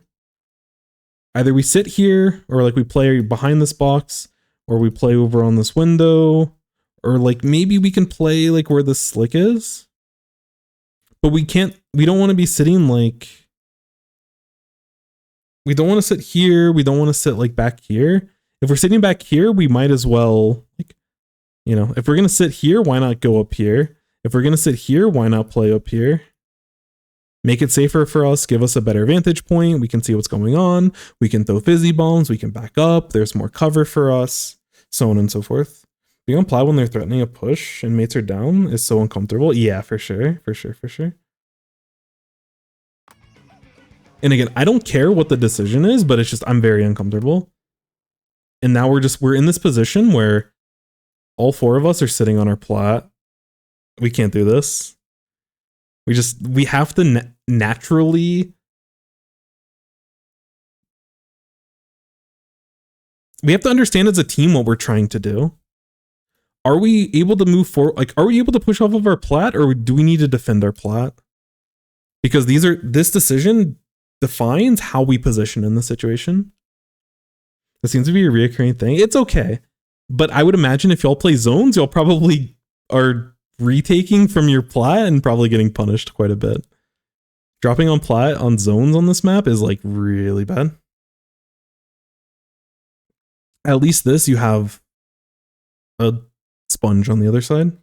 With zones, you're kind of just trapped unless you go up this way.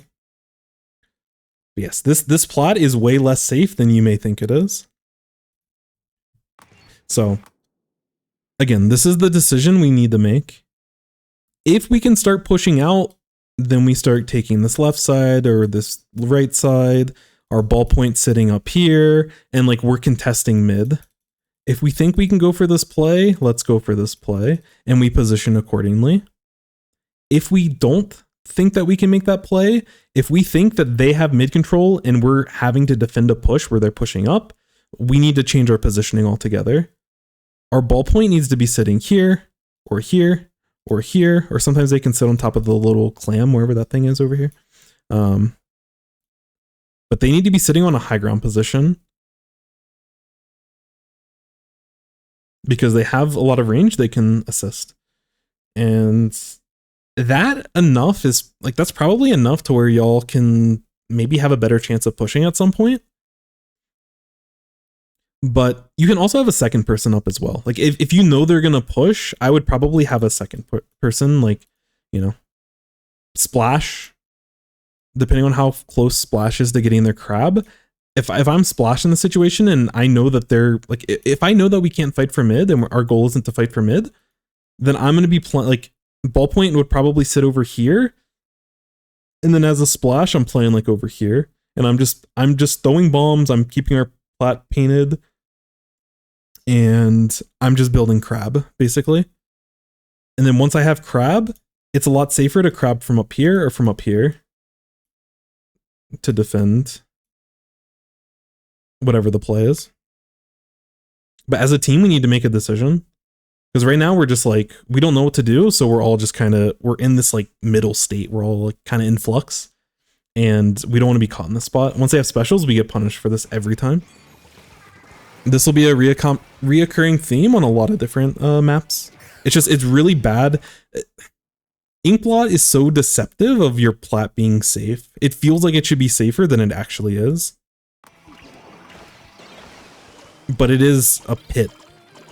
Like, your plat is effectively a pit. Where your back's just constantly against the wall. Oh, sorry, I'm still watching your BP. Like, this positioning for, but this is still good. At this point, your BP could probably start, like, I would probably look to position a little bit more aggressive, but like, you see how much safer, and like, they can still hit people that are trying to move forward. If they're up here instead, if they move over to the right side instead, then they're even closer and they can defend farther back. They can actually get paint into mid. Like, from here, they probably get paint like, well, like maybe like to here. But if they're up here, they can get paint all, like they can drop paint into mid. And these are things that you have to, yeah, solo zones is the worst. I've lost so many. I've gotten it to like less than 5 points left, and team retakes, and then our team just staggers and gets KO'd. Yeah, and again, we're all privy to just getting destroyed by a Kraken because we're bunched up.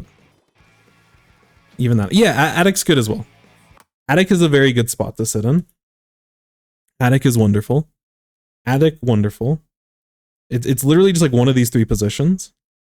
But I was talking about it before, like if they have a Kraken and we're all bunched up into our plat, we're probably not all making it out alive. And I understand we were trying to pick up the ball so that we have a second ball. And that would help us out with our push. But again, we need to be more deliberate with what we're doing. Sorry, I'm not watching from your perspective. Okay. In this spot, we already have a ball. Like getting claims is not bad because we do need more than the ball to score. But your role in this comp is to be more of a frontliner. Yeah, what's up, Patrick? Tournament. This is a scrim that we're reviewing. This was I said user submitted. This was a submission for a review. Yes, it is a Kraken buffet. This is a tough spot at the end of the game. Y'all often aren't gonna get this kind of play to work, but I want to see where you're at after y'all successfully defend. Because your role as a T-Tech is like you have to go for like an aggressive play. You need to start moving forward. You can't be worried about like trying to pick up clams. I was talking before when you were sitting over here. Yo, thank you for the follow. Appreciate it. And if you have a review code, feel free to join our Discord and submit it. There's a tiny bit of a wait because I've been a little bit behind on streams, but also we had like a giant session of memories. But yeah, you can totally submit any review codes. It can be ideally not turf war, but if it's open, series, X-Rank, scrim, tournament, whatever the case is, if you have a review code, I would love to see it. But yeah, I was mentioning before, this was earlier in the game when their T-Tech was sharking over here. And I told you, like, in your spot, you can make the decision of, like, going for the aggressive play if there's a spot you need to take, or you can go for the passive play and just generally paint. This is a situation where, like, we can't... Oh, whoops. As a T-Tech, like, we're the front line, we can't play... Like, we don't have to be fully desperate. There is enough time for us to have some time to do stuff, but we need to be the one. One of the best ways to look at games of like, how do we win them? Because right now we're in a tough spot. We need to score a clam and we need to get 29 after. So it's like 10 clams. Very doable, but it's tough. It's tough. We need a very solid push in order to make this work. But no matter the situation that you're in, you always have to think about a game as being winnable. You always have to say, in your mind, you have to believe, okay, we can win this. So you start out, like this is where we work backwards. And it's like, okay, we won the game, which means we had less point, or like we had more points than them. So we at least got to like 19. Okay, how do we get to 19? In order to get to 19, we need to get 20 plus another 30. If I can do math properly. So we need 2 clams in 4, so 2 power clams, 4 smaller clams, or a power clam and 10 smaller clams, which like you don't need to, I mean, the exact number can help sometimes, but the big thing that you have to think about, like in Clamblitz, sometimes I have the time to do the math and I actually want to do the math because I want to know how many clams do we need? Do we have those clams? I like to be very precise with it, but sometimes the math, like sometimes these numbers, like this number and this number makes it a little bit easier to see, but sometimes like the numbers are just like so wacky, my brain can't do the math. I have to like play the video game. But the main thing you have to know is like when you need to push this late into the game, you want to start thinking about like, do we need like a small push, medium, or like a KO push, like a massive push? Math, not in my video game. And we want to, before we even start the push, like as we're reverse engineering how we won this game, we need to bucket and understand, is it a push where we just get the power clam in and we win, or like a power clam and maybe 1 or 2 clams? You know, like, because like if you get a power clam, like 2 small clams and that's all you need, like that's pretty easy. I would consider this medium, almost like medium to large. But we don't need a full like KO push. We don't have to like fully wipe them, but we do need a very, like we need to have good control. So I'd categorize this as like a pretty solid medium push. Like the most medium of medium pushes. And so thinking about that, that means that yes, we have to score, but we also need enough clams on the scoring side. But the other part of it is that we also need a lot of space. We need time to score those clams. And in order to have that time, we need to get picks. We need to have the space to be able to score them. And then once you figure that out, okay, we need a medium push, like a medium to large push.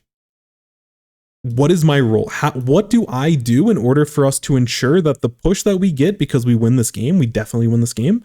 In order for us to win this game and for us to get this kind of push, what am I doing as T-Tech? What is my role in all of this?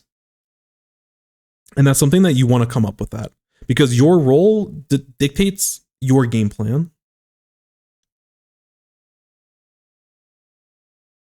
So as a T-Tech, we need space, we need picks, we need a presence in like on the map.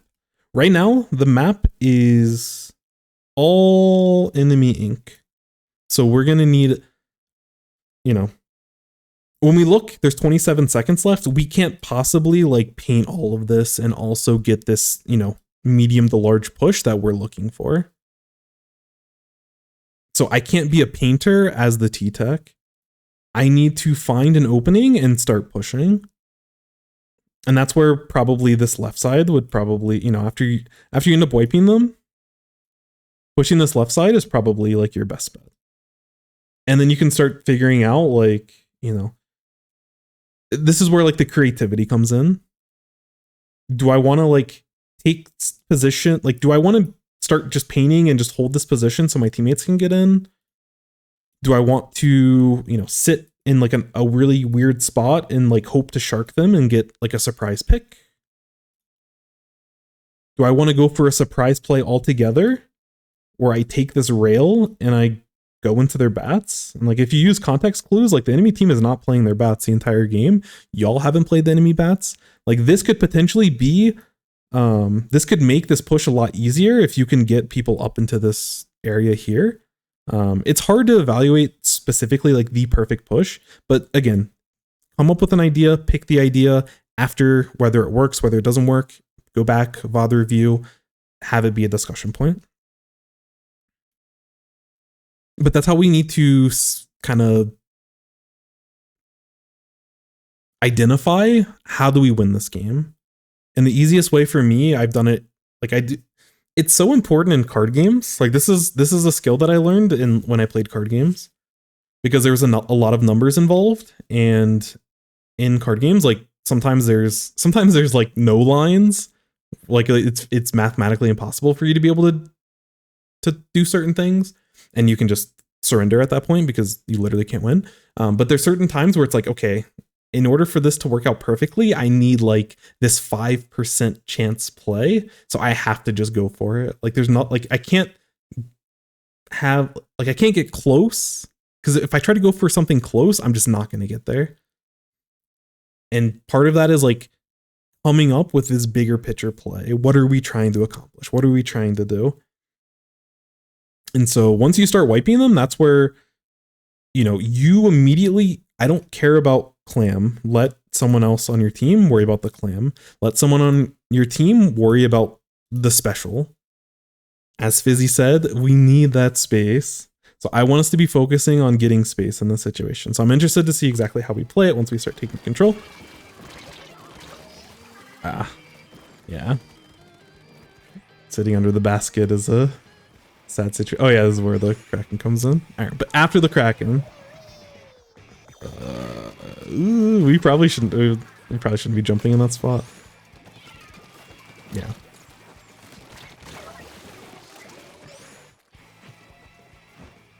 And so this is a card games like Table Turf. I wish the second that Table Turf has a ranked ladder, if that ever happens, I will be grinding Table Turf. If there is a rank and a ladder that I can play, I will be a Table Turf streamer. But specifically, I played Hearthstone, which you can tell by this is a Hearthstone mug, the Blizzard card game. I also played Legends of Runeterra because I'm a League of Legends nerd.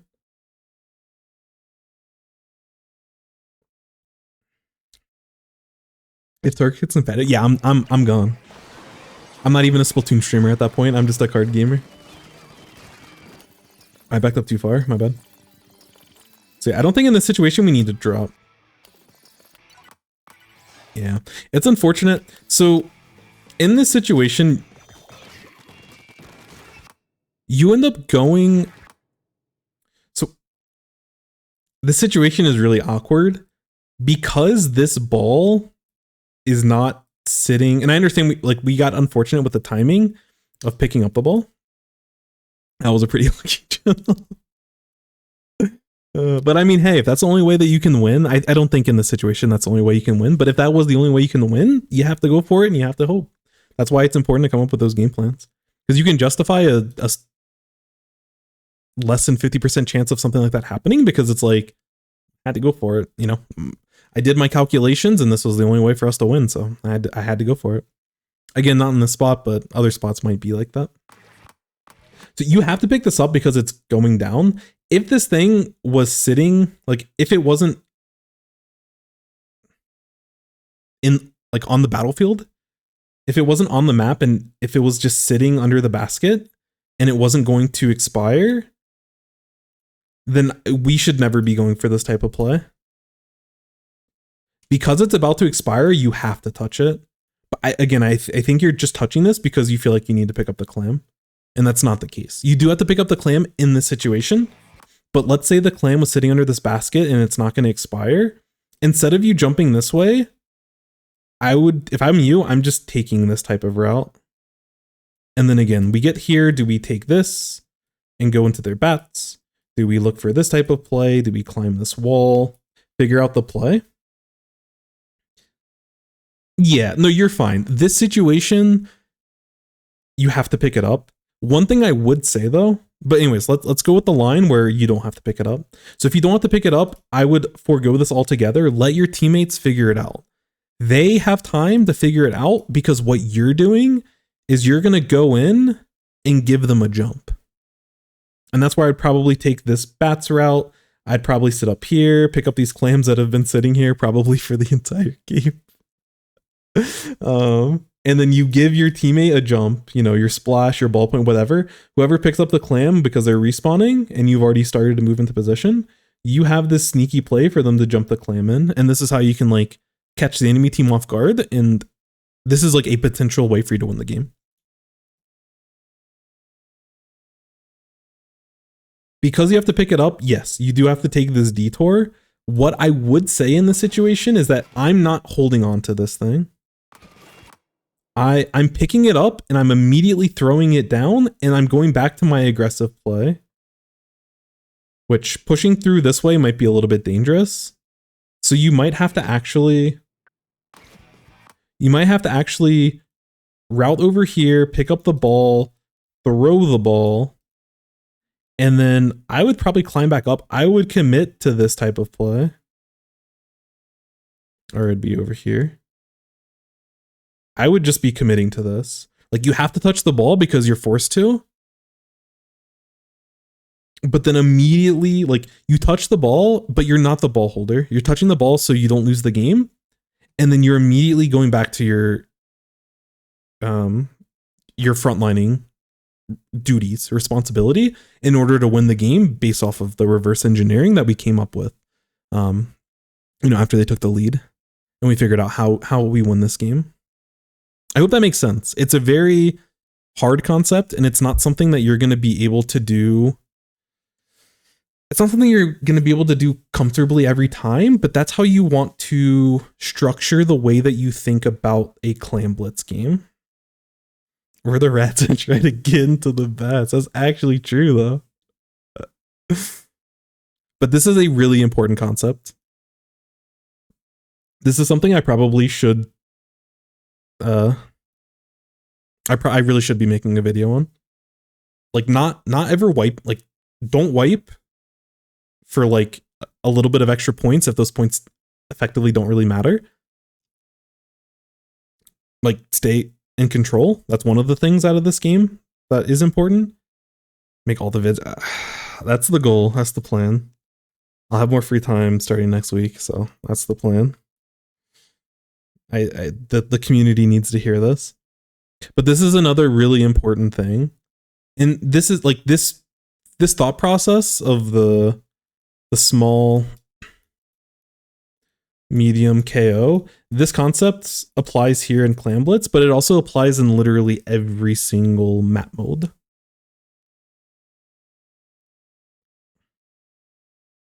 In everything that we do, whether it's tower, whether it's splat zones, whether it's Rainmaker, every mode, the end game will work this way.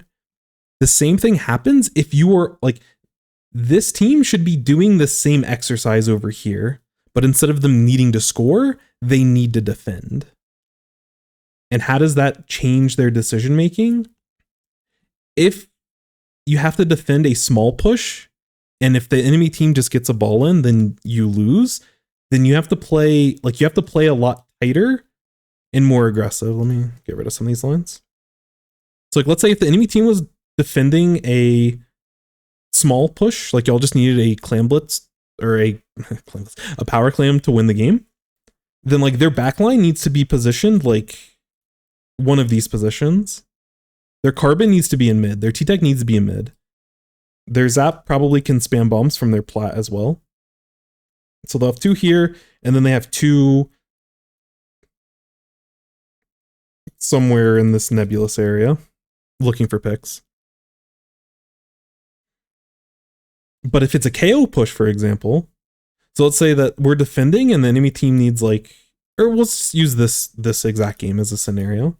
So they need more, like, if I'm the enemy team, it's like, okay, they need 2 power clams plus a few more. So like, we're chilling. We are super chilling. So instead of our backline positioning there, our backline's positioning here or here or here. We can play a lot farther back. We don't have to wipe. We don't have to commit to this fight like our life depends on it. If they move in, if they get that initial score, that's fine. If they get the initial score and they get a jump in of a second power clam, it's a little bit scarier, but it's totally fine as long as while they're going for this play, our teammates are moving forward and finding picks on other people. And that helps us really balance like how much of a score we're allowed to let in, you know? Because y'all need a medium push, this yellow team feels comfortable with you scoring a single power clam. They don't have to all 4 of them rush this ramp because the power clam's going this way, you know? Which that isn't really how you would play it if it was just the power clam they needed, but you know what I mean? Like we don't have to sacrifice our life to stop the score, which I think is another problem that people get into. People think of like a score as like if you have a big lead, it allows you time and space to allow the enemy team to score if you can use that time to better fortify your defense to not lose the game. But again, this is something that as a community, we just like don't talk about. I think some of this stuff like just makes sense, you know, but we just don't talk about it. And it frustrates me because this is so interesting. This is why I love playing these games. These decisions make me so just like fascinated with the game. And the way that teams play the game and how they play a late game like this intrigues me. This is how I give, you know, like not that my respect means anything, but if I can tell that someone's thinking about the game in this way, I have so much respect for them. If they're thinking about min-maxing their defense like this, it makes me happy. Those are my kind of people. Splatoon is a shooter game, but as I said on Twitter, wait, Splatoon's a strategy game? I enjoy Splatoon the shooter, but I am obsessed with Splatoon the strategy game. And I want to, for anyone, and this is where, like, as a community, I don't really know where people are at. I can only judge people based off of the decisions that I see when I, like, you know, play against them in a tournament, for example. But my one goal, you know, me being privileged and fortunate enough to have any sort of audience that would ever listen to me talk about anything, no matter how small it is, always appreciative of you all. If there's one thing I can do for this community, it is to have people enjoy Splatoon as a strategy game. And then maybe, you know, move them over to table turf and then have them play other card games, because, man, I love card games. But yeah, I hope that makes sense. It's not something that's easy to implement, but over time, that's where you want to go. It really helps, because the reason why you want to plan these things out is because it helps simplify your decision making. Because you don't want to be like, if you're in a situation like this, you don't want to be thinking about, oh my god, we just lost lead. Oh man, like how do we even win? Like, we need like a big push, and like we're all wiped. The enemy team has full control. I don't even know where they are. Like, when you start thinking about things just based off of like what's happening, you can get like an emotional reaction, and you like lose the plot a little bit. We need to be very much in control in these situations. And in order to do that, we need to understand like how to win the game.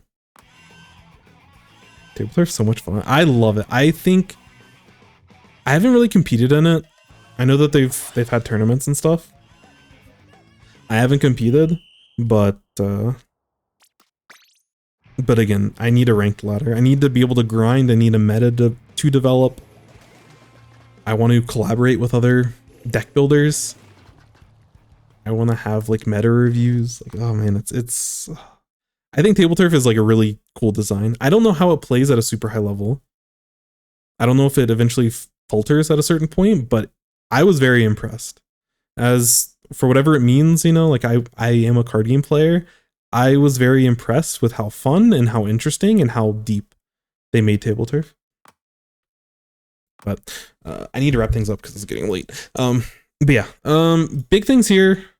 I talked about it before, but like the whole thing that I was talking about before when it comes to like, I'm just gonna say game planning as a whole.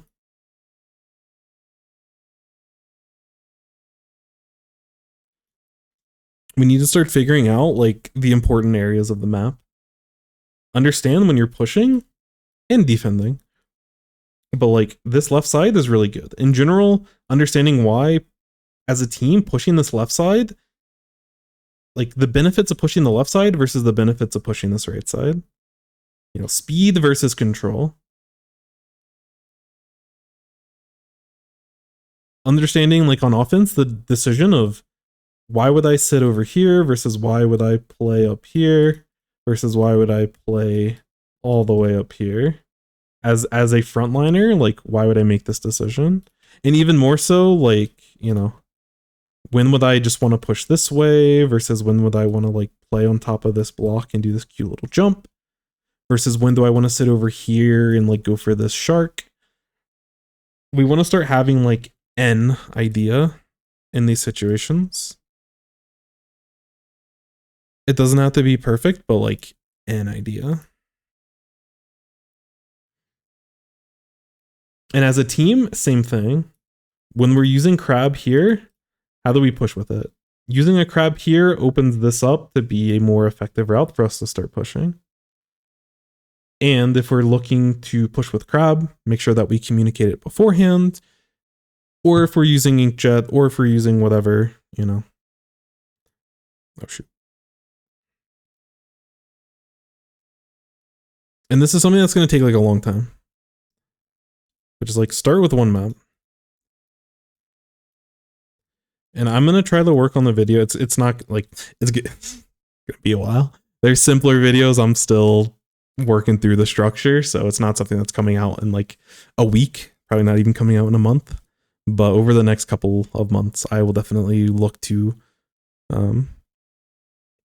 talk about how you learn a map.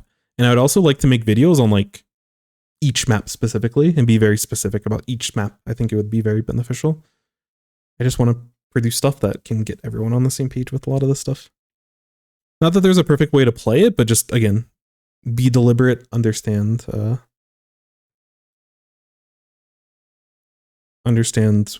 that there are decisions and the cost of making one decision versus the other. Yeah, just start with one map. Talk through. I'm just going to say uncomfortable, or uncomfy for short. Talk about any moments in the match that felt uncomfortable. When your team gets 3 down and there's this T-Tech sitting over here and we're kind of just floundering in mid for 7 seconds. No, I mean, I wasn't 7, like 5 seconds while these people are pushing this way. That should be an uncomfortable situation. When you're not immediately, when something happens, if you're not immediately doing something, there's probably some feeling of uncomfortability. Of like, I'm not fully, like, it doesn't have to be like, I don't know what I should have done, but like, I'm not fully confident. I made a decision. I would like to go over it. These are good spots for us to talk through. You know, who should be scoring the clam, how we're setting up the clam. You know, these are things that we just, the more often we have these conversations between matches, the faster we'll start having this collective brain. But the end goal is that we want to think, that did not look good. Think about game as one collective brain.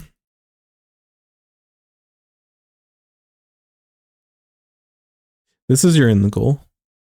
Are you going to ever get there? No. But you want to get as close as you can. In an ideal world, people would never need to call out anything because everyone's thought process is the exact same and there's never a question about anything. We're human. We make mistakes. We don't have enough time to spend tens of thousands of hours on this game to flesh this stuff out. So it's not a goal that is feasible, but it is something that we want to constantly strive for, and we will get better and better at it. It's not this impossible goal that'll never happen. It is something that you can make big progress on. Your end state will not be at a point where you just never need callouts. But that is the end goal. You want to be able to go over things that can reduce your need to call out things. Because when you're coordinating a push, if you had 20 minutes to come up with the perfect push, you probably could come up with something pretty good. But you don't have 20 minutes to come up with that push. You have 2 seconds, you know? And it's like that. That's why we need to like talk about these things beforehand. The other important thing is positioning.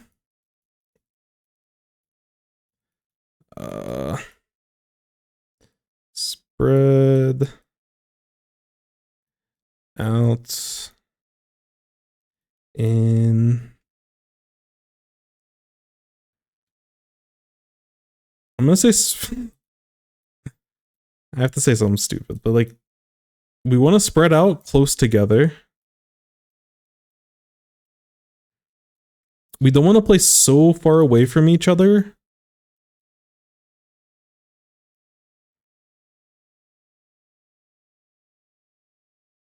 I don't even know. Like something like this. I don't know. Like we want to be so spread out that we can't work with each other, but you know. Yeah, don't clump. Make sure that we're taking like good positions.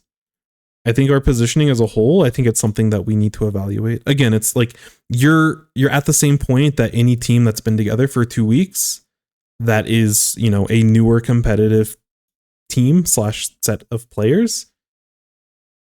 This is like expected. But in order for us to move past this, we need to start reevaluating these things. We have to be deliberate.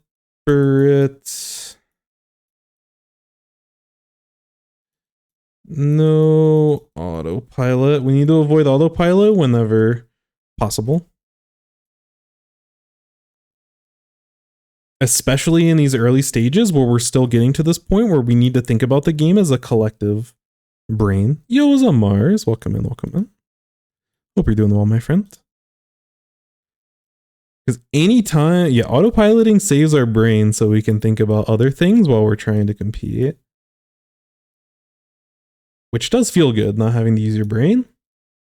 But we're also playing a strategy game, so we're not going to be super successful if we're not trying to use our brain.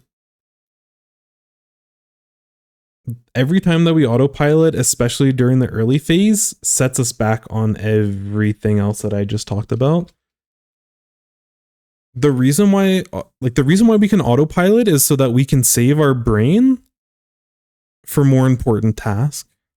You know, you don't have to be super thoughtful about like pointing your controller at something and aiming at it and shooting at it. Hopefully, you know, those are mechanics. Those are things you can practice. You shouldn't have to think too hard about like getting a squid rollout because you need to use your brain to think about other things. And every time that we like, there's in terms of strategy, at this point, there should be nothing as a team that should go unquestioned. There should be nothing that I can think of at this point where it's like, this is like the most definitive thing and we can autopilot it because this thing is like Loctite. And this is like, you know, we've experimented, we've put in the work, we've put in the hours, like we're just not there. Over time, we want to get there. We want to get there to where we can start autopiloting a lot of these things. But we can't autopilot because we're still so new. We need to understand each other's habits. We need to understand the way that we play. We need to understand the way that we think about the game, how we prioritize things. And that's why having open communication about these things, and again, this goes back to like, I'm talking if y'all want to be like like a best team kind of thing, like a top team, like this is how we want to start getting there. If you're trying to be a little bit more casual and just like, yeah, we're just kind of playing, you know, like maybe we don't need to be as disciplined and everything, but you know what I mean. Because we can't, at this point, we can't take anything for granted. There's a lot of habits we're going to have to unbreak, such as wiping whenever we're trying to push as a team.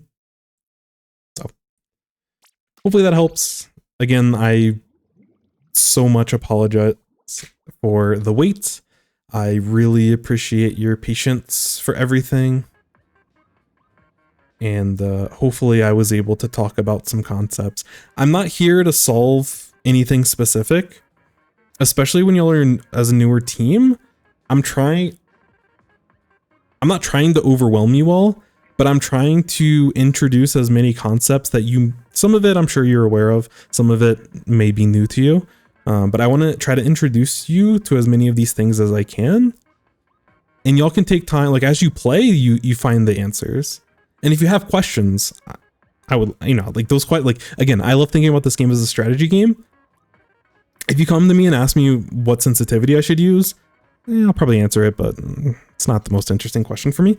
But if you ask me, you know, we're trying to game plan on this specific map and we're having trouble understanding like when to push on left versus right, that's like submitting a zones review. It's like you've got my attention. I will try to give you as best of an answer as I can give you. But for right now, I'm trying to introduce you to what you don't know and things that should be important. And I tried to prioritize parts of them, like don't wipe, don't wipe as a team, don't wipe. That extra power clam, sometimes worth it. The extra 2 clams, almost never worth it. Yo, Classic Death, thank you for the follow. I appreciate you, my friend. Thank you. The positioning is definitely a really big thing. And then the coordination with your pushes. Y'all actually had a couple of decent, like, I think your ideas are really good. The execution just needs more time. Y'all need more time to bake with all of that. But in order to the time to bake requires a lot of deliberate effort from you all. So I think y'all are farther ahead than you may think based off of the wording of the initial review. Y'all seem to be pretty level-headed when talking about a lot of this stuff and are, you know, more focused on improvement versus like trying to justify certain decisions.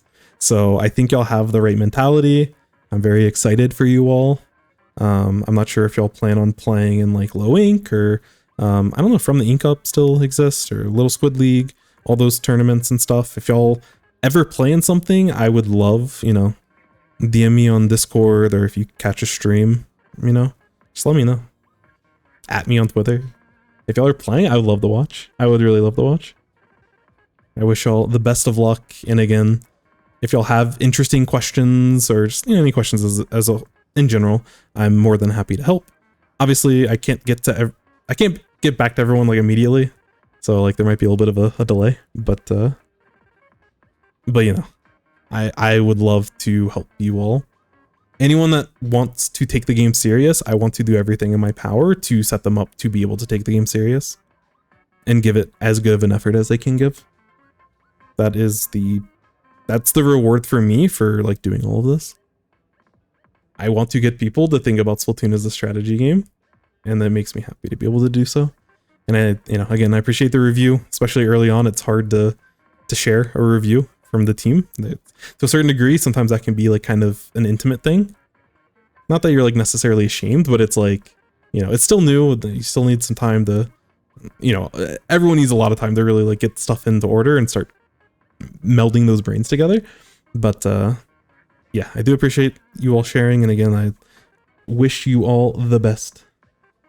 Already sent in one of the tournament matches? All right, sick. Perfect. I can definitely go over the tournament match and then hopefully you do decide to submit something in the future. But hopefully you can take some of the things we talked about and at least start thinking about them, start implementing them. You know, like some of the positioning, I feel like we can definitely work on not bunching up as much. We can definitely work on, you know, we should be able to practice not wiping in different modes, or if we are going to, it's a deliberate effort for a specific reason. You know, like I'm not gonna be too harsh on like, oh, this game plan is not perfect. I told you to work on your game plan. There's certain things that are a little bit lower hanging fruit than others, but yeah. Anyways, I take this stuff very seriously. I'm very passionate about it. I don't want to overstate anything, but you know, enjoy yourself. And if you have any questions, please. Getting a head start? Yeah, no, you're good. I need to get through as well. But nice seeing you, Celeste. Hope you're doing well. Hopefully you have some more time before you're, assuming you have school coming up at some point. Hopefully you have enough time to be able to relax and enjoy yourself.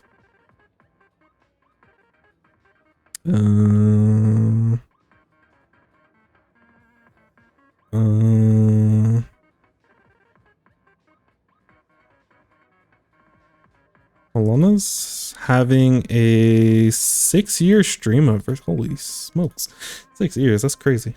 That's some dedication. We're gonna go raid Milana.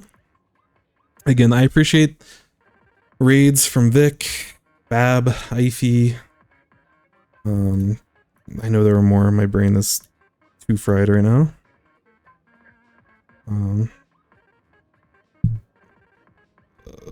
Juan, how do I forget Juan? Cherry, how do I forget Cherry? Appreciate all the new faces, all the old faces. I'm hoping to get back into a more I don't know if they're ending soon. It looks like they're still going. But yeah, I've been a little bit less on streams recently. I want to get back into it, but every time that I stream, it always like motivates me. Every time I put out content, get to interact with you all, like it motivates me to want to like keep going. So definitely appreciate that, especially this early in the content creation phase. A lot of it can be overwhelming, daunting. So the feedback, the interactions, the conversation that helps me keep going. So I appreciate it. When is next stream? It might not be till the weekend. We'll see. Hopefully I can fit something in on Friday, but it might not be until Saturday. But starting next week, we'll have more consistent streams. Anyways, I'm done talking. I gotta go get food. And by food, I mean drink water. Anyways, take care. Enjoy the Milana stream, and I'll talk to y'all soon. Alrighty, that was a good stream. I enjoyed that.